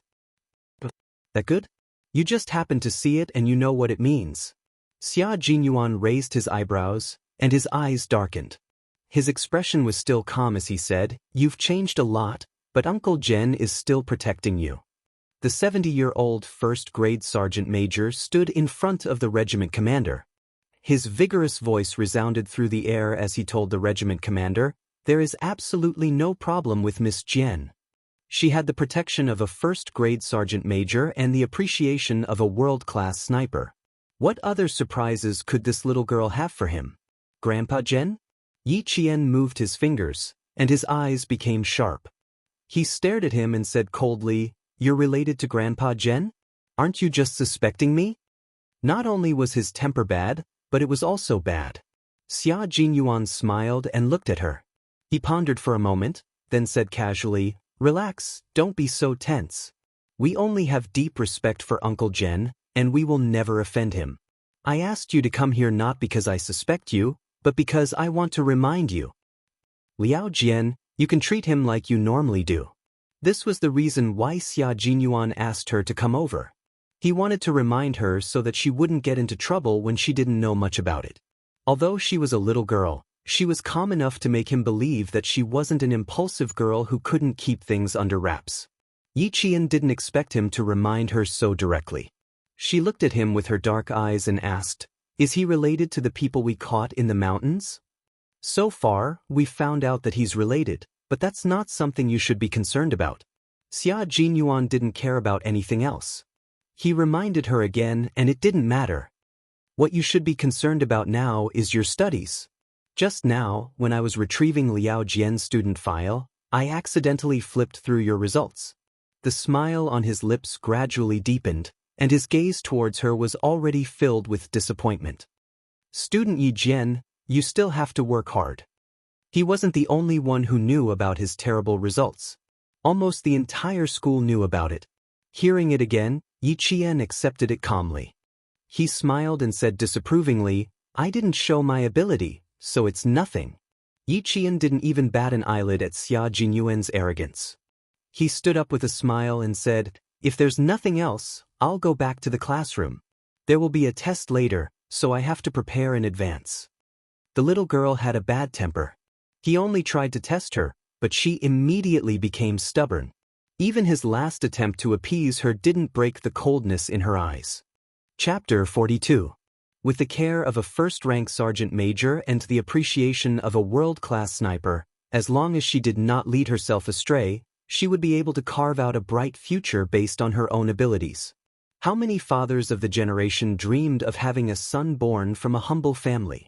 However, Deputy Mayor Yi did not know this. The bell for the first class rang. Under the accompaniment of Principal Qin, Xia Jinyuan led the soldiers to a jeep and left the town's middle school, heading towards the army. At this moment, Yi Qian had already started the first question of the math test. It was just a small test for the teacher to understand the students' learning progress over the past month. The invigilator was the math teacher of the class, a female math teacher who wore black-rimmed glasses and was dressed very seriously. She walked over as soon as Yi Qian started writing. Teacher Ke had just reminded her to pay more attention to Yi Qian. Did the homeroom teacher's reminder mean that the student might cheat? She walked over with a serious expression and saw Yi Qian holding a pen. She only paused for a moment before writing the answers on the test paper. In just a few steps, she had already written at least 5 questions. And what about the other students? They were still doing it on draft paper. Teacher Yang, who had expected better from Yi Qian, suppressed her anger and walked over. She did not speak immediately. Instead, she stood beside Yi Qian and stared at the test paper with a serious expression. After a few seconds, her serious expression shifted slightly. She looked at Yi Qian in surprise and saw that she had written the correct answers without using a piece of draft paper. Was she calculating in her head? Yi Qian looked up at Teacher Yang, who was standing beside her. She seemed to have understood something and smiled. She continued to bury her head in her writing. It's a good thing that you can calculate in your head, but you still have to be careful so that you don't lose marks. Teacher Yang bent down slightly and gently reminded the smiling student, "After you're done, it's best to check it again." At this moment, Yi Qian had finished all the questions. Teacher Yang, who already knew the answers in her heart, had already given her full marks. She put away her test paper and called Yi Qian outside the classroom for a chat. When Xie Sifeng saw this, a contemptuous smile appeared on her face. So what if she changed? She was still an idiot who did not know how to do anything. What was there to be proud of? The students in the class were all used to Yi Qian handing in his papers in advance. They all had the same thought in their minds. Yi Qian will still be in the last place. It can't be wrong. Both periods of mathematics were spent on exams. Yi Jian, who had finished her heart-to-heart talk with Mr. Yang, was already resting in the dormitory. When the physical education class in the afternoon was cancelled, Mr. Yang came in with the math test papers from the morning. Under the nervous gazes of the students, he called out a person's name and asked him to come up and take the test papers. As usual, students with full marks report their results. Although Mr. Yang was strict, he was a teacher who cared about the students' self-esteem. Zhang Wenjin, 100 points, and Jiasin, 100 points. The first to announce their names were the top math students in the class. When they announced Yi Qian's name, no one took it seriously, as if they had made a mistake. Since Yi Qian was the last to hand out the papers, Teacher Yang kept her at the podium as soon as she went up. Teacher Yang pushed his glasses up the bridge of his nose and looked sternly at the students with their heads bowed. He said in a deep voice, "This time, the focus is on Yi Qian. 100 points. I saw with my own eyes that she managed to finish all the papers within 30 minutes. Wipe the disbelief off your faces. Don't be so naive to think that Yi Qian can't do something you can't do. She has been working hard in a place you can't see." Chapter 43. Every teacher would assume that a diligent student must be very hardworking. Taking notes in class and doing exercises at home, all of them grasped the main points of the teacher's teachings and formulated a study plan. Therefore, Teacher Yang also took it for granted. Unfortunately, Yi Qian could only take out her math textbook, but she couldn't take out a single notebook. Yi Qian, who never liked to lie and would never lie about such trivial matters, shook her head. Under the ambiguous gazes of the entire class, she smiled calmly and said, "Teacher Yang, I'm sorry, but I don't have the habit of taking notes." She admitted it so honestly that her classmates couldn't help but laugh out loud. This time, they weren't laughing at her. Sometimes, the interactions between people were just that subtle. Just because Yi Qian embarrassed the teacher in front of all the students, many of the students who both loved and hated the teacher suddenly had a good impression of her. Teacher Yang looked stern, but she was an extremely broad-minded teacher. Hearing this, she revealed a faint smile that was almost invisible. "You're an honest one. You actually made it so that I can't educate those students who also don't take notes." With a hint of humor, the entire class was unexpectedly more harmonious than any other class in the past. After class, some of the students tried to strike up a conversation with Yi Qian. "If only you were like this in the past.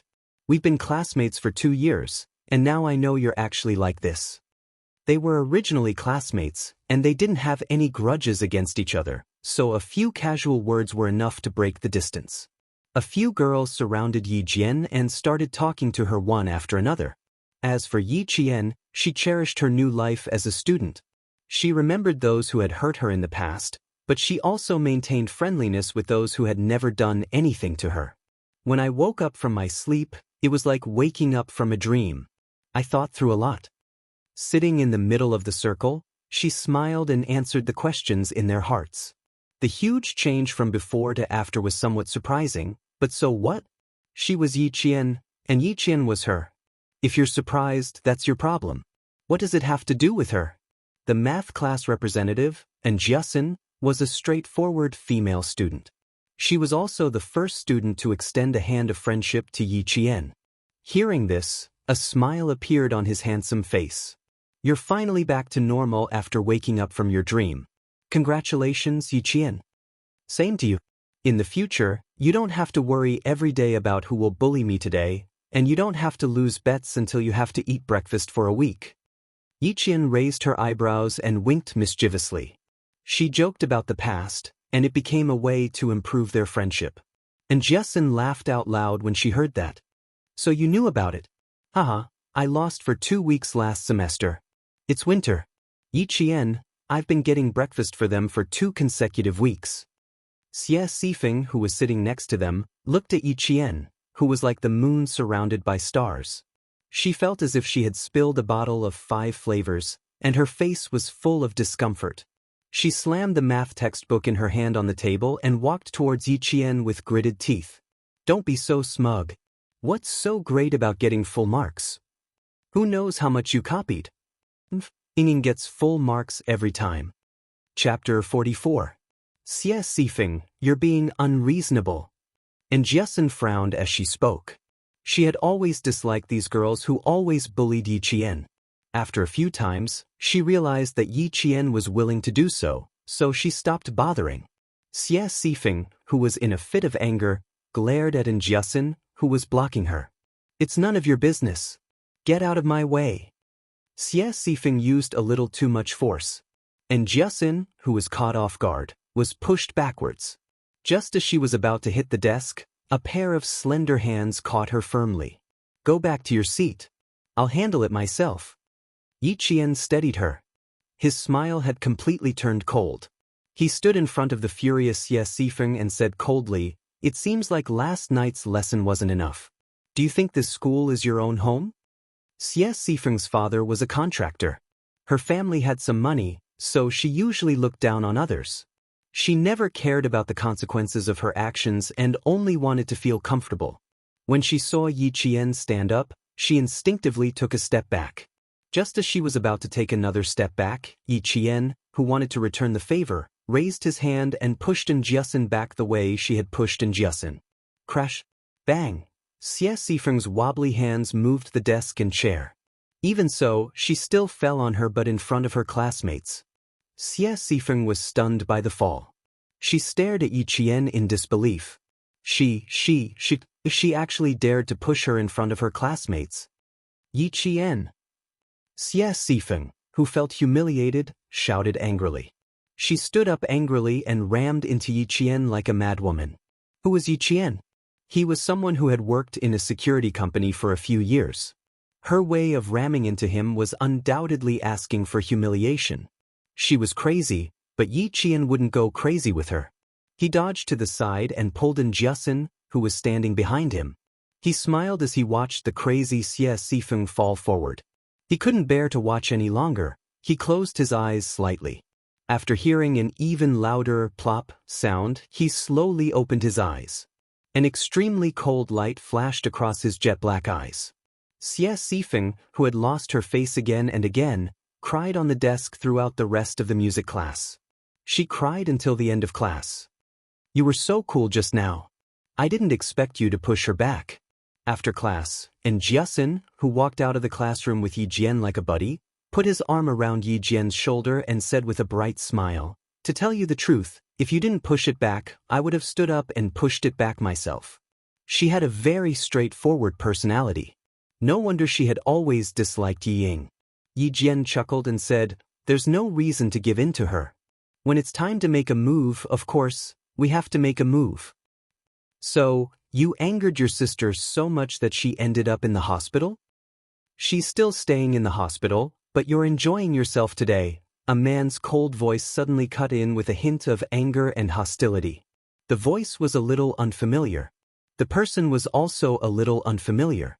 Yi Qian looked at the boy with his hands in his pockets. His gaze was cold. He was dressed differently from the rest of the classmates. He narrowed his eyes and said, "Oh." Then he remembered who he was. Gao Yang, the top scholar of grade 3 class 1. He was from Sky Town Middle School last semester. It was said that someone saw him being sent here on the first day of school. Chapter 45. Gao Yang, who came from the provincial capital, was different from the boys in town. He was extremely handsome with a hint of arrogance. He liked to wear jeans of various colors, a t-shirt, or a sports jacket. He had an arrogant aura that other boys did not have. His expression was also cold. When he saw the teachers, he nodded as a form of greeting. "Are you mute?" He frowned impatiently. When he met Yi Qian's gaze, a trace of disgust flashed across his eyes. He looked away and said coldly, "I'm going to see Ying now. You're coming with me." Yi Qian raised his eyebrows and said with a half-smile, "If the school didn't forbid students from dating early, I would have thought that you were her boyfriend. Aren't you afraid of being called to talk? Stop talking." Even the brave In Jiasen was frightened by Yi Qian's audacity. Damn, dating boyfriend? How could she dare to say it out loud? Yi Qian gave her a reassuring smile and said softly, "It's okay. Just listen. My relationship with Yi Ying is not for you to tell me anything." Gao Yang's lips were pressed tightly together. The disgust in his eyes was so deep that he could not hide it. His voice was changing, so if he raised it slightly, it would sound gravelly. He also realized this and immediately lowered his voice. "She's been crying. You're the older sister. Shouldn't you go and see your younger sister? Student Gao, right? May I ask, what does it have to do with you if I don't go and see her?" "Even if it does, it's not for you to say anything," Yi Qian retorted with a faint smile. She really did not like this student Gao. However, Ying did have many suitors in school, and Gao Yang was one of them. Probably because he was not used to Yi Qian's change, Gao Yang's handsome face instantly darkened. He reached out and blocked Yi Qian's path. "Stop right there. If you stop me one more step, I'll call you molestation right now." Blocked again, Yi Qian's eyes suddenly turned cold.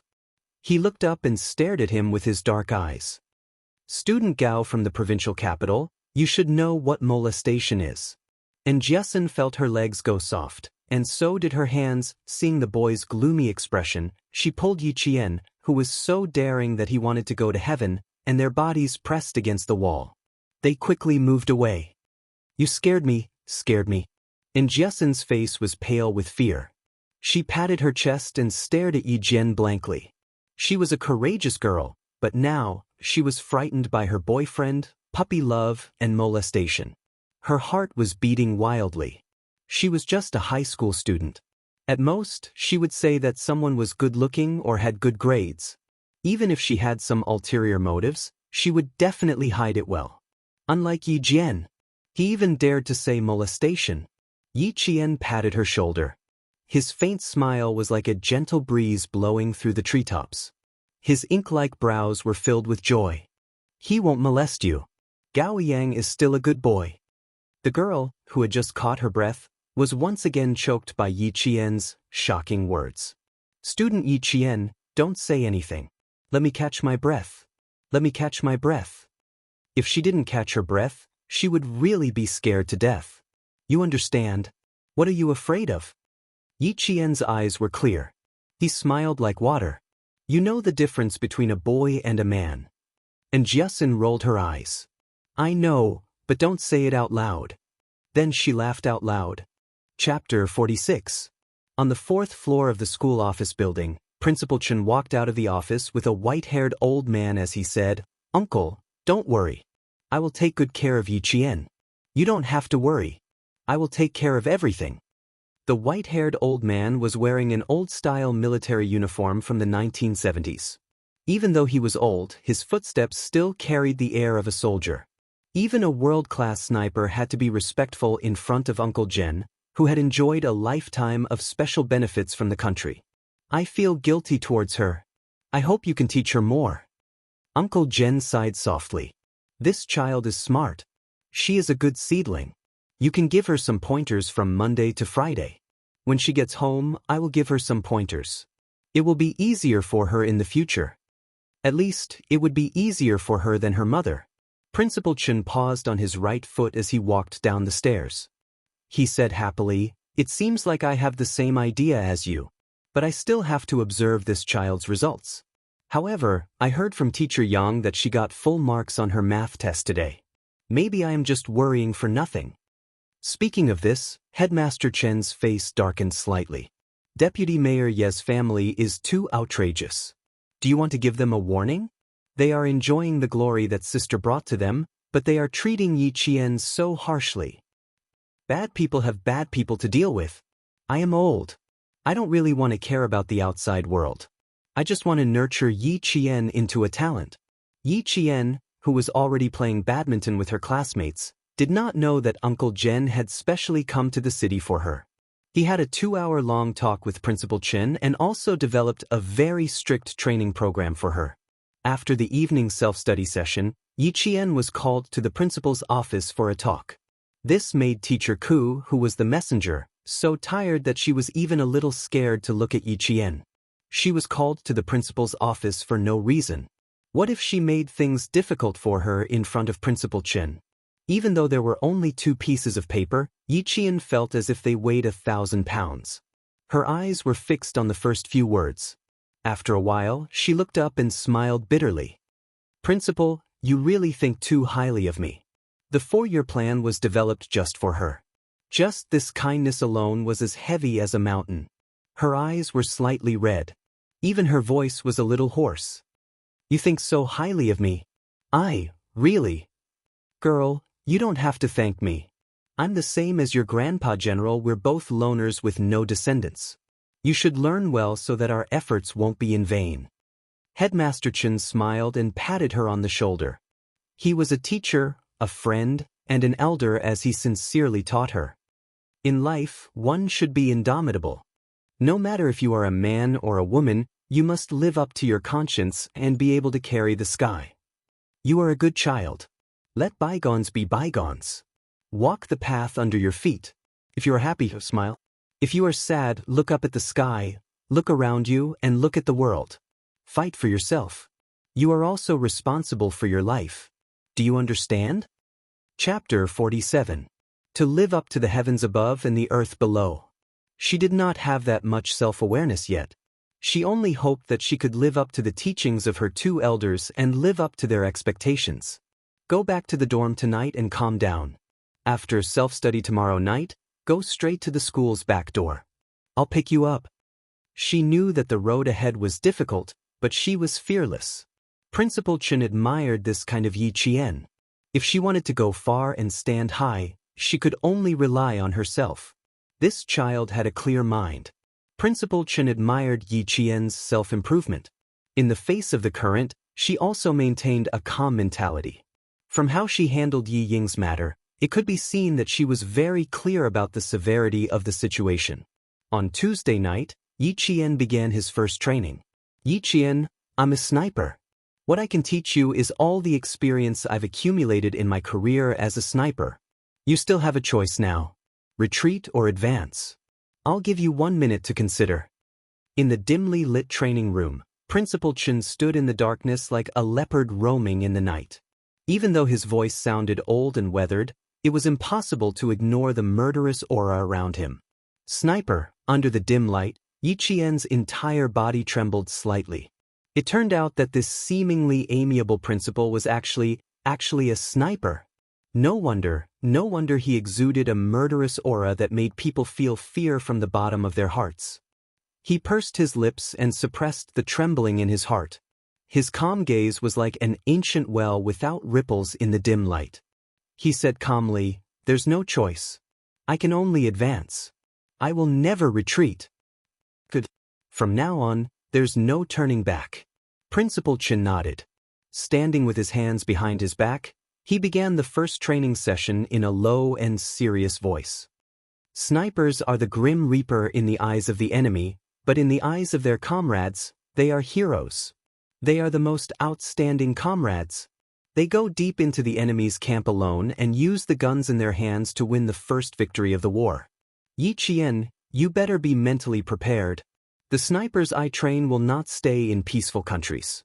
They will go deep into the front lines of any country and complete the mission given to them by the country. Since he wanted to train this lass well, the training program he came up with was so harsh that it would make a soldier's scalp tingle. Yi Qian, who was listening intently, had already adjusted his breathing. Under the cold gaze of Principal Chen, he pursed his lips, straightened his back, and listened intently.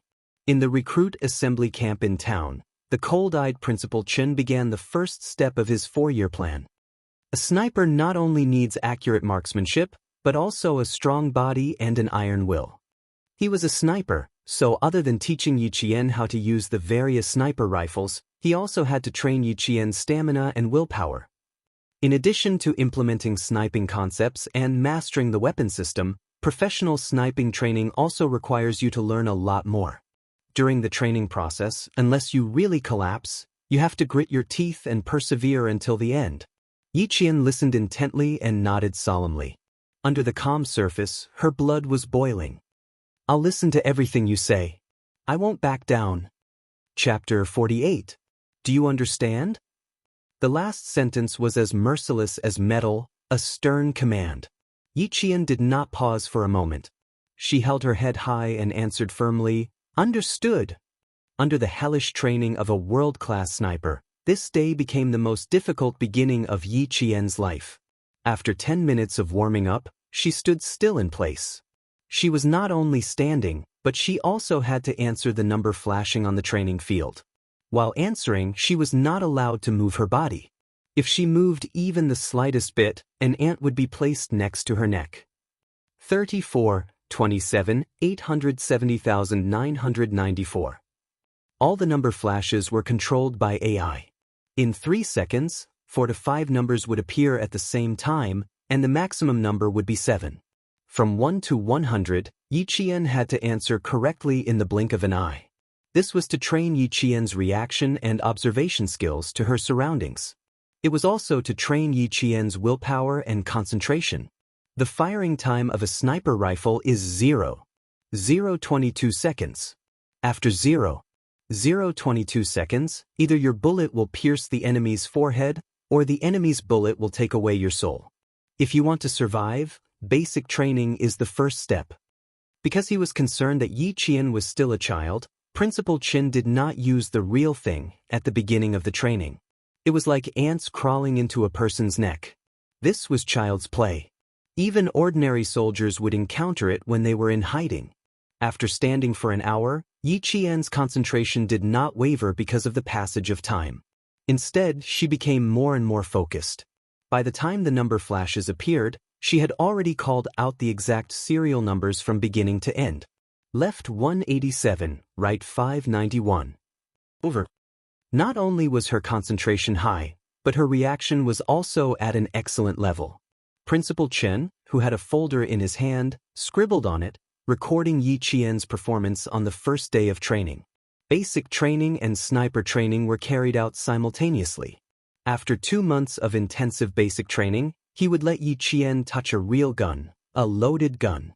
From Tuesday to Friday, Yi Qian was an ordinary student during the day.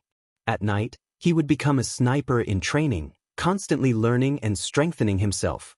In just a few days, the changes from inside to outside were obvious. Her clear and beautiful face was no longer delicate. She was no longer a budding flower, but a pine tree that could withstand the scorching sun and the torrential rain. That kind of change was not something that could be seen at a glance. It was like the spring rain that moistened things silently. By the time you noticed it, everyone would have already gotten used to Yi Qian. Yi Qian, who had returned to the village after Zhou Weiwei, ran down the mountain. He slowed down and walked step by step until he reached Uncle Zhen. It's an improvement from last week. You're 3 minutes faster. Not bad. Uncle Zhen took a puff of his hookah and put the stopwatch in his pocket. He looked at the hard-working girl in front of him and said in a kind voice, "Don't rush it. Let's take it slow." Chapter 49. It's good that you understand. Learn from Principal Chen at school. He's very capable. Grandpa is old, so there's not much I can teach you.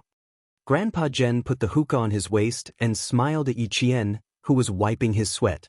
Let's go. I'll take you to a nice place. You'll like it.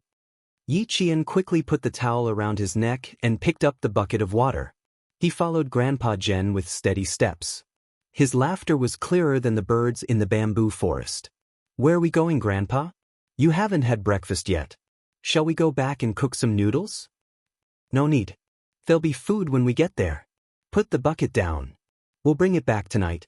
Grandpa Zhen walked with a smile. The 70-year-old man walked in the mountains with steady steps. Even the young men would admit defeat. The back of the mountain was a large bamboo forest. The morning mist shrouded the forest, making it look like paradise on earth. Grandpa Zhen stopped in front of a cellar used by every household in the village to store sweet potatoes. He ordered Yi Qian, "Girl, open the door of the cellar." For as long as Yi Qian could remember, there was a cellar in his house. But he didn't expect this. There was a completely different world behind the cellar. Be careful. Don't be afraid. Follow Grandpa. Walking in the dark tunnel that seemed to lead deep underground, Yi Qian touched the dry stone walls with both hands. The shock in his heart was no less than the shock he felt when he was reborn. He also understood how those soldiers came to the house from time to time. It turned out that they all went through this long tunnel in the mountains and directly entered the village without alerting any of the villagers. The tunnel was quite long. After walking for about half an hour, Yi Qian could faintly see the entrance of the cave. Half an hour. It was a few thousand meters long. Such a large project, yet the villagers didn't notice. Close your eyes for a while. Don't let the light hurt you. Standing at the entrance of the cave, Grandpa Zhen reminded Yi Qian kindly, "Open your eyes in 3 minutes." When Yi Qian got used to it and opened his eyes again, he saw the troops hidden in the depths of the mountains. They were close at hand. After coming out of the cave, they walked down the mountain. Another half an hour later, they arrived at a road paved with asphalt. Beside the road, there was a white banner with red words, "Restricted area for troops." 400 meters away, there was an iron-tipped protective net. Behind the net was an iron-tipped gate. Inside and outside the gate, there were 4 armed soldiers standing guard. He then looked into the depths of the forest and saw the sentry post hidden in the depths of the trees. This place was heavily guarded, and under Grandpa Jen's lead he was actually able to enter so easily. The soldier with the gun walked over and saluted Uncle General. It was a routine check of his identity. The sound of a car came from the front. A very ordinary car came from afar and stopped steadily in front of the sentry post. The left and right car doors opened at the same time. As the car soldier handed over his ID, the young soldier who jumped down from the front passenger seat strode out of the sentry post towards Yichien. "Grandpa Jen, you're here." The young soldier in the military uniform smiled and saluted Grandpa Jen. "I'm afraid I have to go back on my promise from last time. The school called me urgently and I need to go back. I can only come back later." Chapter 50. Yi Jian's dark eyes narrowed slightly when he walked over. She stood beside him without saying a word. Xia Jinyuan, who was talking to Uncle Jen, secretly glanced at Yi Qian and frowned slightly. Why does this little girl like to shrink back whenever she sees me? Could it be that he had really scared her that day at school? Sure, of course. Xia Jinyuan replied to Uncle Jen with a faint smile. He glanced at Yi Qian again and said politely, "Uncle, I'd like to have a word with Yi Qian in private. Is that okay?" Uncle Jen wasn't surprised that Xia Jinyuan knew Yi Qian. After all, the little girl was the one who helped arrest the 3 suspects. Under the old man's smile, Xia Jinyuan smiled as he looked at Yi Jian, who was staring at him coldly because of his words. His thin lips were already slightly curved. Under the morning sun, the handsome face under the military cap looked even more noble and elegant. Even when he smiled, there was a hint of laziness in his smile. "Student Yi Jian, I still have a few words to tell you about the school. Please. Go ahead, little girl." Xia Jinyuan swallowed the words that were about to come out of his mouth. Instead, he turned around and walked in the direction Xia Jinyuan was pointing at. She didn't like to have too much interaction with this kind of dangerous man. She couldn't see through him, and she was used to keeping a distance from people she couldn't see through. "I'm sorry for my probing at school that day, but I hope you can understand our position," he explained in a low voice. His low voice was elegant and luxurious, like the sound of the strings of a zither. "You don't have to be afraid of what I'll do to you. There won't be any surveillance or surveillance." Afraid? It seemed that this major had misunderstood. Yi Qian raised his head and looked at him with clear and fearless eyes. He smiled and said calmly, "Captain Xia, you've misunderstood. I'm not afraid. I just don't want to have too much interaction with you. If there's nothing else, I'll take my leave." Without waiting for his reply, Yi Qian turned and left. Xia Jinyuan did not think too much about it. His slender and strong hand had already grasped Yi Qian's delicate shoulder, preventing her from leaving without any explanation. "Girl, your temper is really bad. Why is it completely different from what Uncle said?" He smiled helplessly. "Uncle is already looking at us. Are you sure you want to listen to me with your back to me?" At this moment, Yi Qian only had one thought in his mind, and that was to take down this major. After thinking about it for a moment, he realized that it was impossible for him to do so. In the future, she could give it a try. "If you have anything to say, please say it all at once, Captain Xia." "Thank you." When he turned around, he skillfully swung his shoulders. His whole body was like a fish, and he escaped from Xia Jinyuan's control. After nearly half a month of training, coupled with Yi Qian's talent, she had learned a lot. Her nimble movements made Xia Jinyuan raise his eyebrows. He smiled slowly and looked at her quietly with his dark eyes. His handsome face was solemn and cold. "Listen carefully, Yi Qian. We have already confirmed that there is a problem with Liao Jian's parents. Liao Jian is the same. Please help us keep an eye on his movements in school." Chapter 51. Yi Qian wasn't stupid enough to ask him why he chose her. Since he chose her, he must have his reasons. After listening quietly, she nodded. "Okay, I'll keep an eye out." She paused for a moment, then said, "If there's nothing else, I'll leave first. Goodbye." She said goodbye as she turned around. She left as soon as she said goodbye. She didn't hesitate at all. Xia Jinyuan raised his hand and adjusted the brim of his military cap. The faint smile at the corner of his mouth was like a gentle breeze, so light that it disappeared in an instant. This little girl. Does she see me as a scourge? He jumped into the car that was already driving over. From the rearview mirror, he saw the backs of the old man and the young girl gradually moving away from him until they disappeared. The sound of the car finally disappeared among the trees. When Yi Qian entered the military barracks, he turned around to look at the winding mountain road behind him. All he saw was lush green trees. Under the blue sky and white clouds, birds flew and left behind a graceful shadow. As soon as he entered the barracks, whenever he encountered a soldier, they would stop and salute Uncle General. Their words and actions were full of respect. Yi Qian obediently followed Uncle Jen's footsteps. He didn't look or ask anything, as if he was a frequent visitor to the barracks. He wasn't curious at all. Fifth Company, arrange for the soldiers to come over tomorrow night. Have the squad leader prepare a list of names. I want to test them. Standing in front of the soldiers, Uncle Jen's expression was extremely serious. Every word he said was an unquestionable command. Suddenly, a series of consecutive gunshots rang out in front of them. Yi Qian, who had his head down, suddenly looked up. As the gunshots rang out one after another, his heart trembled with the sound of the gunshots. It was as if something in the depths of his body had suddenly awakened. It wanted to break through the restriction and fiercely hit the ground. It's gunshots. The soldiers are hitting targets. Uncle Jen, who had signaled for the soldiers to leave first, looked sideways at Yi Qian and smiled.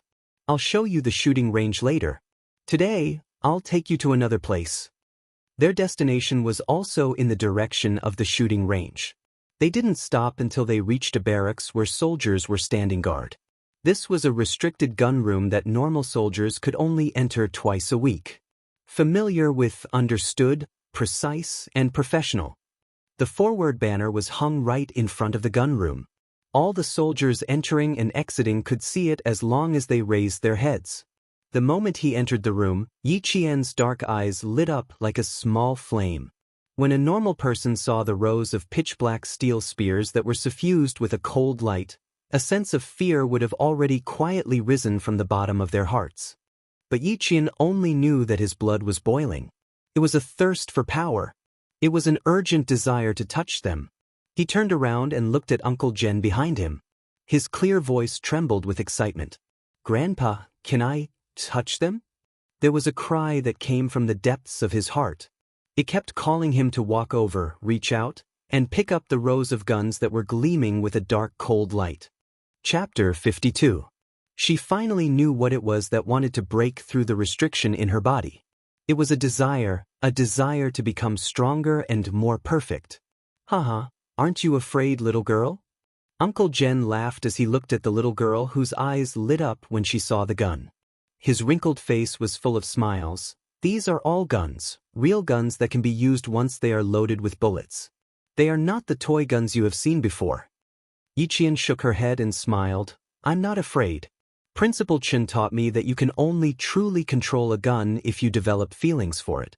Let it become your helper, a helper that can save your comrades in times of danger. He's right. Before you develop feelings for a gun, you have to understand it first. The little girl's eyes were filled with excitement, but there was no sign of fear. Uncle Jen saw this and laughed in his heart. He walked to the front of the rows of steel guns and casually picked up an assault rifle. As he quickly disassembled it, he energetically said, N70AB2, Russian Kalashnikov AK-101 assault rifle, NATO 5. 6mm ammunition.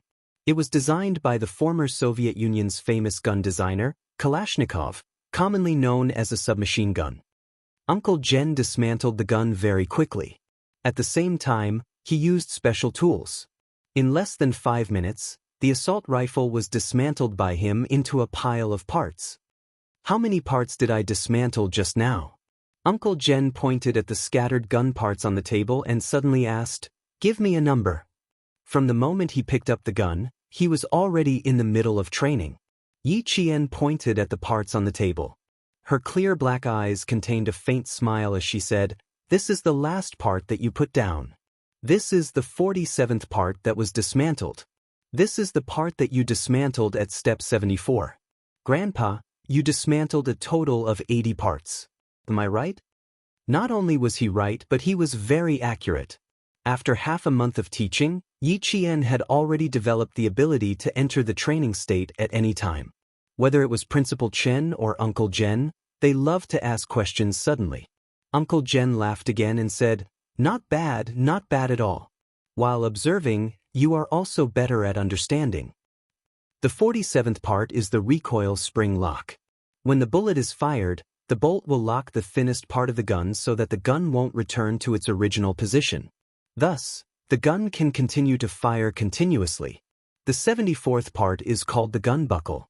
This function is, as Uncle Jen picked up the parts one by one and explained them one by one, Yi Qian, who had zero knowledge of the gun's structure, began to understand it.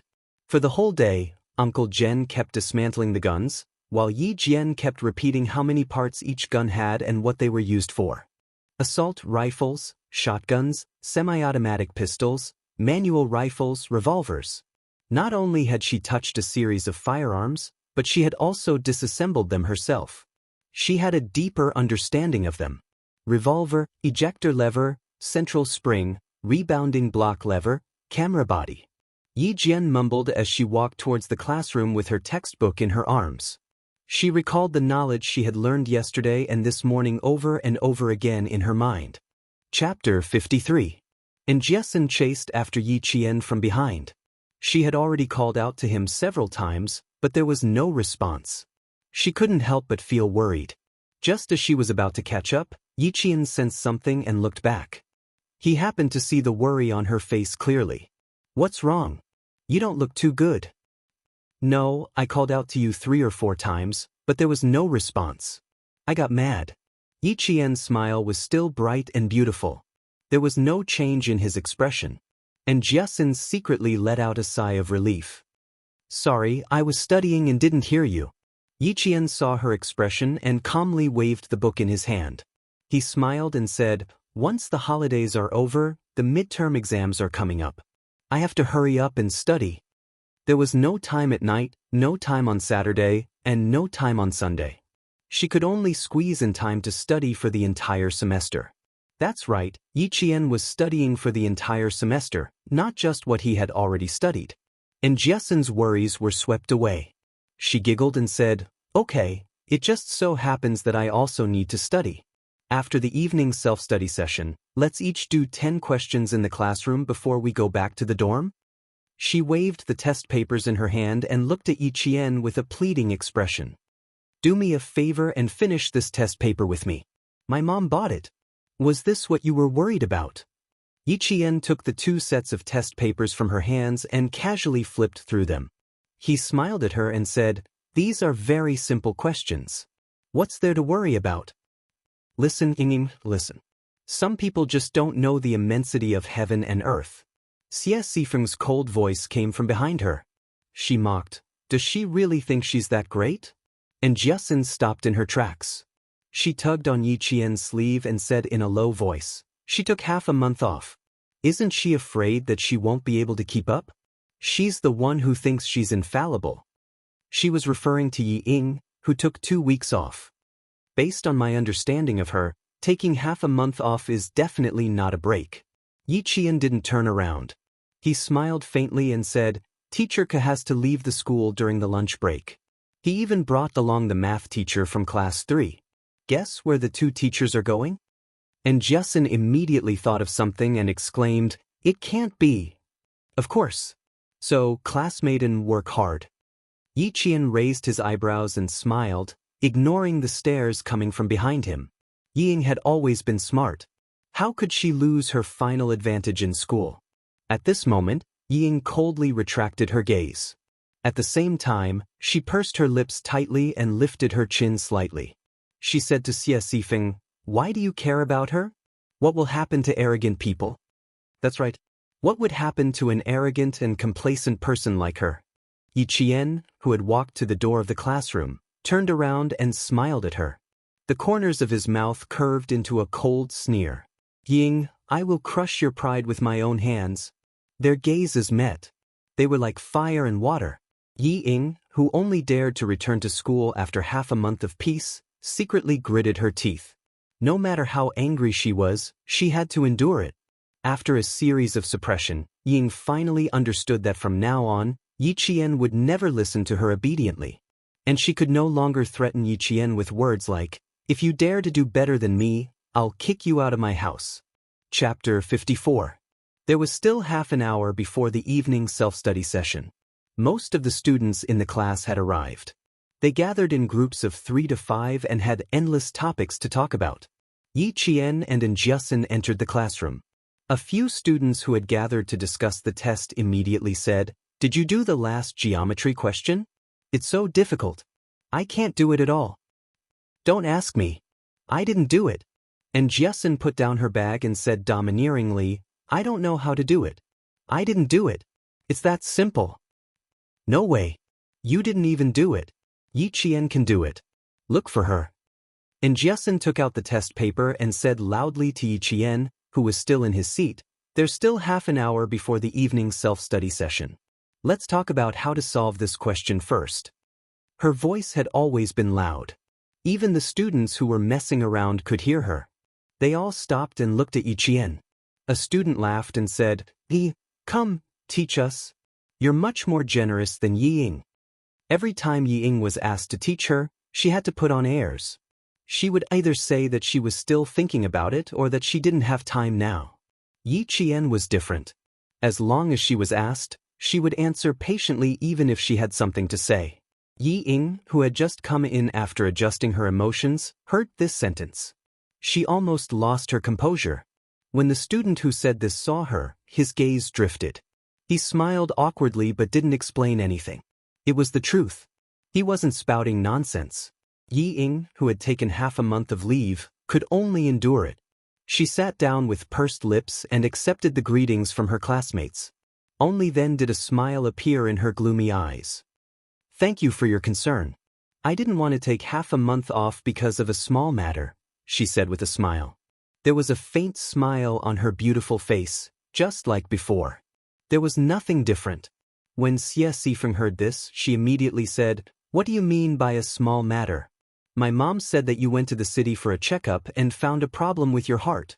She also said that it's difficult to treat and can only be nursed.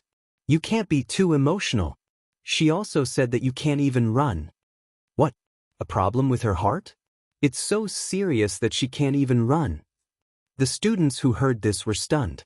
Some of them could not help but put their hands on their chests. When they looked at Yi Ying again, their eyes were filled with pity.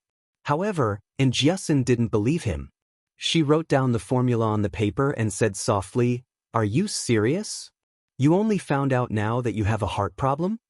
Her mother was a doctor in the town hospital, so she knew a little bit of medical knowledge. "So what if it's true or false? It has nothing to do with us.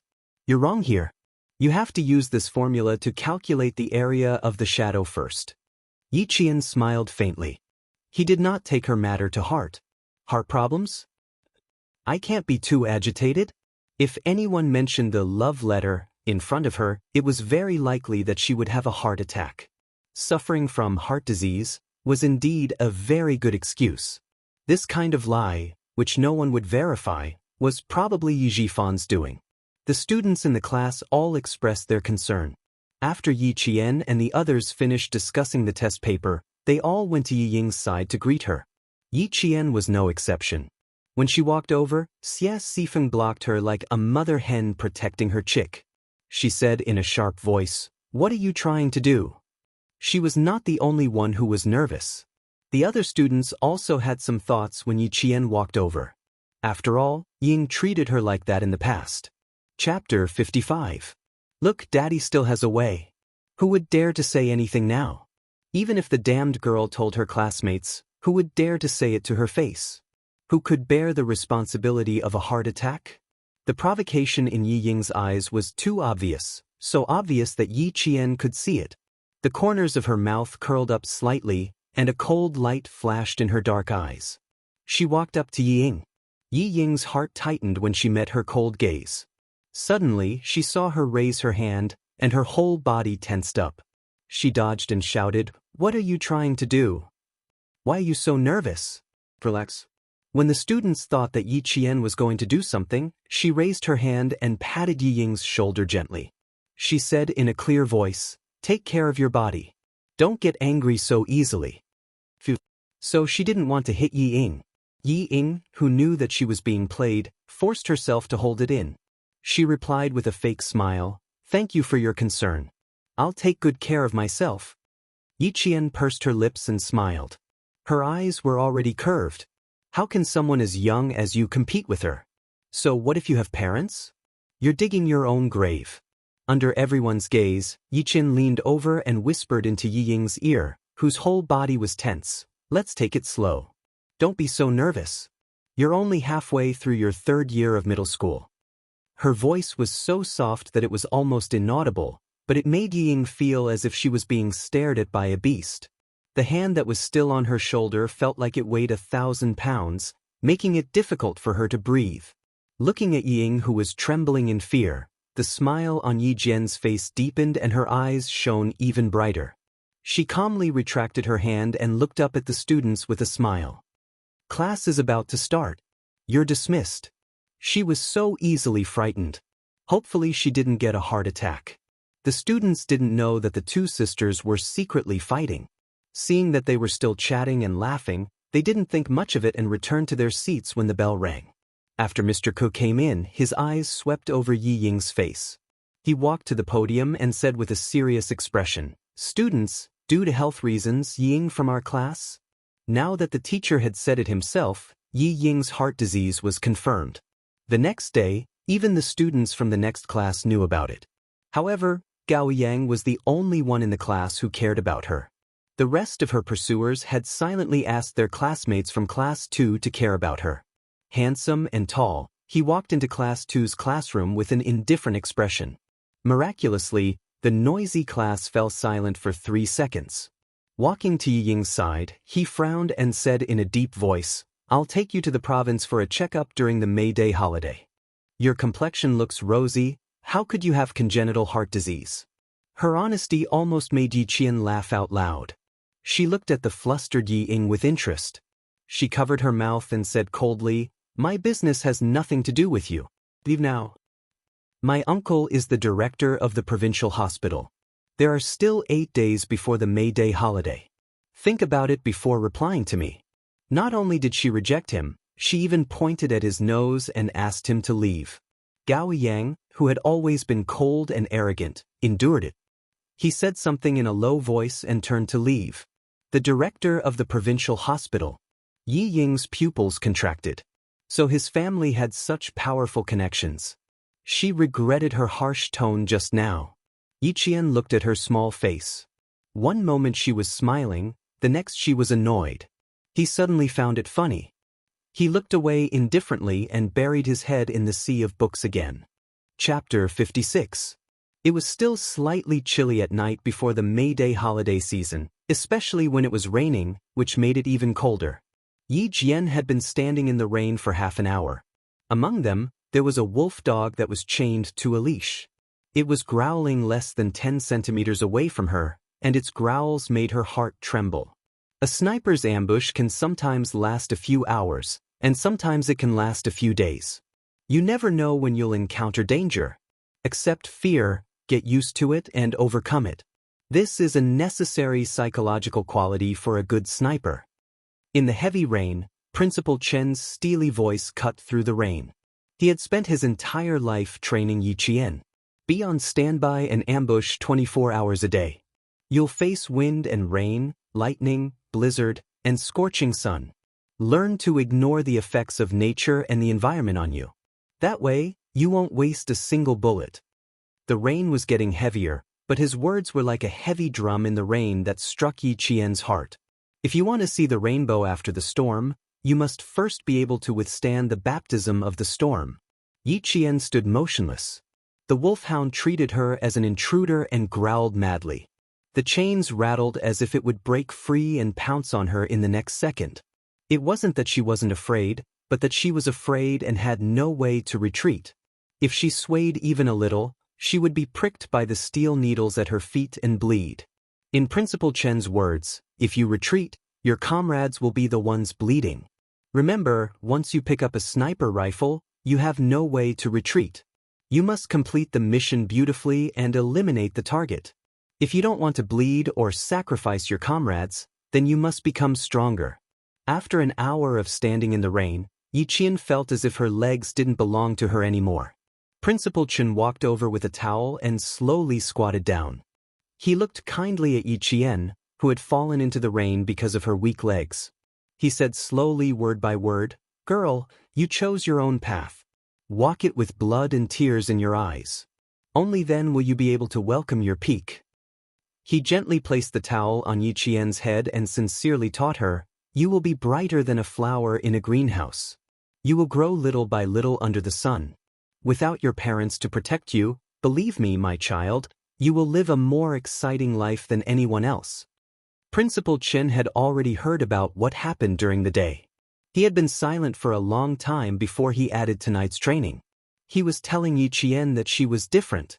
You relied on your own two hands to get what you want. That is your true ability, and no one can replace it.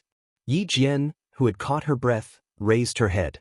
Her eyes were as bright as a mirror after being washed by the rain. They were so clear that they could reflect the beauty and ugliness of everything. Raising his hand, Zhang Xian wiped the rainwater off his face. Under the gaze of the elder, he smiled and said, "I will persevere on, not for anyone else but for myself. Don't worry, I, Yiqian, will never give up halfway on the path I've chosen, nor will I let difficulties surpass me." With a sharp sword in hand, she would cut through the difficulties, cut through the thorns, and walk on a broad path. Headmaster Chen laughed out loud and said, "Good," 3 times in a row. He stood up and said, "Good child, you are fearless and magnanimous. Ying is no match for you." Chapter 57. Principal Chen thought for a while, then nodded with a smile. "If that's the case, then all the more you have to work hard. Go change in the hot water room. I have something to do in the front. Tonight's training will end early." She had been in the rain for an hour. After all, she was still growing. If she rushed it, it would hurt her body. When Yi Jian came out of the hot shower, she saw Headmaster Chen talking to a middle-aged man in his 40s in the training room. He was wearing a short-sleeved shirt and a pair of perfectly ironed black trousers. He was talking in a low voice. "Come girl, let me introduce you to this uncle." Principal Chen waved at Yi Qian, who had already put on her school uniform. "There's something I'd like to ask your opinion on. What do you think?" The middle-aged man was obviously from a military background. He smiled and sized up Yi Qian. After nodding slightly, he said to Principal Chen, "I've been observing you for a while. This child is indeed a hard-working one." Yi Qian hurried over and greeted him politely, "Uncle." Then she heard him say with a smile, "Just now, Headmaster Chen said that it's not very convenient for you to live in the dormitory now. If you go back at 11 o'clock every night, it will more or less affect your classmates in the dormitory. See if you can consider moving out." "Move out?" Yi Qian was stunned. She had indeed considered moving out. Especially after seeing Yi Ying today, she wanted to move out even more. She hadn't thought of a plan yet, but Principal Chen had already arranged it for her. The feeling of being cared for by an elder was really good, really good. "I've thought about moving out, but now I'm still thinking." Before she could finish, Yi Qian suddenly looked up at Principal Chen, then at Uncle Yang. Her eyes were filled with joy. Principal Chen knew that she had guessed it. He laughed and patted the middle-aged man's hand. "Commander Yang, I'll have to trouble you to take care of this child for the next 1.5 years. You're too polite. It's rare that you need our help. This matter is settled. As long as the child is willing, you can rest assured on our side." Battalion Commander Yang repeatedly waved his hands. He was ashamed to accept Principal Chen's gratitude. "She's staying in a room with a separate bathroom and balcony. She's still a student. How about this? I'll add a bookcase and a desk lamp for her tomorrow. What do you think? You arrange it, you arrange it." Seeing that Yi Qian had considered everything thoroughly, Principal Chen was even more relieved to let Yi Qian live alone in the recruit assembly camp. Not only was it safe here, it also wouldn't attract any attention. Yi Qian didn't know how many times his eyes reddened. He bowed deeply to Battalion Commander Yang. Thank you, Uncle Yang. I won't cause you any trouble. Before he could bend his waist completely, Battalion Commander Yang's strong hand had already reached out to stop him. He said in a low voice, "You're too polite, kid. Remember, we soldiers are indomitable. Straighten your back." More than one person had told Yi Qian that no matter what, he had to straighten his back and never bend his waist easily. By the time he returned to school, it was already 11 at night. Yi Qian gently pushed open the door to the dorm. Dai Qing's brows furrowed slightly. In order to make it easier for the dorm management teacher to check on the dorm rooms, all dorm rooms were not allowed to be locked from the inside. But tonight, it was locked from the inside. Chapter 58. Yi Qian didn't knock on the door. His dark eyes stared at the closed door, a cold smile spreading from the corner of his mouth to the depths of his eyes. Very good. She's starting to make small moves as soon as she comes back. Without knocking, he turned around and went straight to Jiasen's room. What? Lock the door? How dare she? Jiasen's face flashed fiercely under the covers. She gritted her teeth and said, "She's a piece of trash. She's been picking on you since she came back." Yi Qian wasn't angry. Instead, he raised his hand to support his head and laughed softly. "It's a good excuse to move out of the dorm." "No, it's an excuse to move out of the school." Since Yi Qian had a dorm that was convenient for his training, he listened to Principal Chen and moved out after class tomorrow. He would use the night self-study time on sniping lessons. And Jiasen was immediately interested when she heard this. "Move out? Really? Does that mean I can come out to find you more often?" "Classmaiden, wait until I move out," Yi Qian sneered, closed his eyes and murmured, "It's getting late. I'll get up early tomorrow and go jogging." "You're lying." And Jiasen saw that she wasn't excited at all about moving out. She snorted, turned over, and quickly fell asleep. In the dorm, Ying was still waiting for Yi Qian to knock on the door. She didn't expect that when she went to sleep, it was still quiet outside. When she opened the door the next day, she saw Yi Qian and Jiasen walking over from the washroom with a basin in their hands. Their hair was wet, and they brushed past each other. They didn't even look at her. She didn't return to the dorm until 11 at night for the past few weeks. What could she be doing? Yi Ying stared at the figure that was getting slimmer and slimmer. Even her figure seemed to have grown taller. Yi Ying's beautiful eyes narrowed slightly, and a dark, cold light flitted across them. "You're asking me where Yi Qian goes at night? If she doesn't go back to the dorm after class, where else could she go?" Liao Jian glared at Xie Sifeng, who had taken the initiative to look for him. His eyes turned slightly, and his face, which had a few pimples, suddenly revealed a ruffian smile. "That's simple. You pay and I do the work. How about it?" When Xie Sifeng heard that there was hope, she immediately said, "How much? We're all classmates. You won't ask for too much, right? Don't worry, 10 yuan is nothing to you. It just so happens that I also want to know where she went when she returned to the dormitory so late at night." Liao Jian's eyes darkened and his face revealed a look of resentment. That brat had embarrassed him in class that day. He had been waiting to settle this score with her. Leaving school at night, huh? That's easy. At this time, Yi Qian was already in the teacher's office. He told Teacher Ku that he was moving out of the school and that he had been locked out of the dormitory last night. Teacher Ku, who had wanted to say more, immediately shut her mouth. She snorted coldly and glanced at Yi Qian provocatively. "Fine, you can sign this letter of commitment yourself. If anything happens, it has nothing to do with the school or the teachers." Moving out? If an undisciplined girl were to come into contact with some bad people outside, it would be too easy for her to learn bad things. Yi Qian glanced at it and signed his name without hesitation. He maintained a polite smile and said calmly, "Teacher Ku, don't worry. I'll take good care of myself. I won't cause any trouble for the school or the teachers." Chapter 59. Her etiquette was impeccable, and her grades were improving day by day. This gave Teacher Ku, who wanted to teach her a lesson from time to time, no chance at all.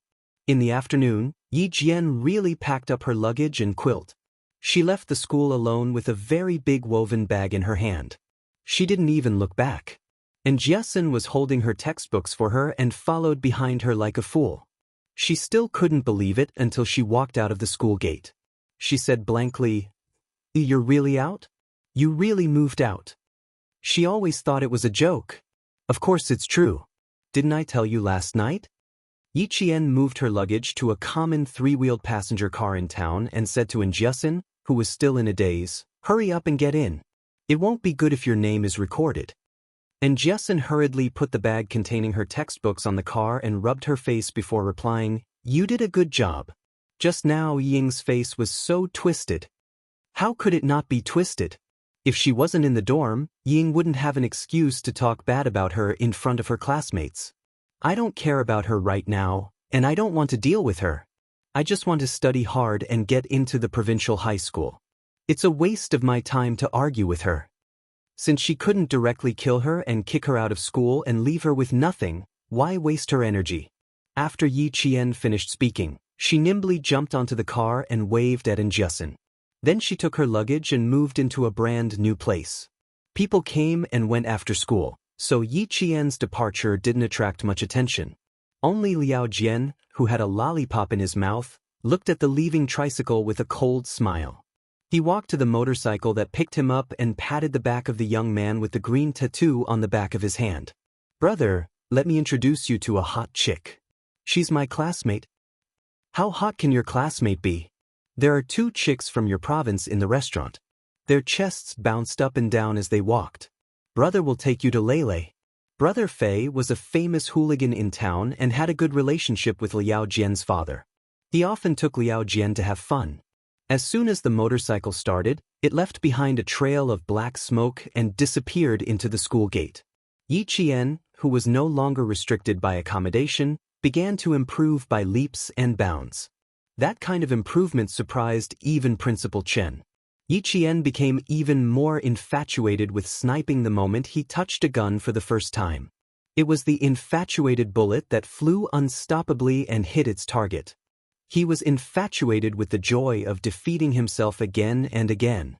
During the entire May Day holiday, Yi Qian followed Principal Chen and Uncle Zhen to practice again and again in the deep mountains and forests.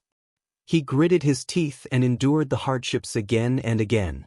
Target is 470 meters away, hit between the eyebrows. After putting away his sniper rifle, Yi Qian carried his gun and jumped down from the tall tree. He hugged the tree trunk and stepped on the branches. When he reached a certain height, he jumped down from the tree. Her face was covered in green paint and she wore a helmet that didn't quite match. Her palm-sized face looked especially small and delicate. Principal Chen picked up the straw man target and walked over the bushes. He removed the empty bullet that was shot between the straw man's eyebrows and handed it to Yi Qian. "Keep it well. It is also a witness to your growth." Chapter 60. Yi Qian's improvement could be described as godly. The more he taught her, the faster she absorbed. Principal Chen and Uncle Zhen had privately discussed this with each other many times. At the same time, they had more confidence in Yi Qian. Principal Chen opened up the foldable table and signaled for her to sit down. Under the scorching afternoon sun, he began to teach her sniping theory. There were too many things a sniper needed to learn. From learning how to move stealthily to setting up a firing position, from accurately reading a map to taking aerial photos of a battlefield. Even the ability to enter and exit a position while hiding were all things Yi Qian needed to learn. A year and a half in junior high was enough for Yi Qian to absorb all this knowledge that would benefit her for the rest of her life. Only shoot once. Remember, there must not be a second shot. Don't give the enemy a chance to find out where the bullet came from. You only need to shoot once and disappear after hitting the target. Then you'll win on the battlefield. The first shot is a matter of life and death. You need to observe the direction of the wind, the weather, and the visibility. If you shoot from a long distance, the wind speed and the bullet's gravity will change the bullet's trajectory. If you miss the first shot, the target will be alarmed and discover your presence at the same time. The second shot is very likely to be from the enemy's side. Accurately calculate the shooting range, wind speed, and bullet's trajectory. Then complete it based on your feelings. As Yi Qian listened to Principal Chen's teachings, her slender hand gently stroked the sniper rifle she borrowed from the army. Her oily face was solemn and cold. She had already begun to show the coldness that a sniper should have. At night, Uncle Jen would take her to the army's armory to identify the guns, ammunition, and quickly assemble them. At the same time, she had to practice mixed martial arts with the soldiers in the army. In mixed martial arts, Yi Qian couldn't beat them due to her young age and lack of strength. For things like identifying guns and quickly assembling a gun from a pile of scattered parts, she needed about the same amount of time as the elite soldiers. The M16A3 assault rifle has the same appearance as the M16A4, but the biggest difference is that the biggest feature of this rifle is that it has made a big change to the mechanical sight of the Amarlet M16 series. So, Yi Qian waved the assembled M16A3 assault rifle in his hand and smiled at the soldier who was competing with him.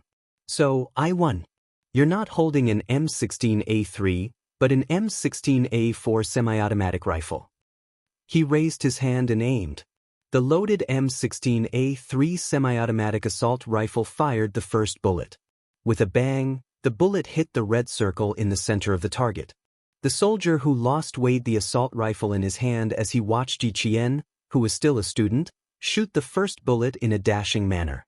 The recoil from the bullets did not affect her professional shooting posture, which was impeccable.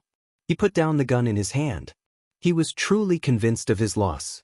Even if he wasn't convinced, he had no choice. There was a round of applause. He smiled at Yi Qian and said, "I admit defeat. Unfortunately, you're not even 18 yet.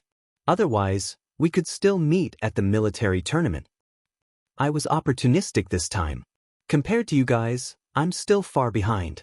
Yi Qian's opportunistic remark was based on her own memory. The elite soldier in front of her had been able to accurately and quickly assemble a gun even while blindfolded. Chapter 61. At night, Yi Qian would run with the soldiers, assemble, and train their posture. At 5:30 in the morning, she would do morning exercises and mixed martial arts. Here, Yi Qian was like a real soldier, blending in with the troops. Yi Jian was like a role model when she came up to inspect the military posture and military etiquette. She made the veterans feel that they should work harder to succeed. She stood like a pine tree, sat like a bell, and walked like the wind. From her body, one could tell what the most standard military posture was and what the most qualified posture was. You're just short of a military uniform. After the morning training, the young soldier smiled at Yi Qian, who was the same age as his sister. He pointed at her uniform and said, "This uniform doesn't suit you." Yi Qian, who spoke and acted like a soldier, wearing a uniform, was indeed a little strange. Wearing a uniform that gave off the vibe of a military uniform, wasn't that strange? Yi Qian was still sweating. She wiped her sweat with her sleeve and said with a bright smile, "I promise to wear a military uniform when I'm 18.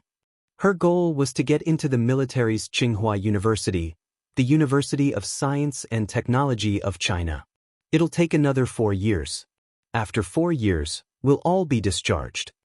After the soldiers laughed, they felt a little sad. The troops were made of iron, but the soldiers were like water. After 4 years, the recruits here would have changed 4 rounds. Yi Qian looked at them, her dark eyes shining like diamonds under the sunlight. She gently shook her head and said slowly, "No, in my heart, you're like the sun that never sets. You'll never be discharged. 10 years from now, in my memory, you'll still be wearing a military uniform. You'll still be indomitable men." Under the sunlight, her face was beautiful, and her voice was clear and melodious. Her voice and her smile were like the gurgling spring water in a mountain stream, flowing into the hearts of good men. "We're all looking forward to seeing you in a military uniform in 4 years. Come, let's give you a high five." The leader was a squad leader. They were all scouts who had trained in mixed martial arts. Their tanned faces were serious when they were on duty, but when they were resting, they were like the brothers next door taking care of Yi Qian. In the sound of applause, Yi Jian ended her May Day holiday in the army. After the summer vacation, she would come back again and spend another unforgettable military life with this group of adorable and respectable soldiers. By the time they returned to town, it was already close to 5 in the afternoon. Principal Chen smiled as he took out a $50 bill and said to Yi Qian, "Go, girl. Buy a caddy of pork belly and come back. Let's have a drink together tonight." His heart was filled with joy. He was even happier than if he had found a treasure. Yi Qian took the money and said happily, "Braised pork, braised grass carp, they are all your and Grandpa's favorite dishes. You have a good memory. Hurry up and go." Uncle Jen also laughed out loud. He rarely came to town, but he was really happy today, so he agreed to come to town. The market in town was not big. By 4 or 5 in the afternoon, there were only a few stalls. When Yi Qian was picking vegetables, she heard the stall owners talking about the mayor election. One of them said that Deputy Mayor Ye's family could even kick their own niece out of the house, so he was definitely not a good official. Yi Qian's lips curled up when she heard that. If this matter affected his career, Yi Ying and her mother would not have an easy time. Chapter 62. At the front of the town street was a newly opened Spring Sun restaurant. A few girls wearing tank tops and miniskirts were greeting a few customers who had jumped out of a truck. Yi Jian, who was passing by the roadside, walked quickly to Headmaster Chen's house with the groceries she had bought. A bowl of red braised pork, a braised grass carp, a bowl of stir-fried bacon, a bowl of tomato soup, and a bowl of vegetables. Principal Chen and Uncle Jen chatted happily as they sipped on rice wine. After the meal, the two of them were a little drunk. Yi Qian packed up his things, carried his backpack, and walked towards the recruit camp with a flashlight. The recruit assembly camp was about 10 miles away from Headmaster Chen's home. When they passed by the Spring Sun Hotel, several motorcycles came from the front. Yi Jian, who was holding a flashlight, turned off the lights subconsciously and saw the motorcycles stop at the entrance of the hotel after turning a corner. The strong lights of the motorcycles did not go off immediately. They reflected a blinding light on the restaurant's glass door. The night wind carried with it the pungent smell of diesel fuel and a faint smell of blood. Yi Qian wrinkled his nose and walked away quickly. During the day, a few girls wearing tank tops came out to greet him. The people on the motorcycles all got off one by one. "Get out of my way!" A man shouted angrily and blocked one of the girls. He got off the motorcycle himself. "Send the food to my room and ask Liao Yu to come over." Yi Qian's footsteps paused for a moment. When he lifted his feet again, he walked faster and more steadily. The smell of blood in the air had not faded. Yi Qian did not continue walking forward. Instead, he took a shortcut to the recruit camp. When he passed by a village pond, he suddenly heard rapid breathing coming from under the embankment. Then there was the sound of splashing water, as if someone was climbing out of the pond. The muddy smell mixed with the strong smell of blood made Yi Qian stop in his tracks. His body slowly crawled on the wet ground. The sound of splashing water disappeared, and the breathing became more rapid. Yi Jian pursed her lips even tighter. This person was injured. Was he a villager from the town? No, that was unlikely. If it was a villager, he could have called for help. She, who was used to being cautious, did not move. It was as if she blended into the night. She even held her breath. In the darkness, someone staggered as he stood up. Step by step, he walked towards the camp on the small mountain. The stench of blood became even heavier. When Yi Qian saw the shadow, he jumped up from the ground without any hesitation. He stuffed his flashlight into his bag and ran towards the stumbling shadow. "I'll help you over there. Come, lean your body weight on me. I can support you." Yi Qian rushed over and grabbed the man's right arm and placed it on his shoulder. He used his other hand to support the man's strong waist. "I know Commander Yang. Don't talk. Let's go back and treat your wounds." After being in the army for so long, he was familiar with the aura emitted by the shadow. It was the aura of a soldier who was calm in the face of death. Chapter 63. When he heard that the young lady knew Commander Yang, the man quietly put away his gun. When he spoke, his voice was already so weak that it was almost inaudible. "Young lady, quickly run over and tell Commander Yang that the target has been alerted. We'll be there soon. Don't talk. Save some energy for when we see Commander Yang." Yi Jian's face was cold and gloomy. The 1.8-meter-tall soldier was leaning on her with all his weight. Her footsteps were also steady. Commander Yang was on the phone. When he heard the cold voice coming from the phone, his expression was unprecedentedly serious. "Okay, I'll immediately send troops to search. Report as soon as there's any news. The target is the #1 overseas event in the southern province. Please be careful. A deep male voice came from the other end of the phone. It was filled with boundless killing intent. In 10 minutes, I'll arrive at Fujian town. Yi Qian appeared at the camp's sentry post. When the two soldiers on duty saw her, their expressions changed. One called Commander Yang to inform him, while the other ran into the camp with the injured man on his back. Inside, Commander Yang just happened to run out with the military doctor. He immediately placed the injured man on a stretcher. It's a gunshot wound on his left shoulder. He lost too much blood and fainted. The wound may be infected. It needs immediate anti-inflammatory treatment. When Yi Qian saw Commander Yang, she immediately told him all the details she knew. There's a problem with the Spring Sun restaurant. 5 foreign men came to the restaurant. One of the foreign men spoke with a Hongkou accent. He's injured. Hongkou accent. Isn't this? Commander Yang looked deeply at Yi Qian and said in a low voice, "Young lady, you might have to work hard tonight. Go back to the dormitory first. The military doctor will come and treat this soldier's wound." Yi Qian slightly narrowed her eyes and said in a low voice, "Uncle Yang, you only have one military doctor here? I'm afraid one isn't enough. I know a little about how to treat gunshot wounds. Let me go with you." When this young lady spoke, her expression and words always gave people an inexplicable sense of confidence. Commander Yang nodded without hesitation. "Okay, you can help." Yi Qian had been in the medical school for more than a year, and his professional knowledge was even better than the medical students. How could he really just be an assistant? But it was true that he could only be an assistant. The 14-year-old Yi Qian had never been exposed to gunshot wounds before. He had only learned some theoretical knowledge in the army. Anti-inflammation, intravenous drip, wound cleaning, removing the bullet and cleaning the wound again. As long as the military doctor needed anything, she would immediately hand it over. She would even use a disinfectant cloth to wipe the sweat of the military doctor who was removing the bullet. When Xia Jinyuan came in, he saw a slender figure standing by the operating table like a sentinel. When she heard his footsteps, she turned around with a scalpel in her hand and looked at him coldly. "It's me, Xia Jinyuan," he said in a low voice and took off his combat helmet, revealing his handsome face. He was wearing an army combat uniform. He did not have the elegance he had when he was in the military uniform. Instead, he walked in with the cold air of the dark night, filling the infirmary with the murderous aura of a powerful army. Yi Qian let out a sigh of relief. So it was him.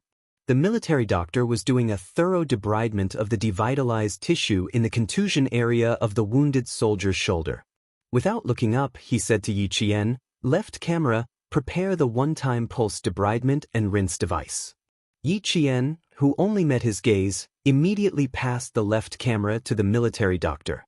At the same time, he prepared the one-time pulse debridement and rinse device.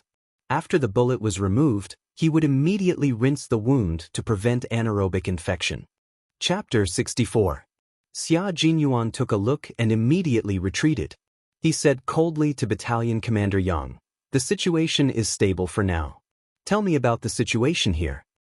Miss Jian saw the suspicious target at the Spring Sun Hotel at the entrance of the town. He spoke with a Hongkou accent and was injured. Battalion Commander Yang quickly relayed the information he received. "We'll have to wait for the patient to wake up before we know the details." Turning back, his deep eyes glanced at the infirmary with the operating lights on. His thin lips pressed tightly together as he said in a deep voice, "When did she learn how to deal with gunshot wounds?" Her movements were quite skillful, as if she often dealt with gunshot wounds. "Captain Xia, you're talking about Miss Jian, right? She's smart and has a good memory. She's been in the army recently, so she probably learned a thing or two." Battalion Commander Yang was afraid that Captain Xia, who had a cold and powerful aura, would be displeased, so he immediately said, "The military doctor said she's fine. She was only allowed to go on the operating table because she knew all the medical equipment." Xia Jinyuan looked at the nervous Battalion Commander Yang and smiled. She's indeed a smart girl.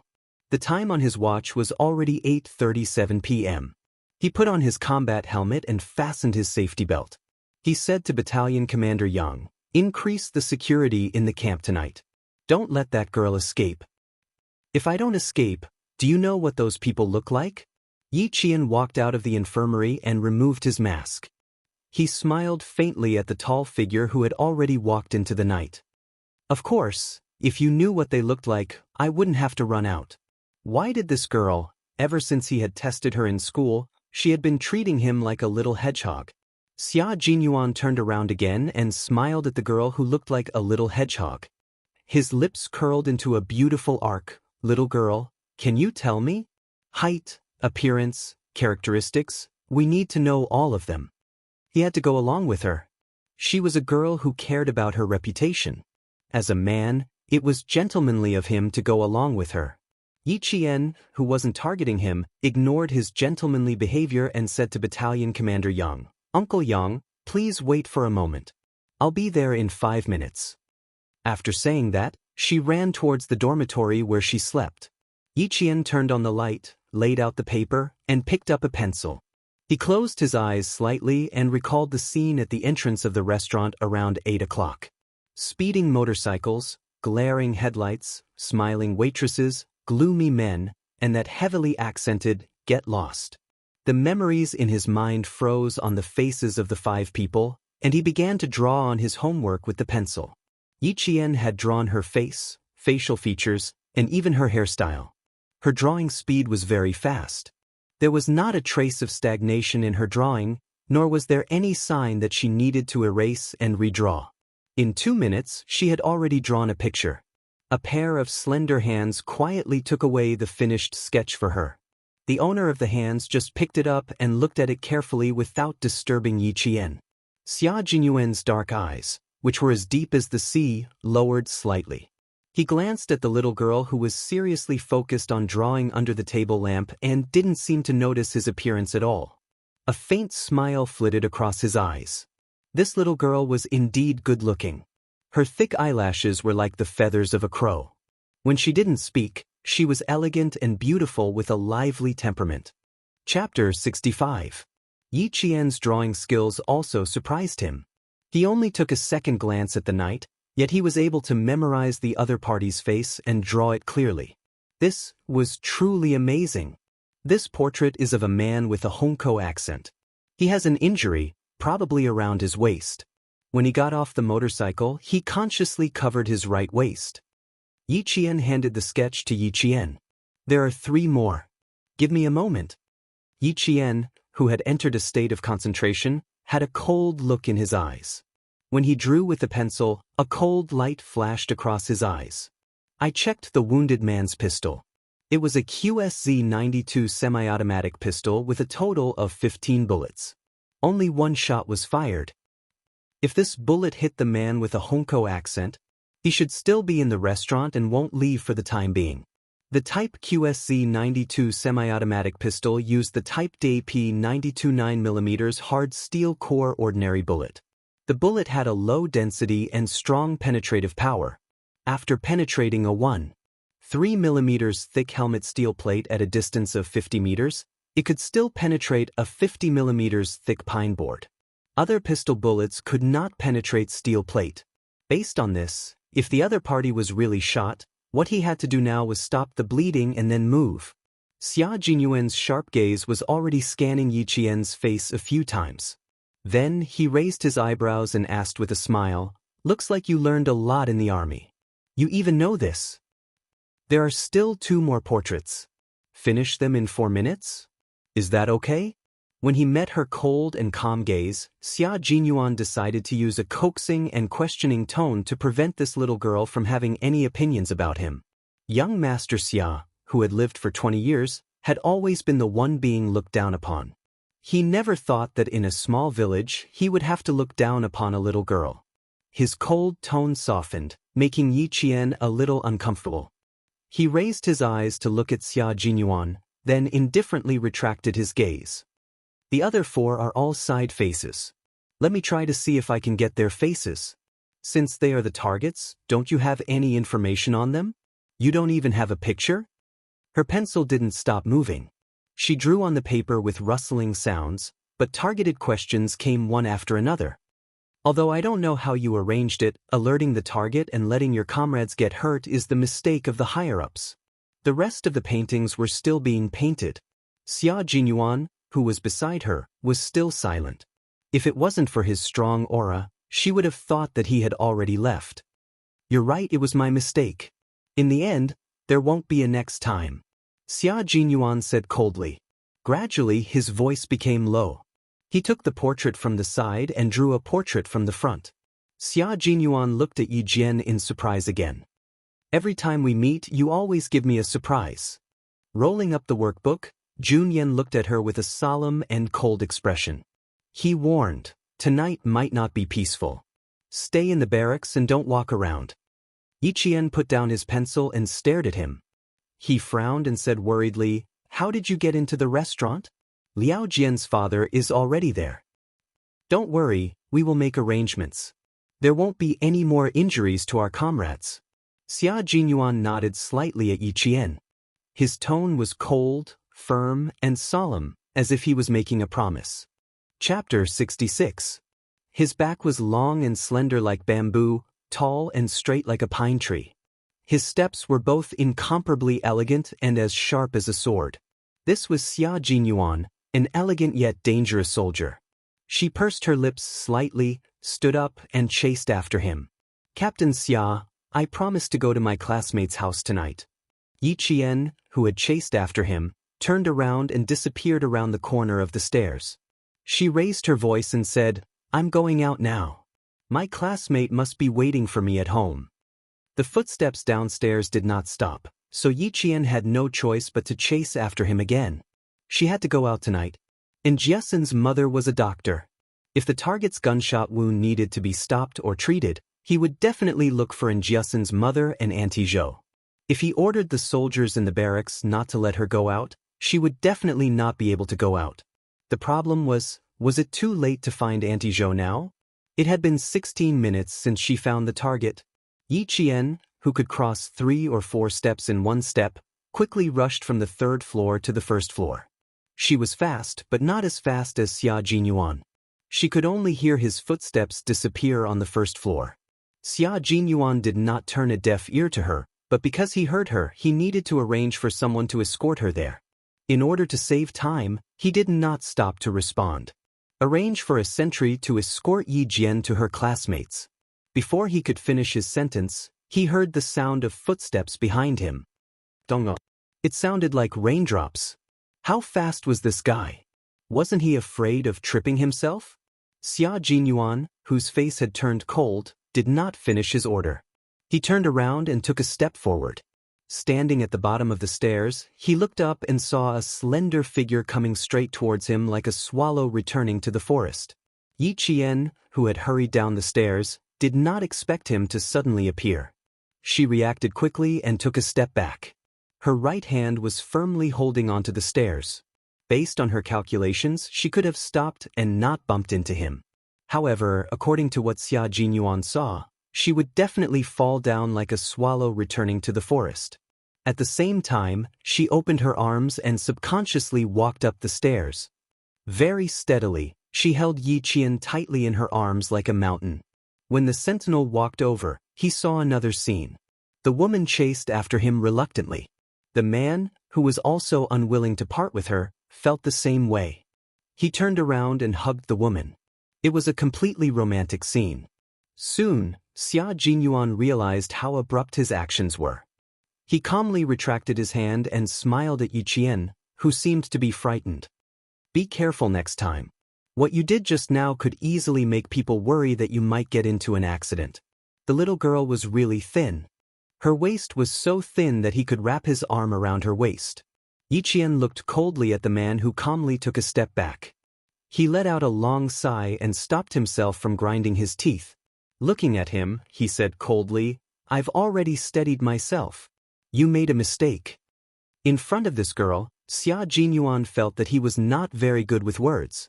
His thin lips curved into a helpless smile. When he turned around and looked at the sentinel again, his handsome face was cold, as if he had never smiled before.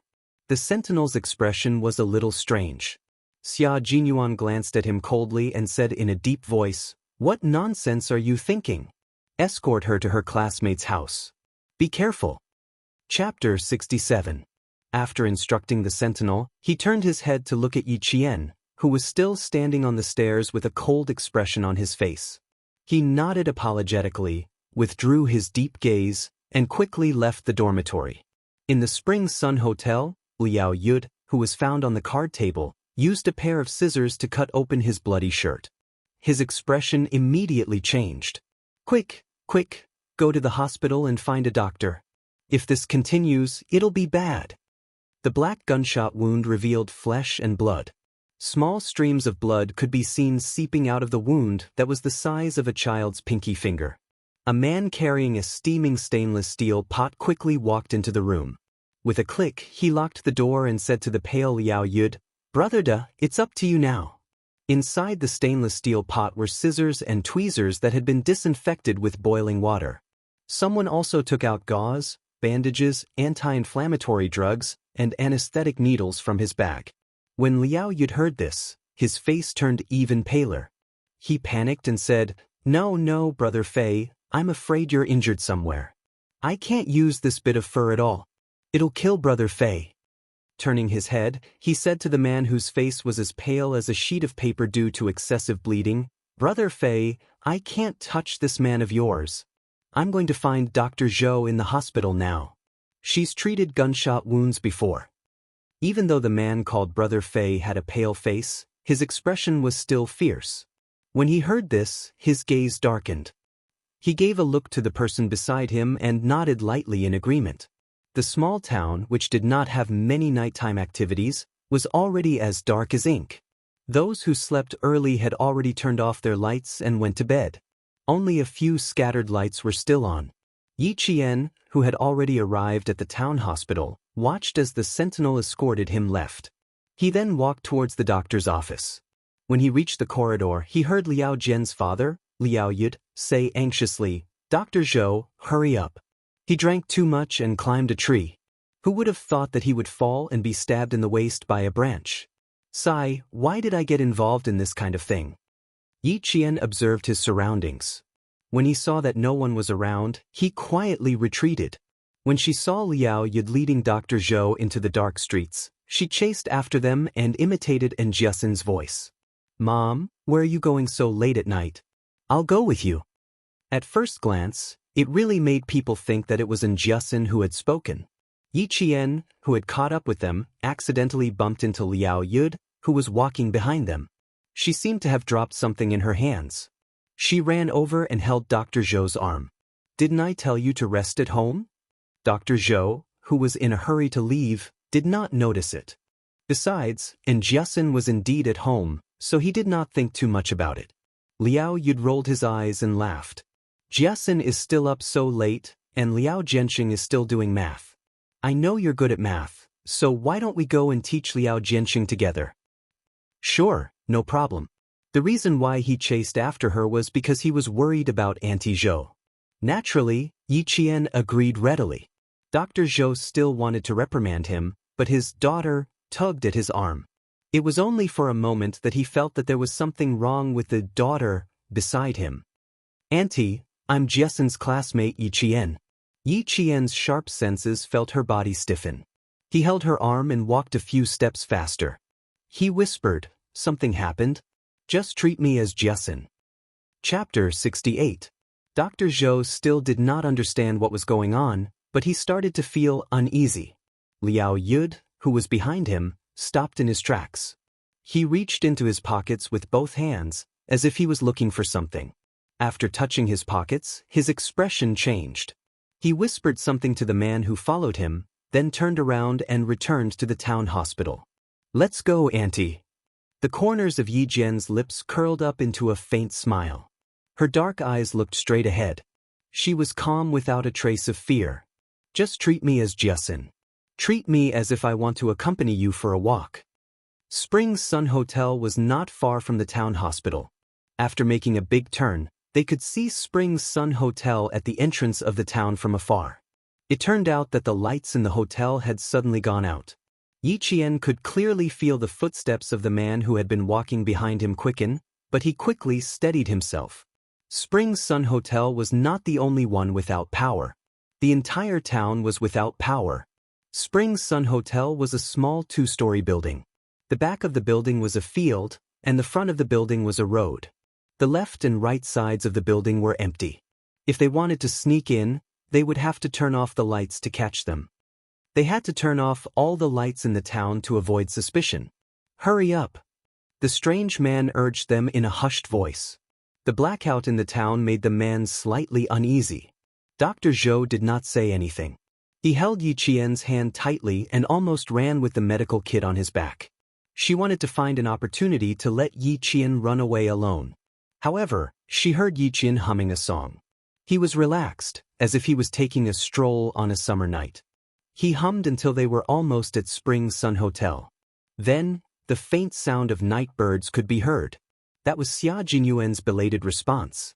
He was telling Yi Qian that the surrounding area had been deployed.